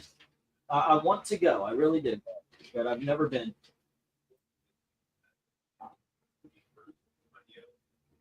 I've never seen Disneyland. I've never been to any other Disney park. Gail actually said, "Well, when we get on our feet, do you want to go vacation down at Disney?" I said, "Actually, no, because I've never been to Dollywood, which is closer. I think that would be fun. I would like to go to some of the other theme parks around. I've been to Universal. I do want to go to Epic Universe. Yeah, I mean that just looks amazing. Yep. I just continue to marvel over that Donkey Kong minecart ride. Just the imagination of it, just the look of it. It looks like it's going to be an absolute blast. Man, it's kind of fun and funny because Disney, for the longest time, has always said, "Yeah, Universal's no real competition. Universal's no real competition." Mm-hmm. Well, kids, guess what? Universal has become competition to Disney. Yeah. Yeah.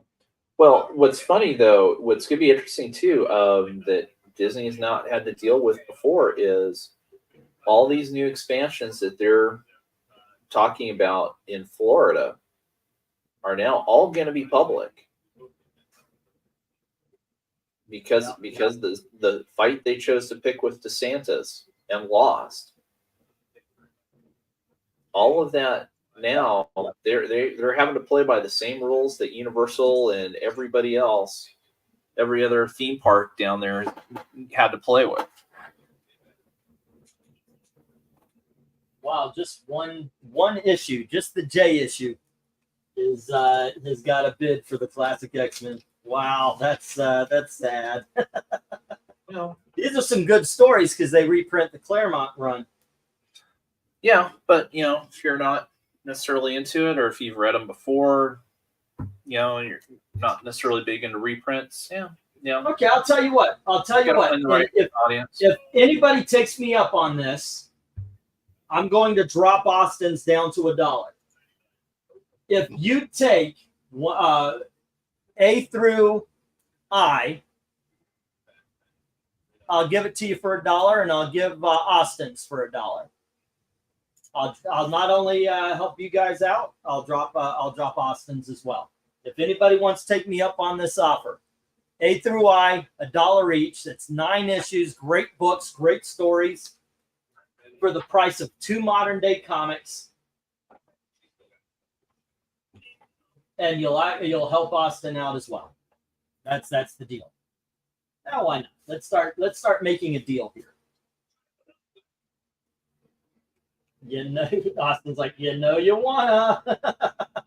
I'll tell you what. Also, try to make me, if you saw something in one of the older auctions and you thought, well, I kind of, but maybe not for that price. Name me a price. Do it. You can do it. I've seen migrant problems there where we're not far behind. I know, right? Anybody else expecting the next attack?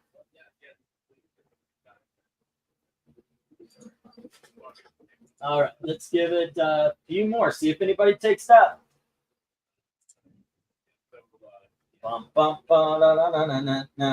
You know what? I've got another $2 book, $2 auction coming up. If anybody takes the whole lot, I'll drop 2 books. How many Brood Saga issues do we have? It looks like we've got 1, 2, 3, 4, 5 books dealing with the Brood.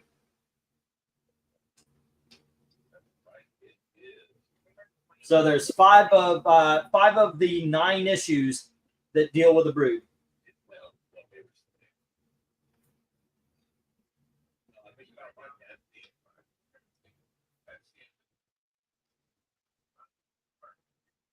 All right. And let's give just a little bit more. I've been to tune the Lotus Eaters to get some good information on. It's ridiculous what's going on over there. And did you hear that? That cop say that he will extradite American citizens. Really? Good luck with that. Yeah, UK is its own failed state right now, and once again, they have only themselves necessarily to blame, and the Tories were, just basically turned on the people, and so of course they were going to get voted out. So, they've got their own issues to deal with. Yeah, they thought they were doing right by electing the Islamic guy, and it messed them up. Alrighty, Austin's got issue number 88. There you go. The rest hit the reject pile. Offer still stands, though. Okay. Bum bum ba da da dum. Do do do do do do do do do. 1, 2, 3, 4, 5, 6, 7, 8, 9, and 10. All right. Oh shit. Next up, we have Greg Pak, Dan McDade with Firefly #1. And here we have Sleepy Hollow #1, Marguerite Bennett and Jorge Caleo. Next up, we have something called Death Sentence, issue #1. And we've got Blue Beetle #1 from the New 52. Here is Dark Knight 3, Book 1 by Frank Miller.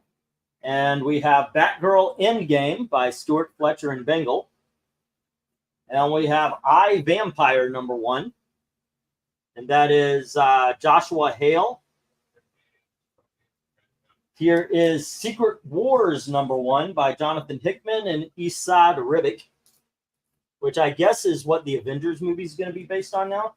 True Believers, Amazing Spider-Man #300.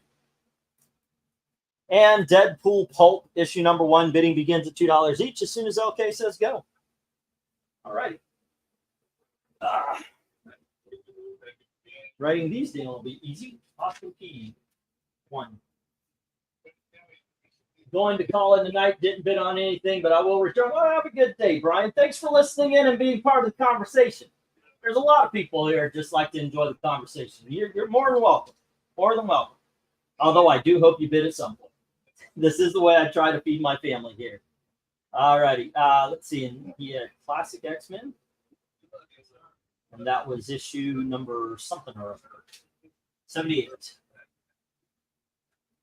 All righty. I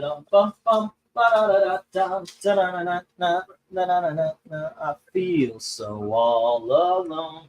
My daughter's got me onto some band called Fun.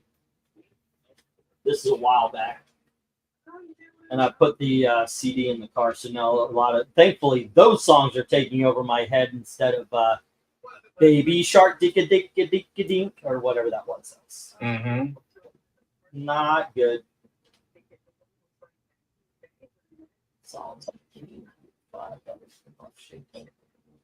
Alrighty. $2 on I, says Crinez. All right. I'm so glad the new movie is going to be based on the 2015 Secret War. We don't need another botch job on a classic. That's a great way of putting it. All right.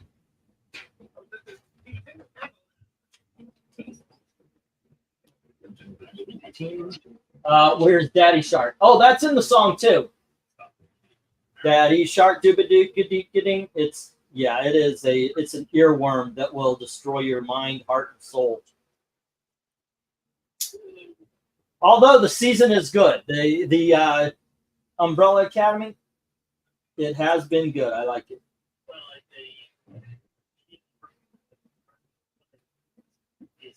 I'm hoping the next season of The Boys is the last. You guys, anybody else other than me getting the "it's time to end it" kind of vibes? I'm so far behind on that, and I don't know if I'll ever really catch up to it. Well, knowing you, I would say don't. Yeah, no. From what I've heard, I mean, basically, it started going off the rails last season. Yeah, and this season it really was like obviously all the 7 and Homelander is Trump, and at one point in time I almost lost it.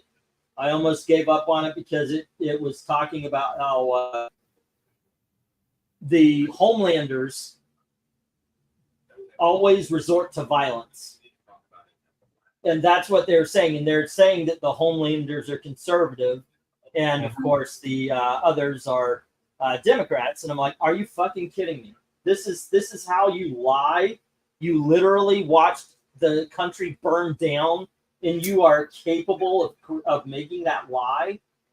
And that's what, like I said, that's what really bothers me is the lying. If you believe something, stand and by it. If you're going to go this hard on voting Democrat, then God damn it, buy and accept every part of it. But they don't. They have to lie to understand and get their point across. I recommend Sleepy Hollow, says Jim Sorensen. All right. Well, they're going to put an Indiana Jones attraction into Disney's Animal Kingdom. That's yeah, I heard about that. I am so glad, and I wish I was at home to enjoy that.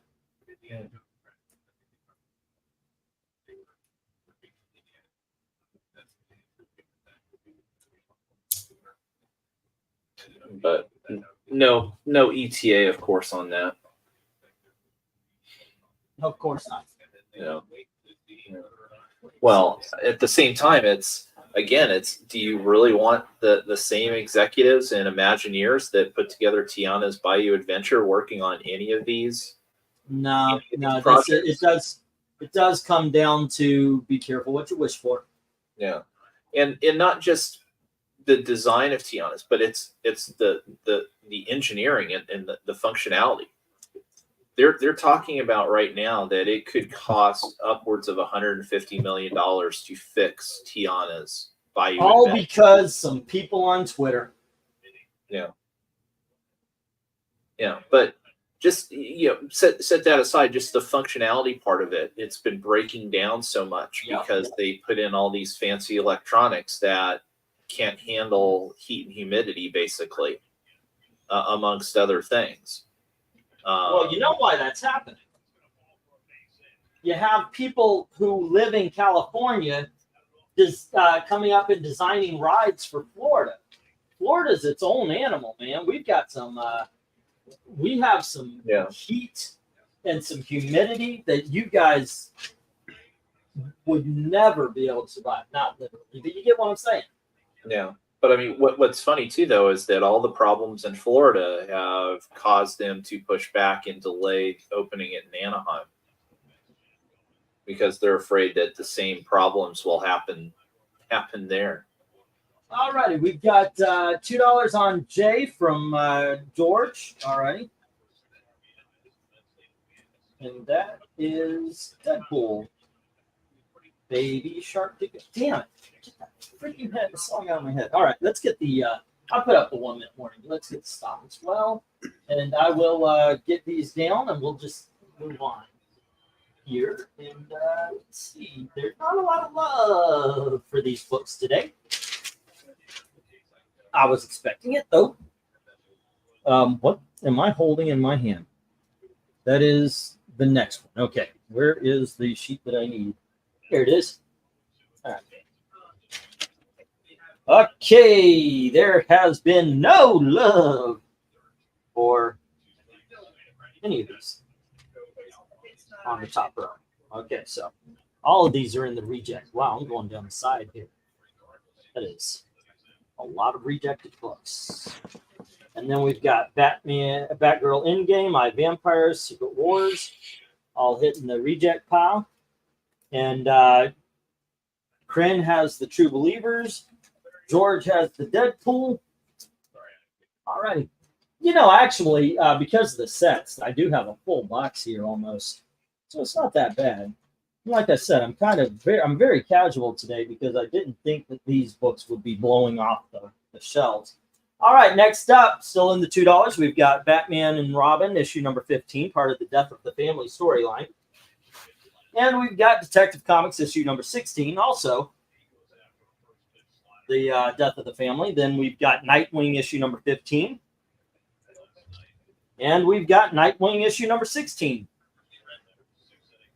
And that's all Death of the Family. Then we've got Batman and the Outsiders, annual number 1. And here is the Man of Steel. Talk about 1986. There's issue number 1. And that, by the way, is the variant. And then we have Superman Man of Steel, issue number 3, meets Batman. And here is issue number 4, meeting Lex Luthor. Here is issue number 5, the creation of Bizarro. And issue number 6, the whole origin thing all in one. All right, bidding begins at $2 each as soon as LK says go. How's it going, Eric? Just ducky. Cool. Enjoy your midnight snack. Not particularly, but it ate. Trying to figure out how bananas I bought yesterday are rotted at the bottom. Yikes. But I digress. I actually read Death of the Family. Yeah. And let's just say it had less plot holes than the Joker War. I actually like that event for. Yeah, I got the trade. It is pretty good. We read that Batman the Outsiders annual probably less than a month ago. Cool story. And Man of Steel. I said, this my favorite mini series, because we distinguish between 12 issues is maxi. It's my favorite mini series of all time. So when I saw something on YouTube a couple weeks ago, the writer who ruined Superman, and I thought, oh, that's be cool. I could listen to some anti-Bendis talk. Oh no, Bendis was wonderful. That racist, bigoted, homophobic John Byrne ruined Superman. That's a horse's ass take on this thing. Are you kidding me? Yes, it was. And this is a video? It's a YouTuber. I need the link. I don't remember his name. But whenever I hear phobic and we're not talking about a fear of heights, crowded places, or spiders, you lose me. Because I said, no one's afraid of trans people.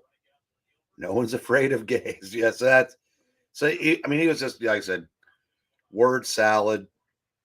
Typical leftist, thinks the greatest comics at Marvel were 2016 through 2018.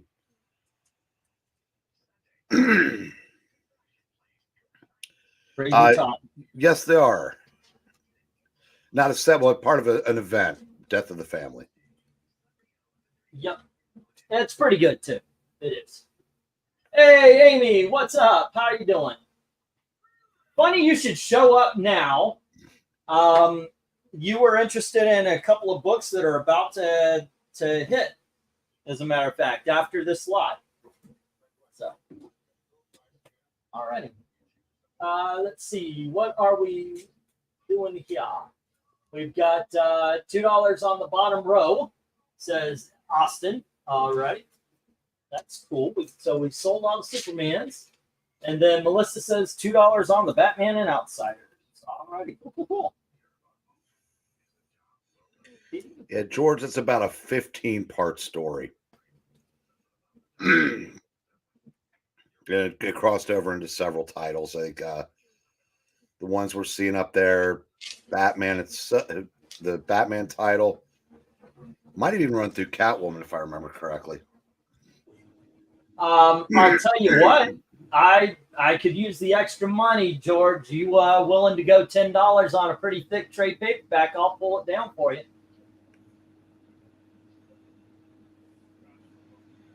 Eric, I heard what you said.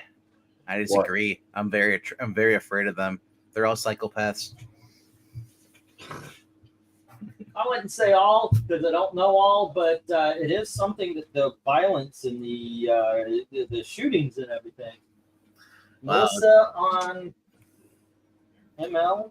Everyone $2. I've come across in person, they're always kind of unhinged. But then again, so are normal people too. Hey, sorry, those top left Batman Joker is part of set storyline. Yep.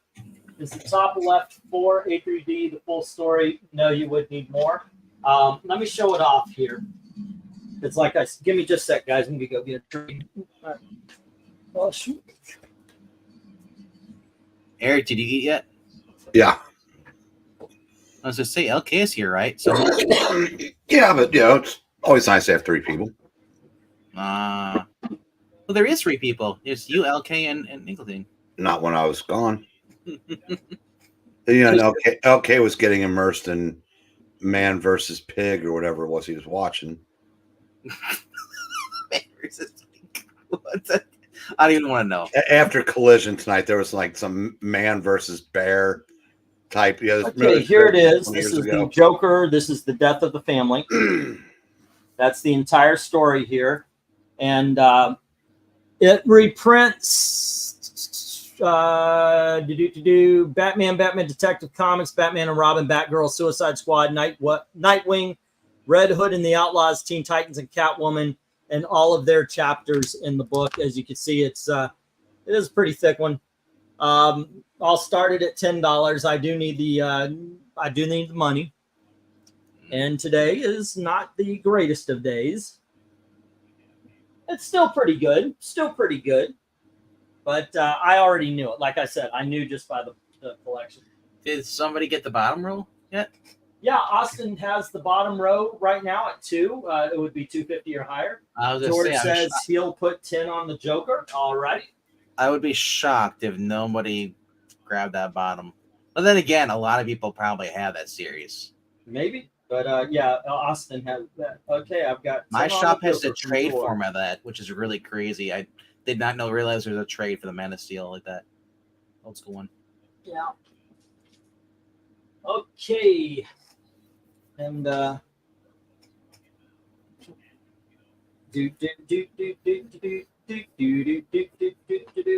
Baby Shark. Do. It was on the Umbrella Academy, and now it's in my head. Baby Shark. When does that final season come out? It's now. Is it now? Really? Yeah, it's out now. Yeah, that's what we're watching. They played the song a couple of times. Yeah, I forgot about that show, and I wonder if they're ever gonna have a final season because it left on a cliffhanger. Yep. I gotta know how it ends with 5. It's pretty good. I've been like, Rhaegar's like, stop! I'm losing viewers. Everybody's going, I can't take the Baby Shark anymore.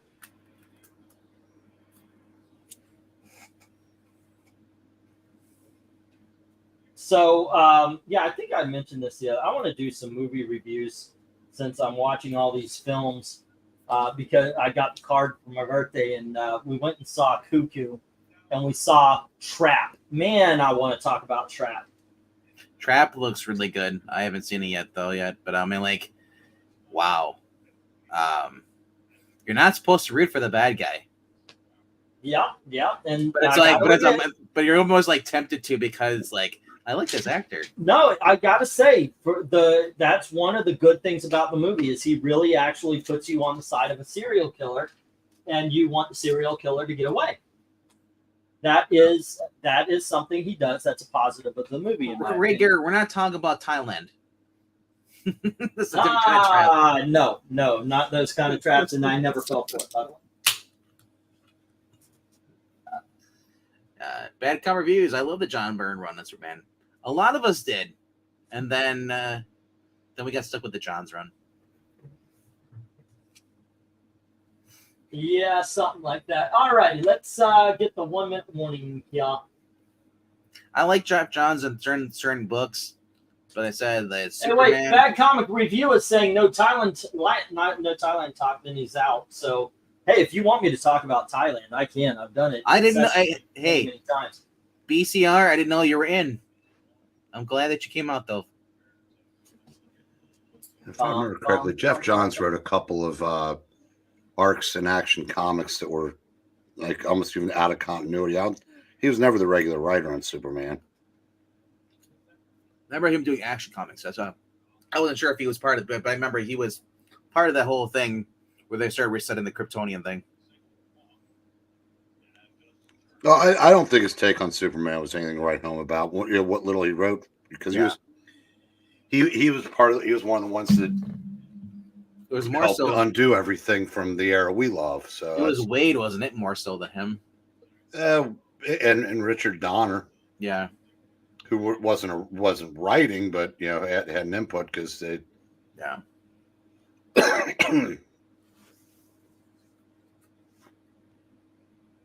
They let you check the equipment anyway.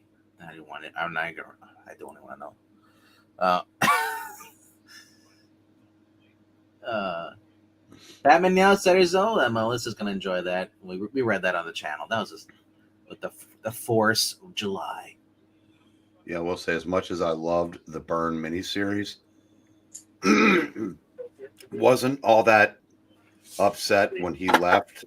Not long, about a year and a half after, because I think Stern, Wolfman, and Louise Simonson, I think, did a better job. Because I like her Man of Steel one book that she wrote then.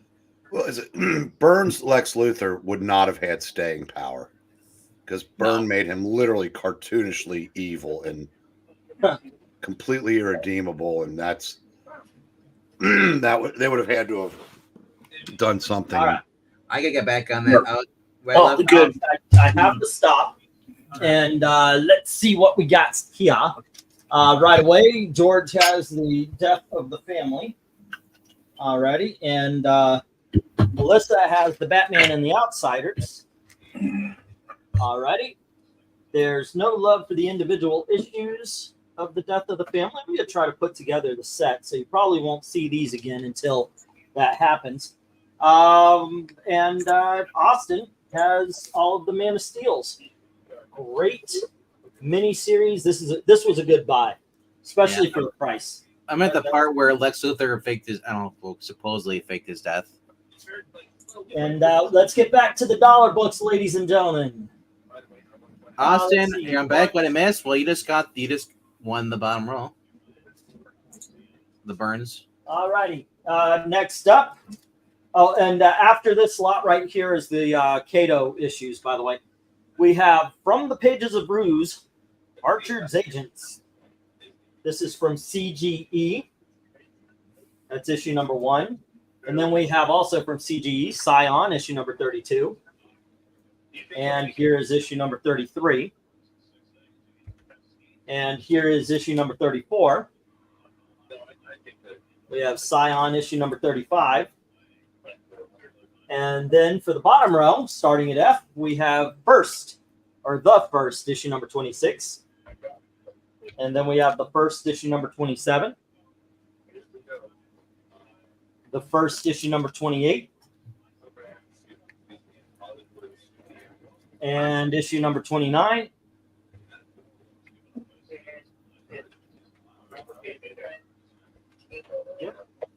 And issue number 30. There we go. So bidding begins at $1 each. As soon as LK says go. You got a couple of mini runs. This has 4 issues, and this has 5 issues to it. So you can get a good feel for what the book is about. Try something new there, guys. All righty.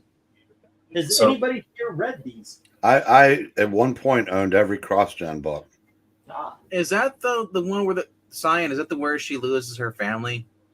Has to go against the wizard? The Ron Mars one? Do not remember.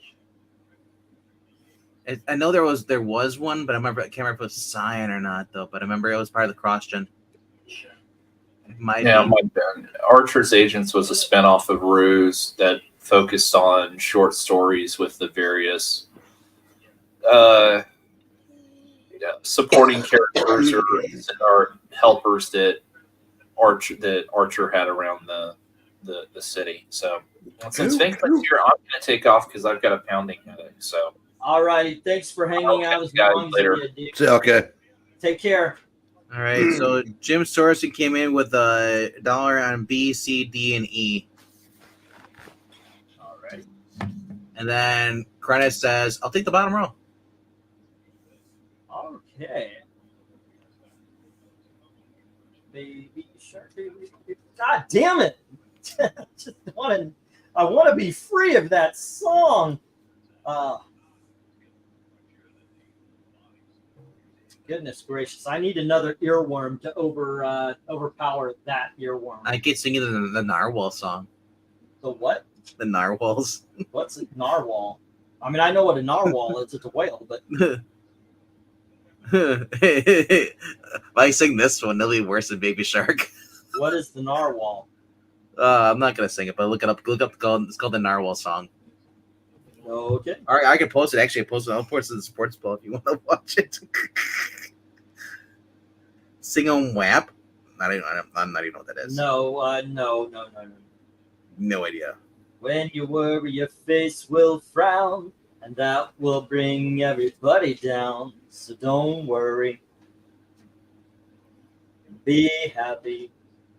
Woo, woo, woo. I got a headache too. Now I'm leaving. Don't worry. What are other earworms? Like, serious, what is an earworm to you guys? What is what's something that every time like all you need to hear is just a couple of notes and it's in there.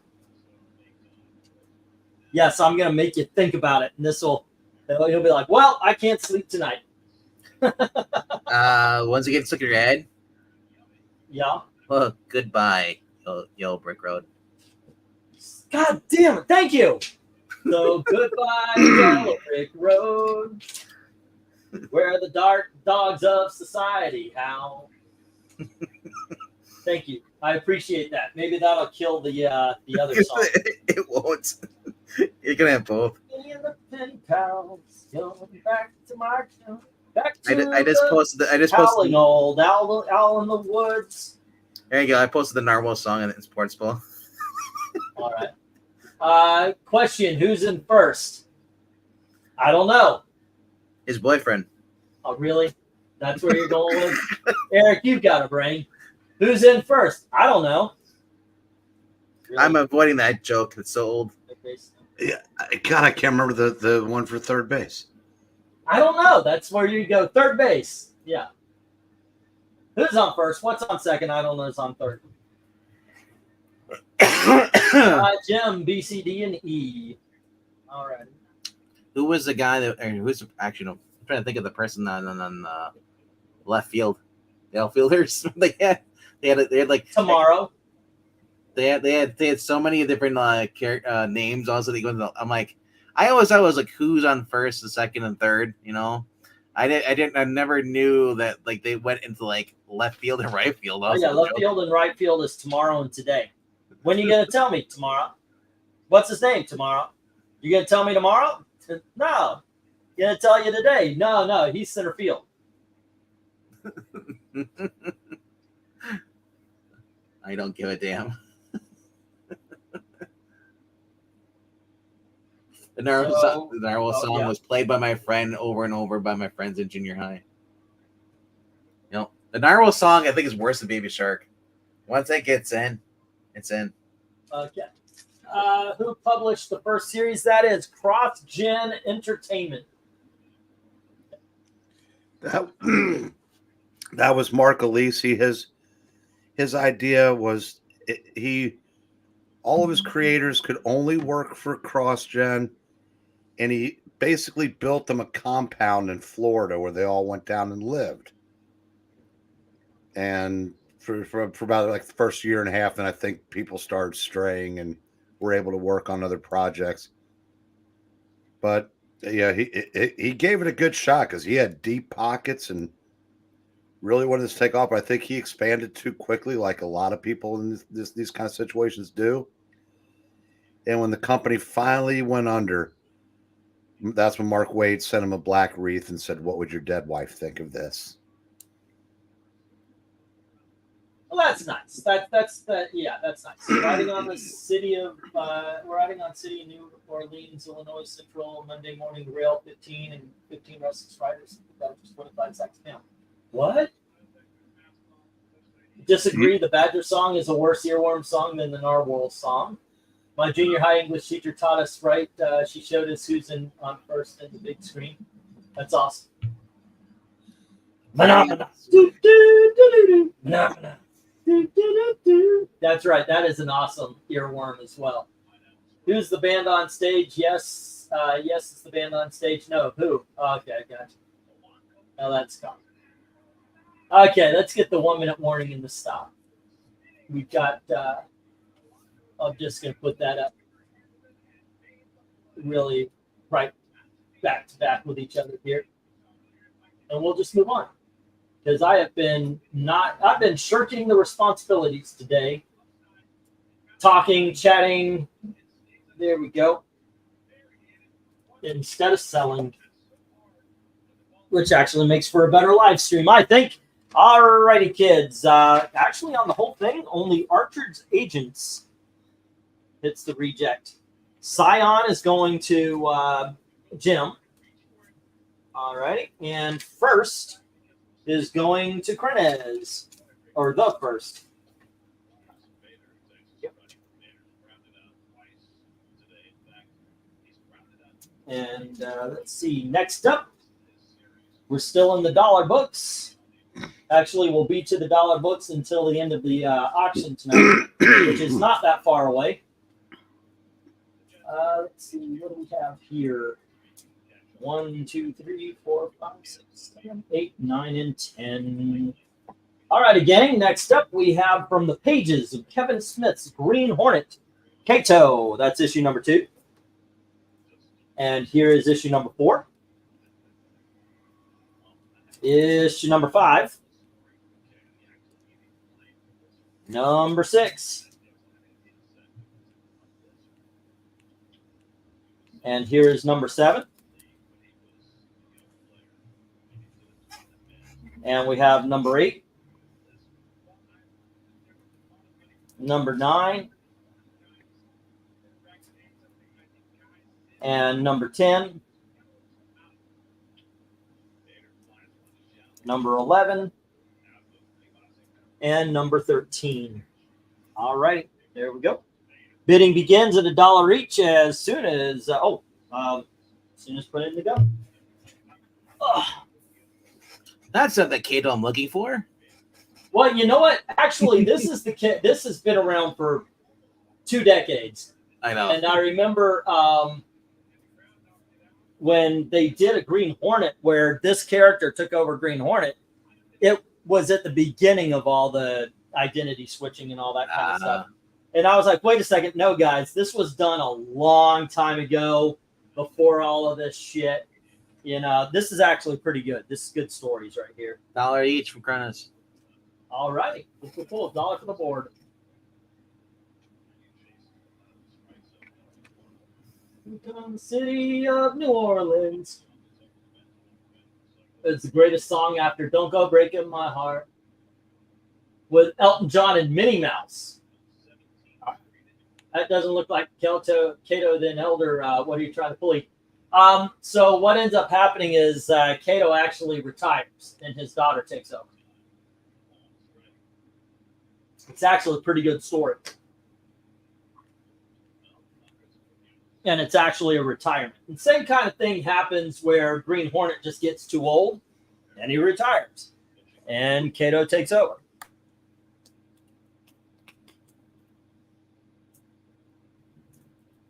Alrighty. And we got Hornet.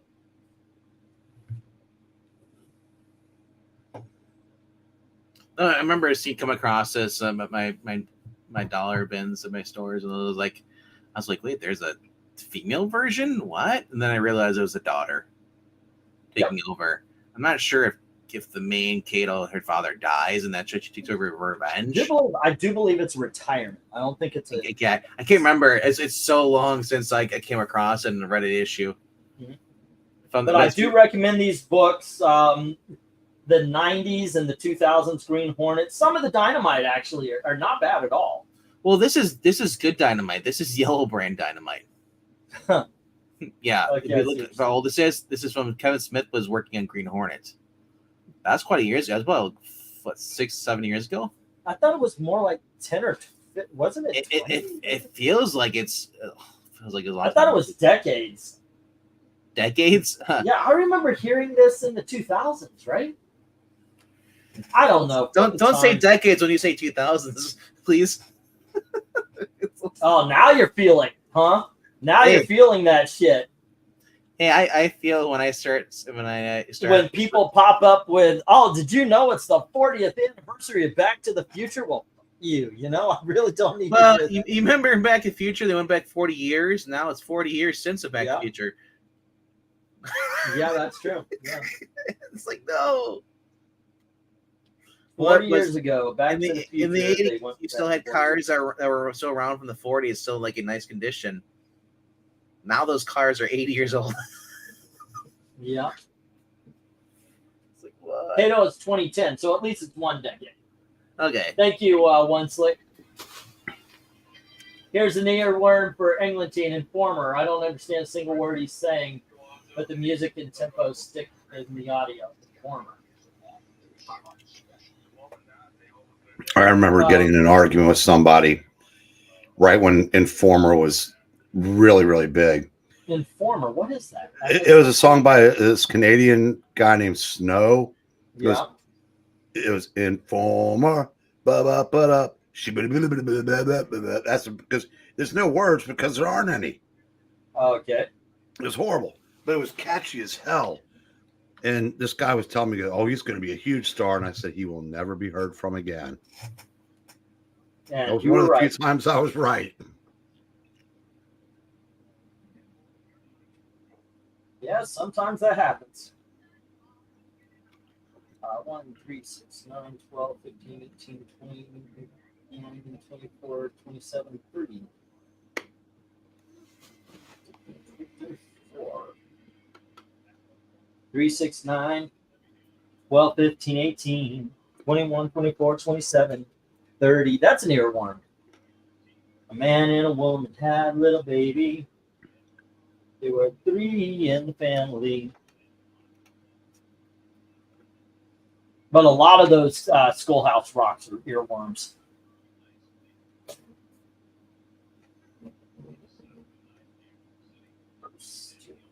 I'm just a bill on Capitol Hill. Well, I'm just a bill. Yes, I'm only a bill.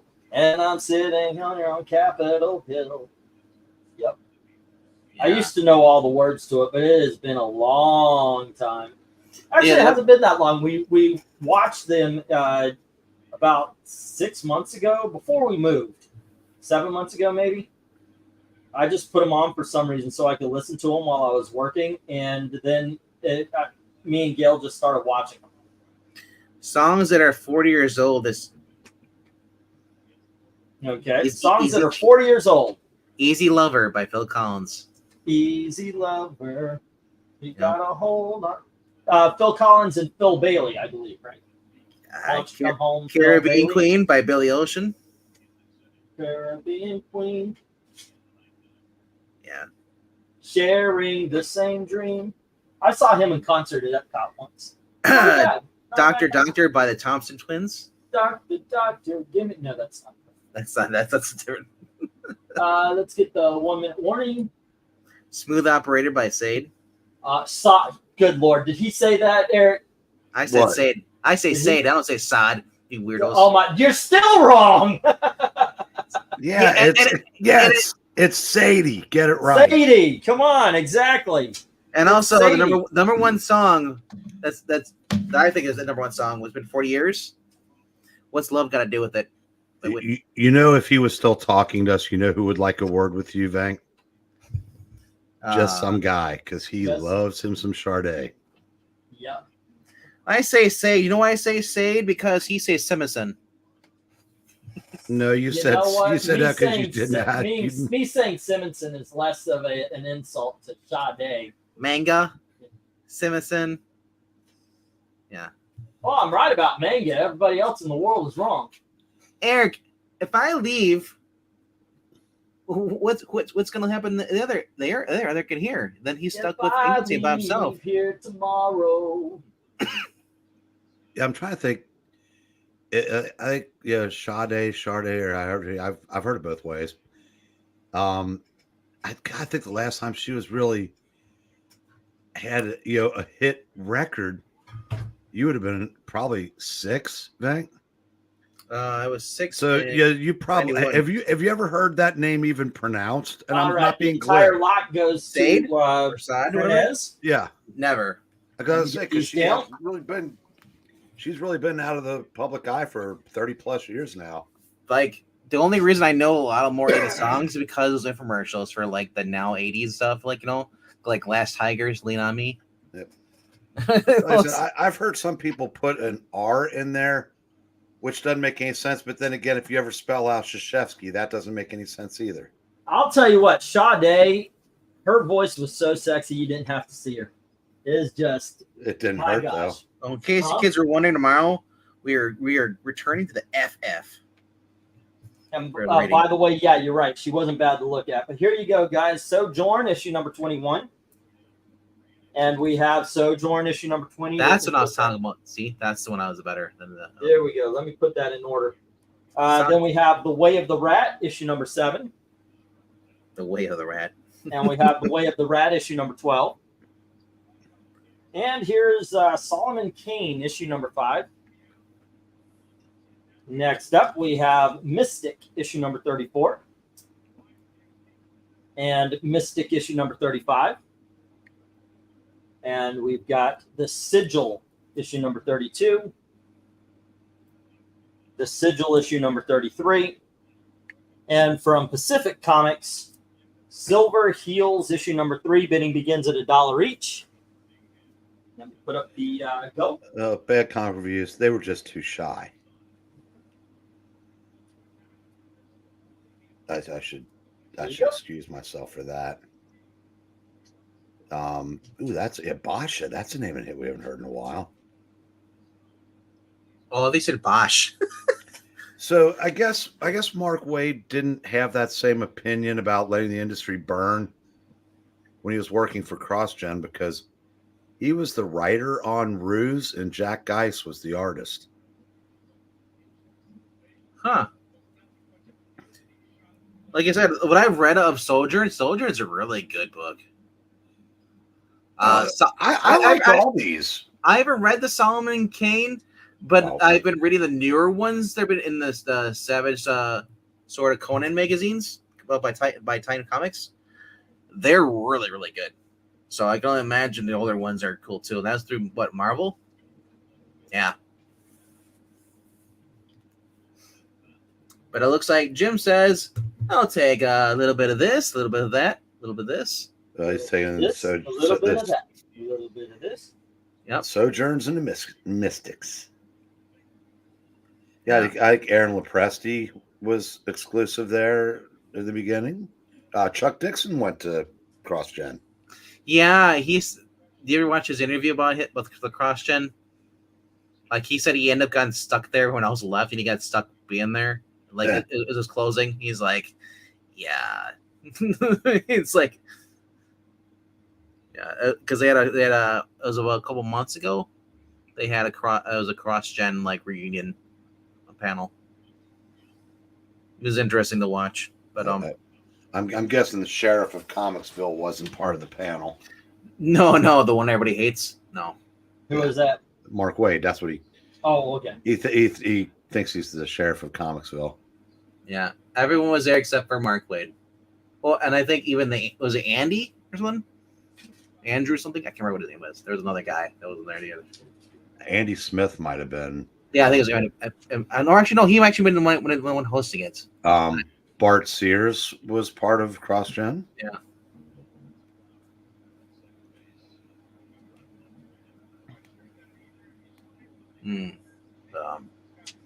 No, Solomon Kane, like when I've read of the newer stuff, I'm not sure how it is like compared to the older stuff. But they said that Savage, if you're not reading the Savage sort of Conan books, their magazines coming out, black and white ones, you're missing out because they just had like a 3-part Solomon Kane story, which is really good, really drawn well too. One on A, B, F, and G. Jim? Look, Dark Horse Trades to find them all in one place if you want to get all the Solomon Kane stories at Marvel, because apparently they're sporadic. Nice. Did not know that. The more you know. Do. Alrighty. Oh, good. We're around with. Hey, sis, you have that Don't- name? Let me check. Don't read that last one. You'll get. I get knocked down. Get up again. You're never going to keep me down. I get knocked down. Get up again. You're never going to keep me down. I know Quicker my than a ray of light. Quicker than a ray of light. I know what my earworm By is. the now. way, when you do that to me, it's I just go to Weird Al Yankovic. Chumbawamba. Yeah. Chumbawamba. Yep. At least that's catchy. Who let the dogs out? That is It's not mine. it's not an earworm. It's just annoying. It's a difference. Like Well, I will. The Weird Al Yankovic polka things. That's where I go to for that Chumbawamba. All right, let's get that 1 minute warning. What do we got? England team wants to do some tub thumping. What the hell is that? That's the name of the album, the Oh, Chumbawamba okay. that song's on. Oh, okay. I get it. No, thank you. Thanks for the offer, but I'm going to have to pass on that. All right. Who let the traps out? Oh my gosh. Yeah, there is actually a Thailand earworm. I don't even know the words to. It's just very, very catchy. And when I was there, it was everywhere. I mean, this song was on all the time. It was so catchy, and I didn't understand a dang thing about it either. you know what's probably the best earworm song is the Macarena song. And then one day I was my daughters were with me and they were watching TV, and all day long all they're doing is they're playing K-pop. And it's just boy band after boy band after boy band. Me And I said- likey. Yeah, there's so And many I songs. said, "You guys, could y'all play something by a girl?" I mean, it's been boy band. So they put on something called Meanie Miny Mo. Oh yeah, that's the my niece played that one. I was like, no. Meanie Yeah. Miny Mo. Uh-oh. Okay. It's like, wow. All right. Without seeing the video and the hot girl in it, oh God, what was it? Damn, I forgot. It'll come back to me. There's a group. Gundam Style. Yeah, Oh, that's yeah, an yeah. earworm. Hey, sexy lady. It's like, yeah, the thing is that you can't understand what the hell he's saying. So song keeps saying condom style. I was like, what the heck is condom style? What? There is a group, K-pop group called Twice. I think it is, yeah. And they sing a song, "Me Likey Likey," and it's the same. There's like six. So there's 6 girls in this band. So this group. So they repeat the same lyric. Each turn replay the lyric. So you get the same lyric constantly on repeats, at least 6 times. It just drives me nuts. My nieces live it. They love all the K-pop stuff.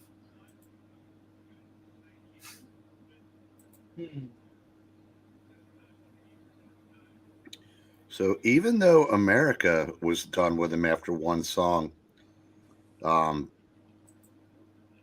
Darren Kenneth O'Brien, also known as Snow, has actually had a pretty good career for himself. Anybody from the Jam still do music? Yeah, the one of them does music. He found basically a guy that sounds just like Paul Weller and does a lot of Jam music. I can't remember if it's Foxton or Buckler.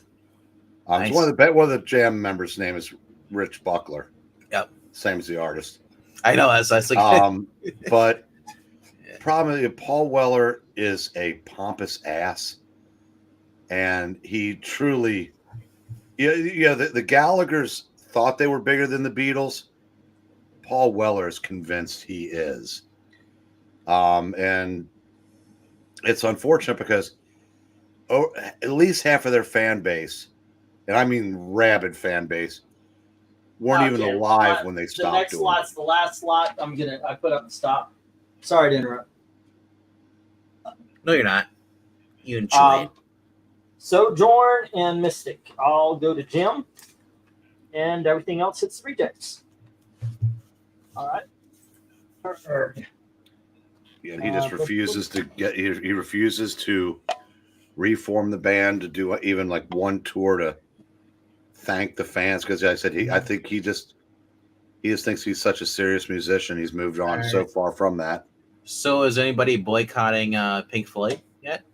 All righty, kids. Next up, we have The Shield. That's issue number 3. And then we have issue number 5. We have issue number 6. Issue number 7.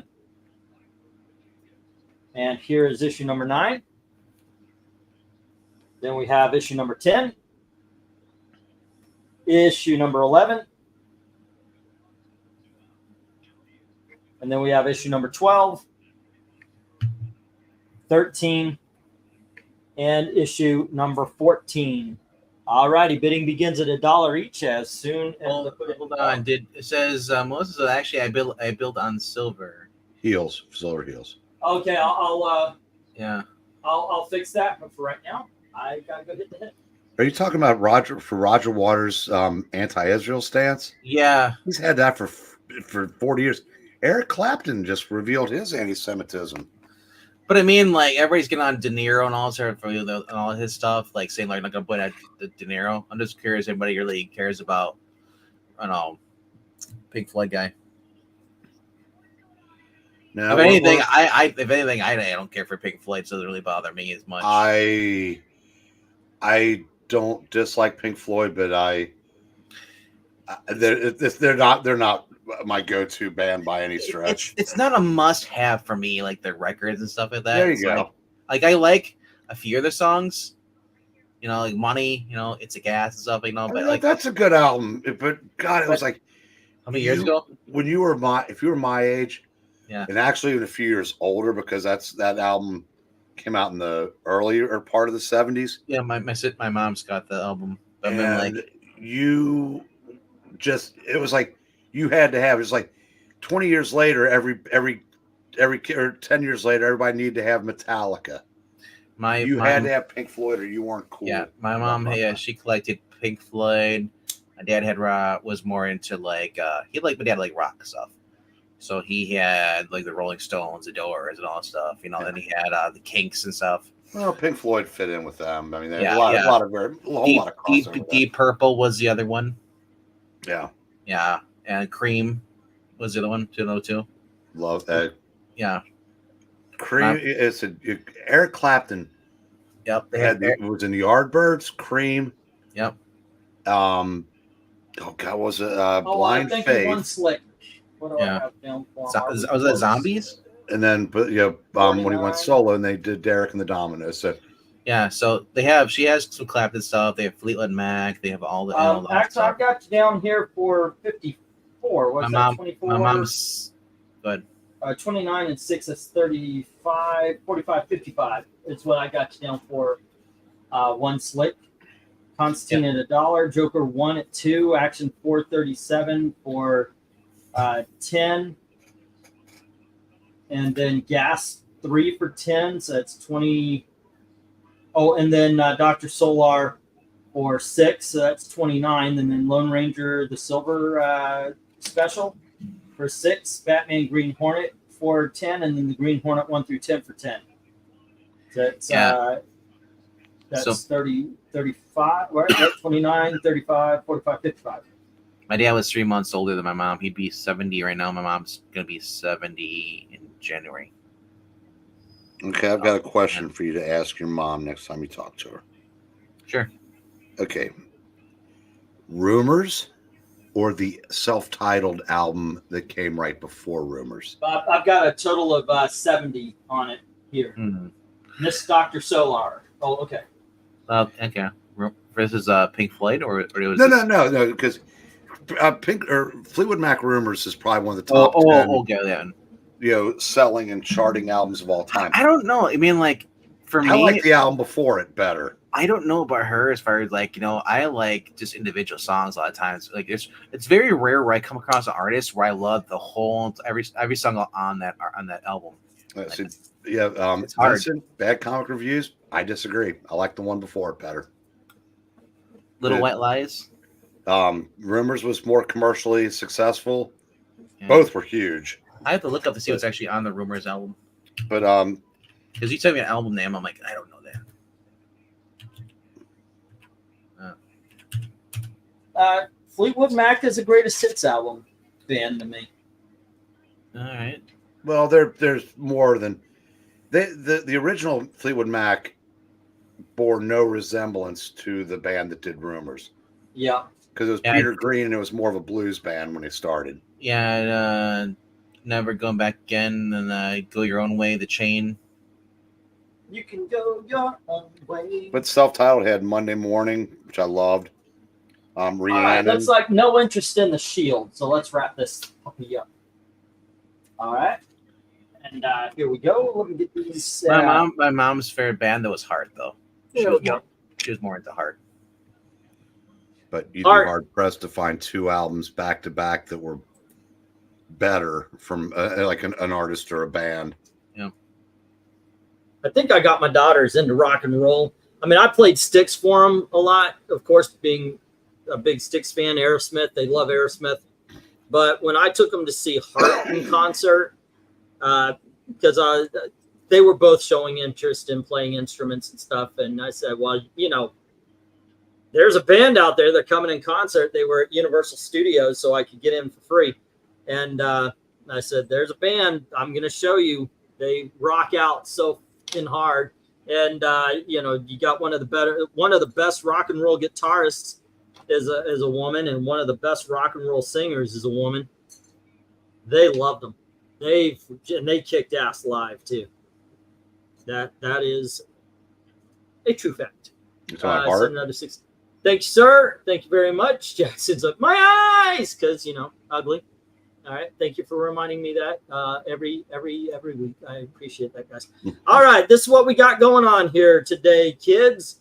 Starting with Jim, or I guess could start. Well, I already did one slicks here.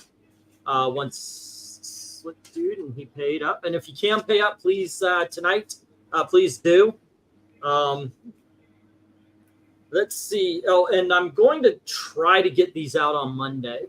And instead of, I'll do multiple trips if I have to. Jim has Legion of Superheroes 1 for $1, JLU number 1 for $2, Jungle Book number 1 for $3, Oz 1 for $3, Detective Comics 582 for $3, Superboy 50 for $3, Superman 336, 338, 340, 341, 354, all for $3. Scion number 32 and 33, 34 and 35 for $1 each. Sojourn 20 and 21 for $1 each. Mystic 34 and 35 for $1 each. And that is $38 their total for Jim. I know I'm holding at least I don't know if we've got a full box or it's an almost full box, but this might actually fill it. Just let me know whenever you're ready to ship there, Jim. Austin has Classic X-Men number 78, Superman, Man of Steel 1, 3, 4, 5, and 6, all for $2 each, for a subtotal of $12. If you want me to send it along, of course, that's $9, and that would be $21. If you want me to hold for a bigger bag or box, just pay for the books, and all is well. All righty. Let's see, Melissa, Batman Annual number 1, Batman and Outsiders Annual number 1 for $2. I'm also holding another book for you if you want me to hold for more for the bag and such. Just send the $2. Otherwise, it would be $11, and I'll send both. Well, no, you don't have to do that. You could send 6, and I could send it media mail. And then that would be 8 total tonight because you already paid for the other book. Alrighty. George. Okay, I'm going to try this. Is it the CH a K sound like Krukanina? Or is it Kruchinina? Kruchinina. But anyway, George had Classic X-Men #1 for 3, Sabrina, The Chilling Adventures of Sabrina #1 for 4, Batman 410 and 411 for $3.50, Secret Origins #14 for $3, Batman 500, the autographed one, for $20, Action 435 for $6.50, Deadpool Pulp for 2, that was issue #1, and The Death of the Family trade paperback for 10. That's a subtotal of 52. That's 1, 2, 3, 4, 5, 6, 7, 8. I may actually fit this in an envelope. So that would be 61. And for shipping and everything. So there you go. And once again, if you want to hold for a box, I'll do that. I just ask for the, you pay for the comics, I'll hold for the box. But if you want them to go, and I understand if you do, because, you know, first time, you want to make sure I'm going to be on the up and up, it'll be $9 for the shipping. Glenzer had Buck Rogers 1 through 12 for 10, Virgin Vampires for 5, Hack and Slash Death by Sequel, and First Cut for 5 each. That's 25. And there you go. I'll just throw it in with the rest if you want, or if you want me to ship it. And that would be 9. So that would be 34. All right.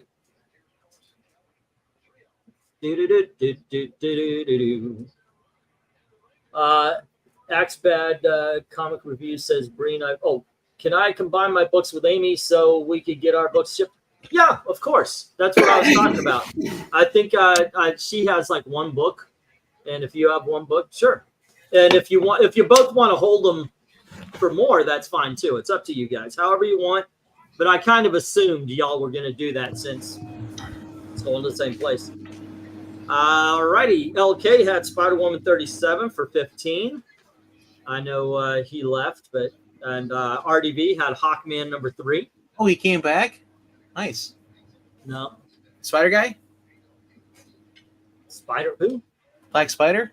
Did you just see the Black Spider came back? Oh, I thought Eric and Boyd had silver heels. It was Amy? Yeah. Yes, Amy. Oh, Yeah. okay. Let me put that on Melissa's sheet then. Yeah. And Amy is asking, the Arion book did not, or the Arion book did not sell. If you want me to put you down for it, I will.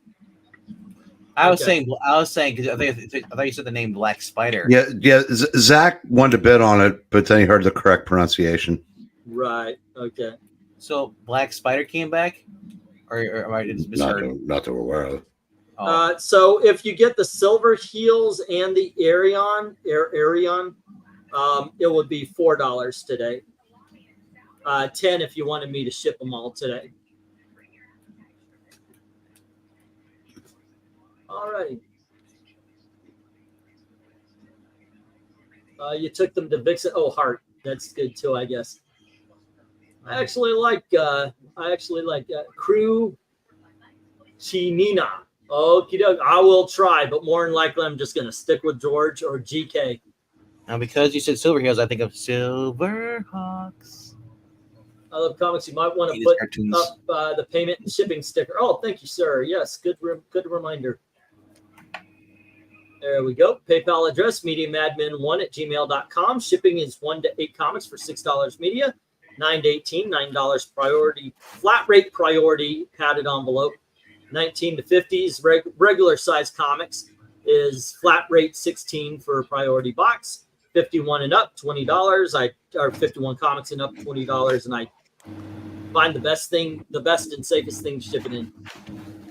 Alrighty. Okay, I got it. Okay, there we go. Who else? Oh, Krenez. I believe I got everybody else but Krenez. Amy would like Orion SP added to the cart. All right. I got it. right there on the sheet. Cool. Okay, and let's see. Krenez had these are all $1.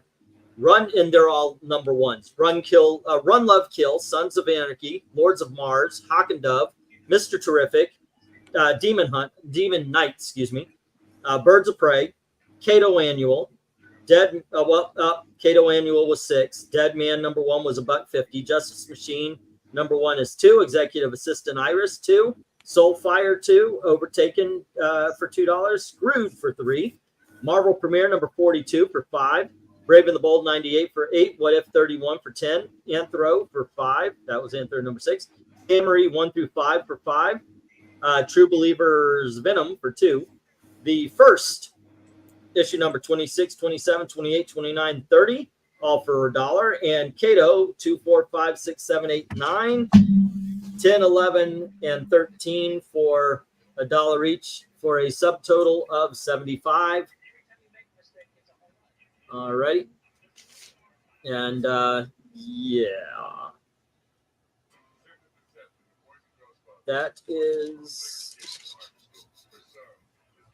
1, 2, 3, 4, 5, 6, 7, 8, 9, 10, 11, 12, 13, 14, 15, 16, 17, 18, 23, 24, 25, 26, 27, 28, 29, 30, 31, 2, 3, 4, 5, 6, 7, 8, 9. Okay, so we're looking at about 39 books. So we're still in a medium-sized box. Should total to 80 to 50. Okay, so I might have marked it. Did you hear anything I was missing? Only missed Conan Song of the Dead. Okay, there you go. Conan Song of Dead. And I've got $5 on that. More than likely, I missed a 50 cent, and that's why I've got it marked as 80 here with the Conan. Good night, One Slick. One Slick, take care. Be safe, man. Or do you say? Good night, One Skip. England's knees hurt for I'm just gonna different reasons. Yeah. I'm just gonna skip saying goodbye. 2? Well, I want him to feel at home. No. Somebody should, right? There you go. Have a good night, One Skip, dude. I dig this group, man. Jackson said the same thing. See you, One Skip. And Dead Man was 150. Yeah, I knew it was something along those lines. Yep, actually it was, and I've got it written down. I just didn't count it. I mean, if he actually changes his name to One Skip, dude, I'm gonna laugh. That would make me laugh. It really would. And then you never skip him. Okay, let me see what we got going on there, and I'll check right now, George. Yeah, we've got some new people have been popping up in our chats. We have last week. What was his name? Brian Johnson Brian or Jones. something like that. Brian Jones. Brian Jones. You got here, and then I got over on me. It's like Gucci. Is his name Gucci Thompson or something like that? He's like, I do not see it here, George. Did you pay through Ko-Fi?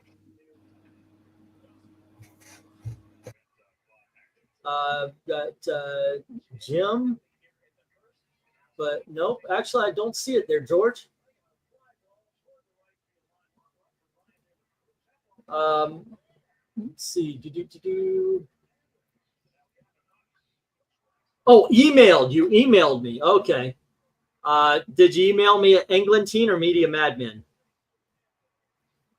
Let me see. Oh, hello. Just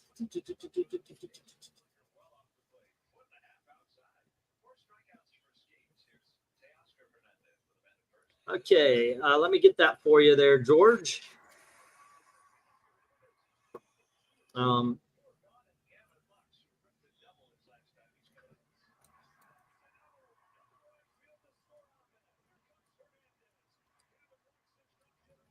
Let's see. Box.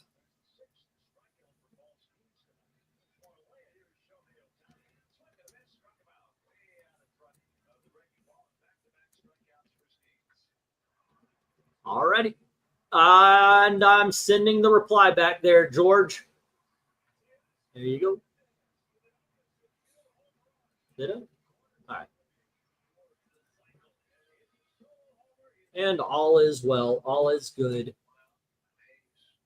To meet him. Okay, but I'm K, the Ko-Fi one. Yeah, whichever one is right for you. Sometimes, though, with Ko-Fi, it goes to a place called, what is that thing called? It's another billing thing that I had for a while, and sometimes Ko-Fi sends it. Stripe. It sends it there, and Stripe holds it for 3 days. If it goes straight in, it'll be good to go on Monday. Otherwise, if it goes to Stripe, I wait until the money gets released. But there you go. All right. Fun times. Skip will be missed. Wait, what are we talking about? Skip and Tosh. Oh, yeah. I know he was more you guys' friends. I don't know what it was, but Yeah. he would never come on when I was on, and I see him on my channel when I'm not there. I'm like, okay.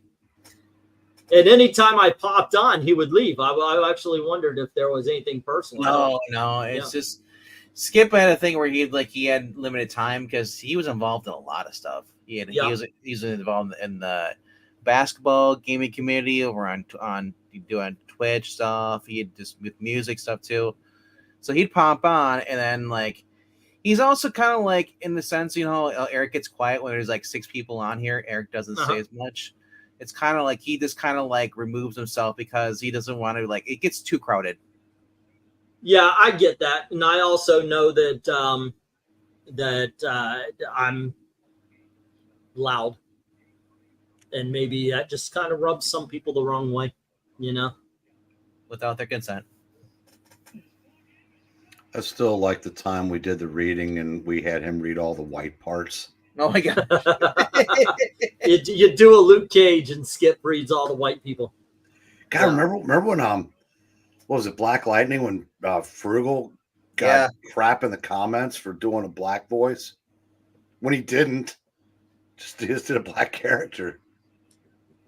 Boy, if those people heard us, that is some funny shit. Man, especially if they heard my Luke Cage or any of them. I know. I mean, we use the word honky a lot of times. The worst of all of us by a mile is Maranya. She's got more soul in her voice. No, when she does black voice, she definitely goes farther than we do. Goes into the soul. Yep. That is funny. We just read she was reading as Misty Knight last night, so you can see example of that on the channel. I never said as far as Iron Fist goes, those are really good stories, but I don't know how well they'll do as far as their viewership on the channel because I don't know. Compared to Spider-Man, Iron Fist is kind of Have a good night, Austin. I feel like Iron Fist is kind of not as popular as some of the other bigger names. Yeah. He's and a side that character. TV show didn't help. TV show was awesome, bro. I liked it. I agree. I liked the TV show. I especially liked second season. This might be the only place you could find 3 people on the same stream that all liked Iron Fist. Go figure. I did not, by the way, loved Jessica Jones season 1. I think it is one of the best seasons. Whenever we ever talked about Netflix Marvel, I always broke it into seasons rather than shows. And Jessica Jones season 1, dude, I put that up above some of the Daredevil seasons. It is freaking incredible. Dude, season 2, not so much. Season 3, I still haven't finished. Who would have thought that the little redhead nerdy girl in the part of Jessica Jones season 1 would blow up to be all these different roles? She's in The Boys. She was in the Fear the Walking Dead. She was Guinea. It's she was an annoying little girl that was upset because her brother had a crush on Jessica Jones, and Jessica basically lifts her up by her throat and lives on the wall, and just puts her in her place. I would never would have thought that actress would just take off all these big roles. She plays Ashley in The Boys. Sometimes that happens. I will agree with you on season 1. I'd say Daredevil season 1 was probably the best of all of them. And I don't know if I think Jessica Jones season 1 might have been second. Oh, especially Daredevil season 1 where he has the hallway scene where he's going to get the kid. Yeah. Now, Daredevil season 2 was a step down from season 1. To the Punisher, right? but Yeah. no Marvel Netflix show fell farther and harder than Jessica Jones. Oh my gosh. And then you just when you didn't think it could fall any farther, seasons 2 to 3. Yeah, that Yeah. Third one was They- the third one was literally like we're gonna make Patsy into a villain, and What then are we doing? and then Culture appropriation is a grift to flaunt a perpetual victim card. I'm trying to see what he said to Maranya. Well, I have to do that, honey child. At least I stopped eating fried chicken on screen when I read the books. oh yeah, she was. But not watermelon, says Jackson. You're lucky I have a wrench, Jackson, is what. We Uh, were Maranya reading says. we were reading Captain America and the Falcon, and there she's running as a Falcon. She's eating chicken on screen because she usually eats her dinner while we're on And I was That's like, funny. "What the heck are you doing?" I'm like, you eating chicken, Raiden? I'm like, Wait, "Oh my!" there was oh yeah, that's right. Punisher season 2 was filler. I actually I liked it. I like both seasons of Punisher. I think the first one was yeah. better because of Billy. The second one was kind of like you had, him versus the religious guy assassin. Like it was just kind of like, whatever. It became like Punisher like because he had the girl too. Remember? I think Yeah. that I love both seasons of Luke Cage. I liked season 1 of Iron Fist. I really liked season 2. Loved Jessica Jones. Yeah, liked the 3 seasons of Daredevil. Really liked the Punisher. You know what I wasn't overly impressed with in any way, shape, or form was the Defenders. Yeah, I watched it and I enjoyed it, but you're right. It wasn't impressive. It wasn't oh wow, that's kind of cool show. It was there. It was Did no, its job no. and then it went away. I gotta ask though, was Defenders where Luke Cage finally first meets Danny Rand, or was that Yes. Yeah, I love that that. was the highlight of the thing when Danny fists him through the wall. Well, I should Danny's like, probably rephrase that differently. No, I think you should keep that phrase right there. no, but I love it. He's like Hugh. Oh, I'm the Immortal Iron Fist. He's like the what? It's like this crazy white boy with the beard. Well, because Daredevil wasn't in it that much, right? Because he had the. Isn't that when when the building fell on him? They thought he was dead. Yeah, that was towards the end. Yeah. But yeah, Defenders was very short run because they led into season 3 where Daredevil basically Matt doesn't want to be Daredevil anymore because he can't hear out his ear. He has problems. Dude, I saw the D23 trailer for Born Again. Wow, that looks great. Good. I haven't seen it yet, but yeah, White Tigers. I'm excited. What they showed White Tiger. Let's see what we got. Defenders was a letdown, and they wasted Sigourney Weaver. They really did. I did like the way. I think it was Iron Fist 2, though. It might have been Defenders. The old lady, the one that was all mystical and shit, and Daredevil goes to fight Jessica Jones and ends up pushing a car at her. It's like, oh, I like this. All right, yeah, let's get some powers up in here. Defenders was too rushed. It was only 8 episodes while all the others were 13. Some people are saying the 13 episodes were too long. I don't agree with that. A show should be as long as it has to be. 22 episodes.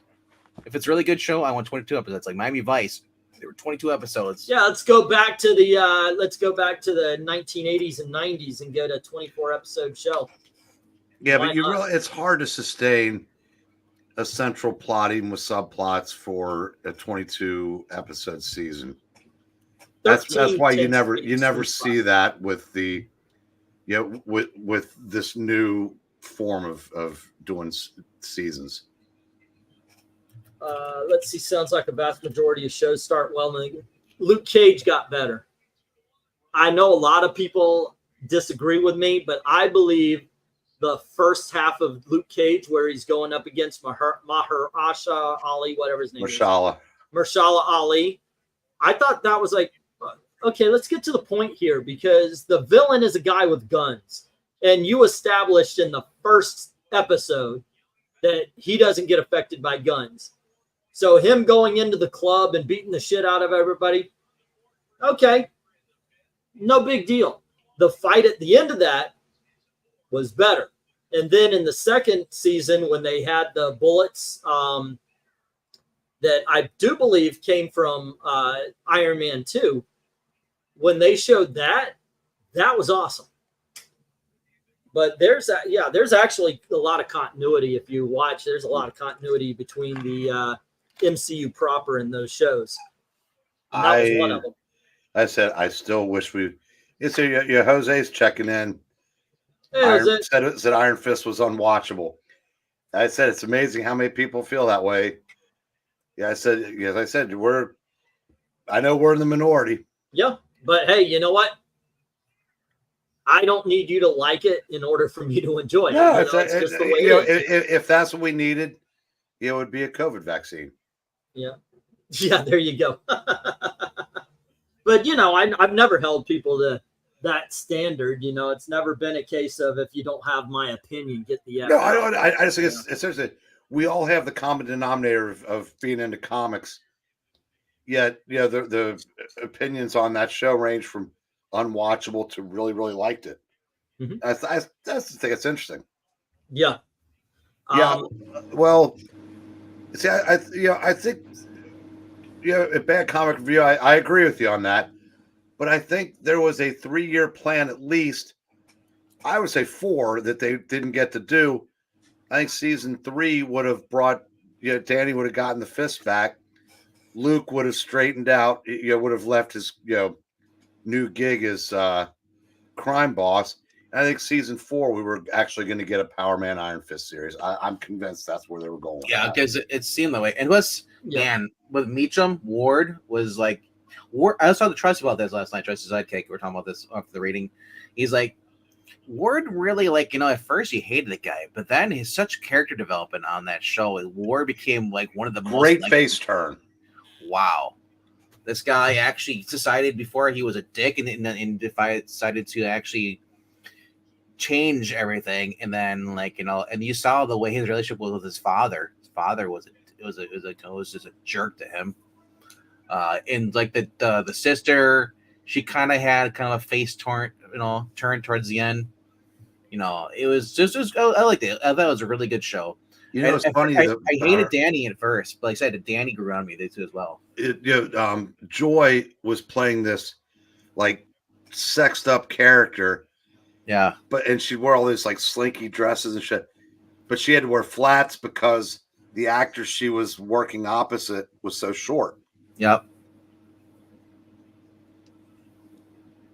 The guy that played Steel Serpent, because you saw from the reading. Yeah. Now you can okay. Remember how big he was in the comics? Yep. And they hired this diminutive dude to play him in the show. Yeah, the little dude, the little guy. Yeah, that was that was a letdown. Yeah, well, but if you've never read the comics, you just realized that last night. No, but because they had the book got canceled before they could pay that plot off, so it finished in Marvel Team Up 63 and 64.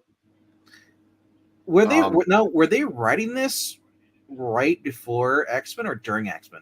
During. Okay, that was because I was shocked to see Claremont and Byrne on them. Weren't they on X-Men at the time? They were doing another book.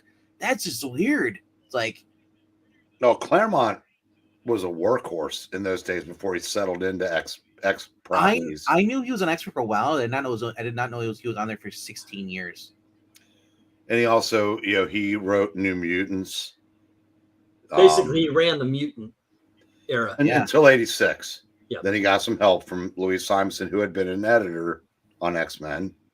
And is awesome. But 16 freaking years established lore. And then I guess his write-off, or I guess the finish off the characters, was the X-Men The End series he did. But 18 issue thing. I do miss. There's 2 things about Miss Unite I miss from the TV shows. Really? And what would those 2 things be? I believe I don't have to explain. All righty. Yeah. Yeah, that's actually Sabretooth's first appearance was in Claremont's Iron Fist, which is why most people have 14 of the 15 issues of Iron Fist. Yeah. issue number 1, even at $75 to $100, is more affordable. Yeah, well, I don't begrudge that because No.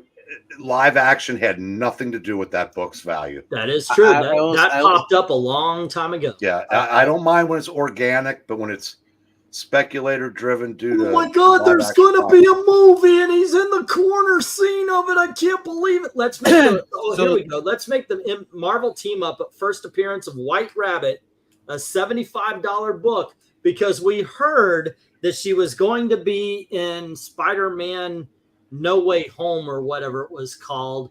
And we see all the cameos that they said was going to be in there is little lights in the sky that maybe you'll figure out what they are. By the way, let's ridiculous. take a moment to acknowledge Bad Comic Reviews because he's absolutely right. Bill Mantlo, Yes, what a workhorse. never got enough love. Because you wonder how many years of great writing we were robbed of by, just a freak accident.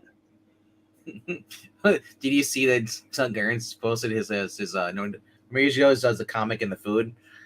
He had the Torment book up there, like book 5 of the Spider-Man Torment. I was like, and it's Of what?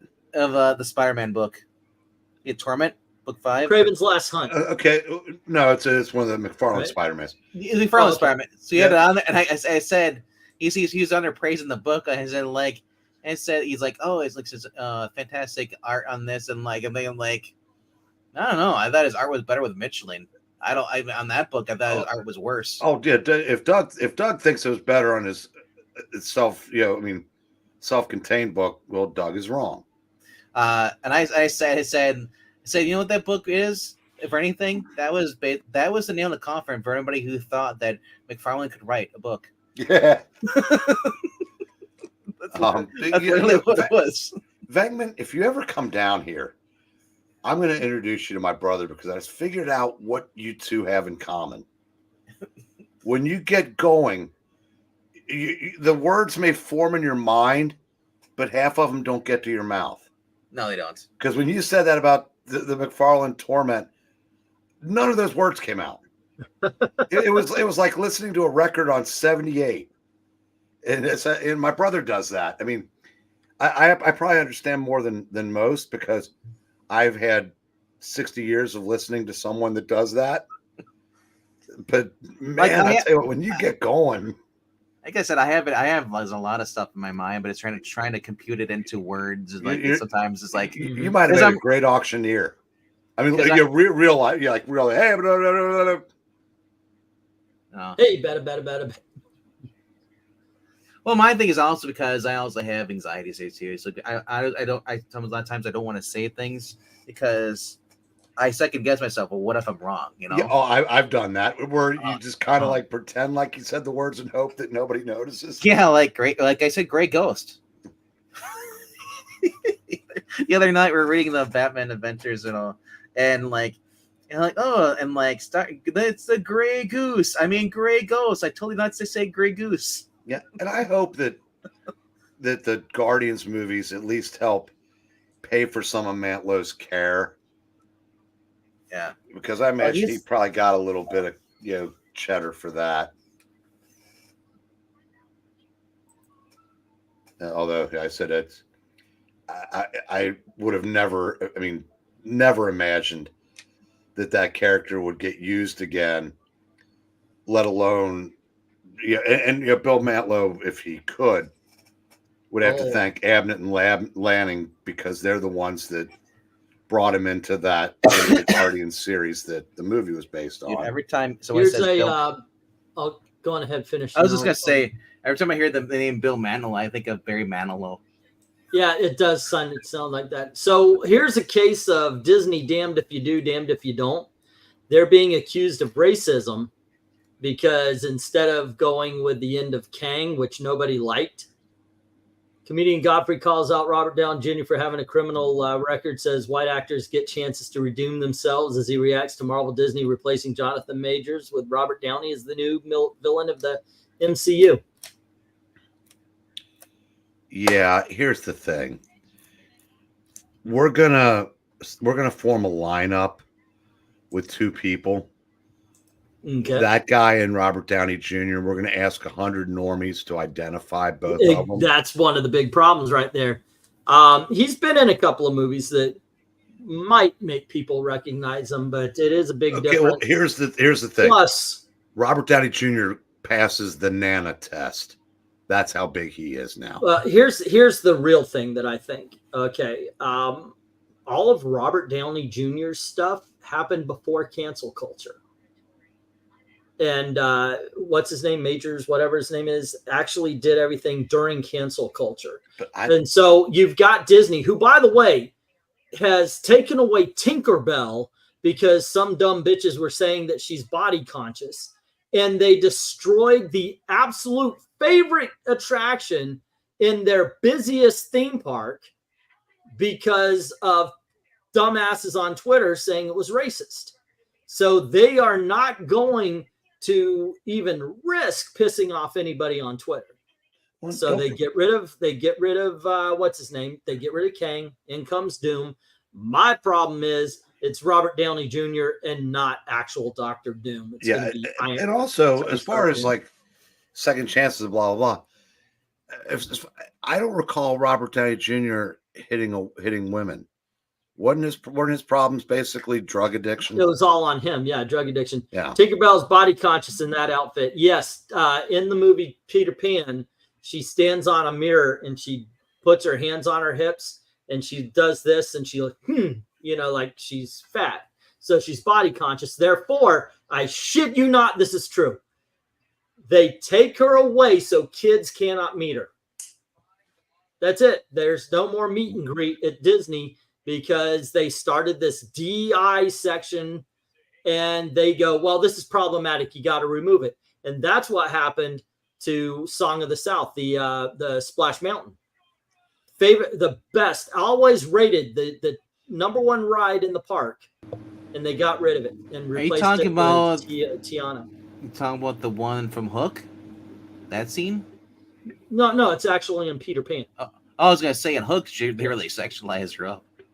Yeah, they didn't really do that in Hook, and they didn't really sexualize her in the movie either. Well, in the Hook, she wanted she wanted to hold Peter. Yeah, well, that's actually that's in the story. That's just what she does. So yeah. Alrighty. Anywho, Julia So, Roberts, that's what it was in the movie Hook. I read parts of Hellblazer smoking issue that shit goes deep. That Yeah. was part of my puberty. Was that movie? Even though I was only like 6 or 7. Well, I say that a lot. Linda Carter taught me that I was heterosexual. Yeah.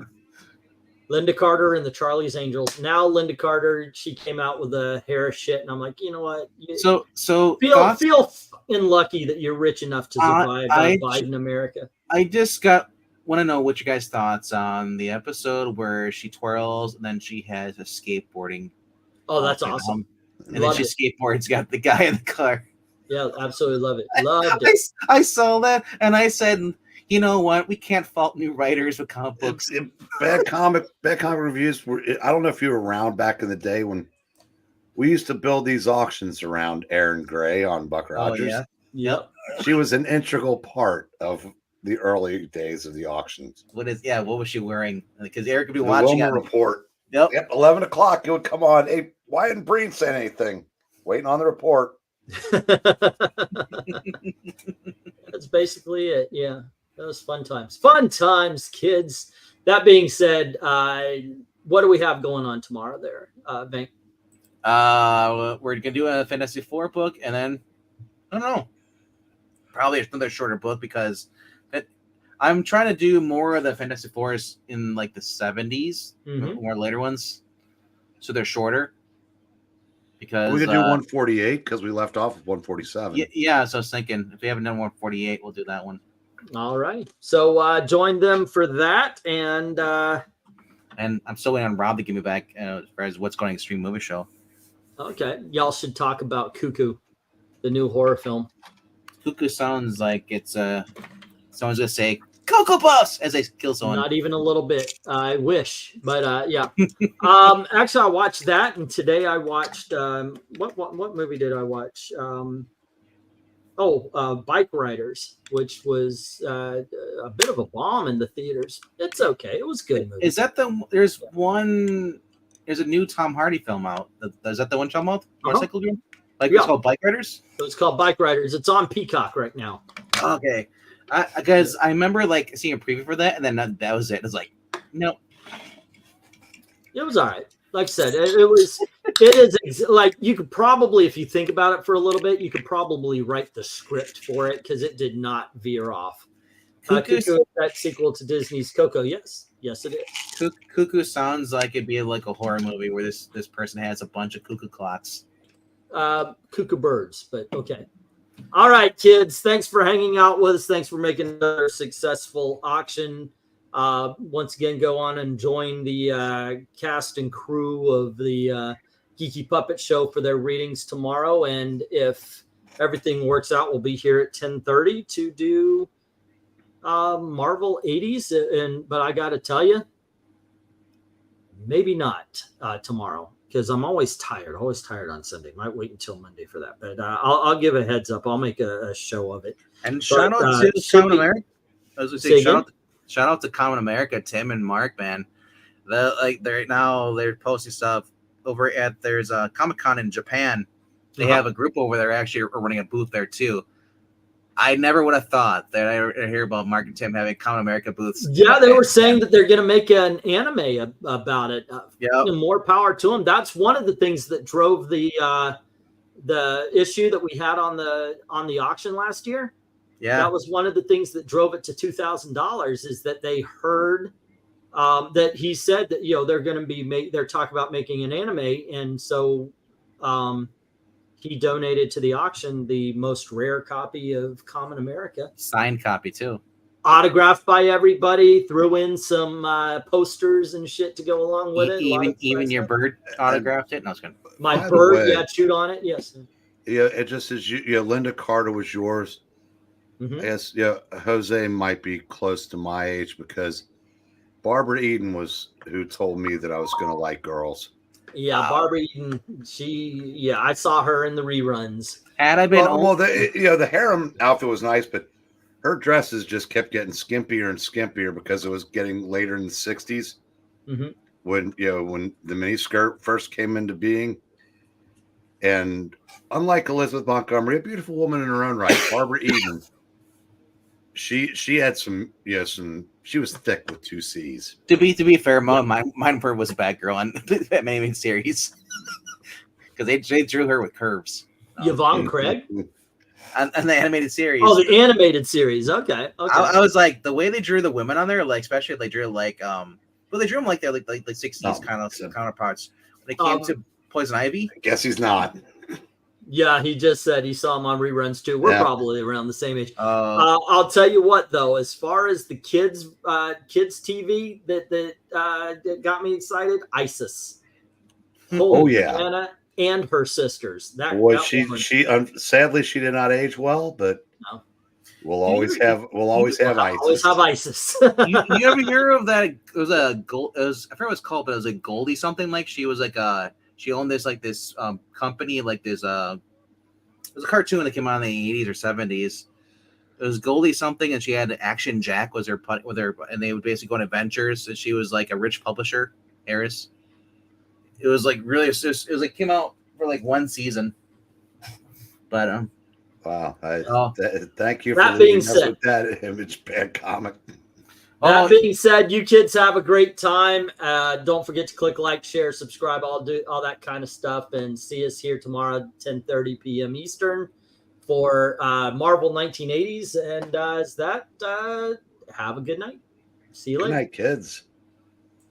Thank you very, very much for watching.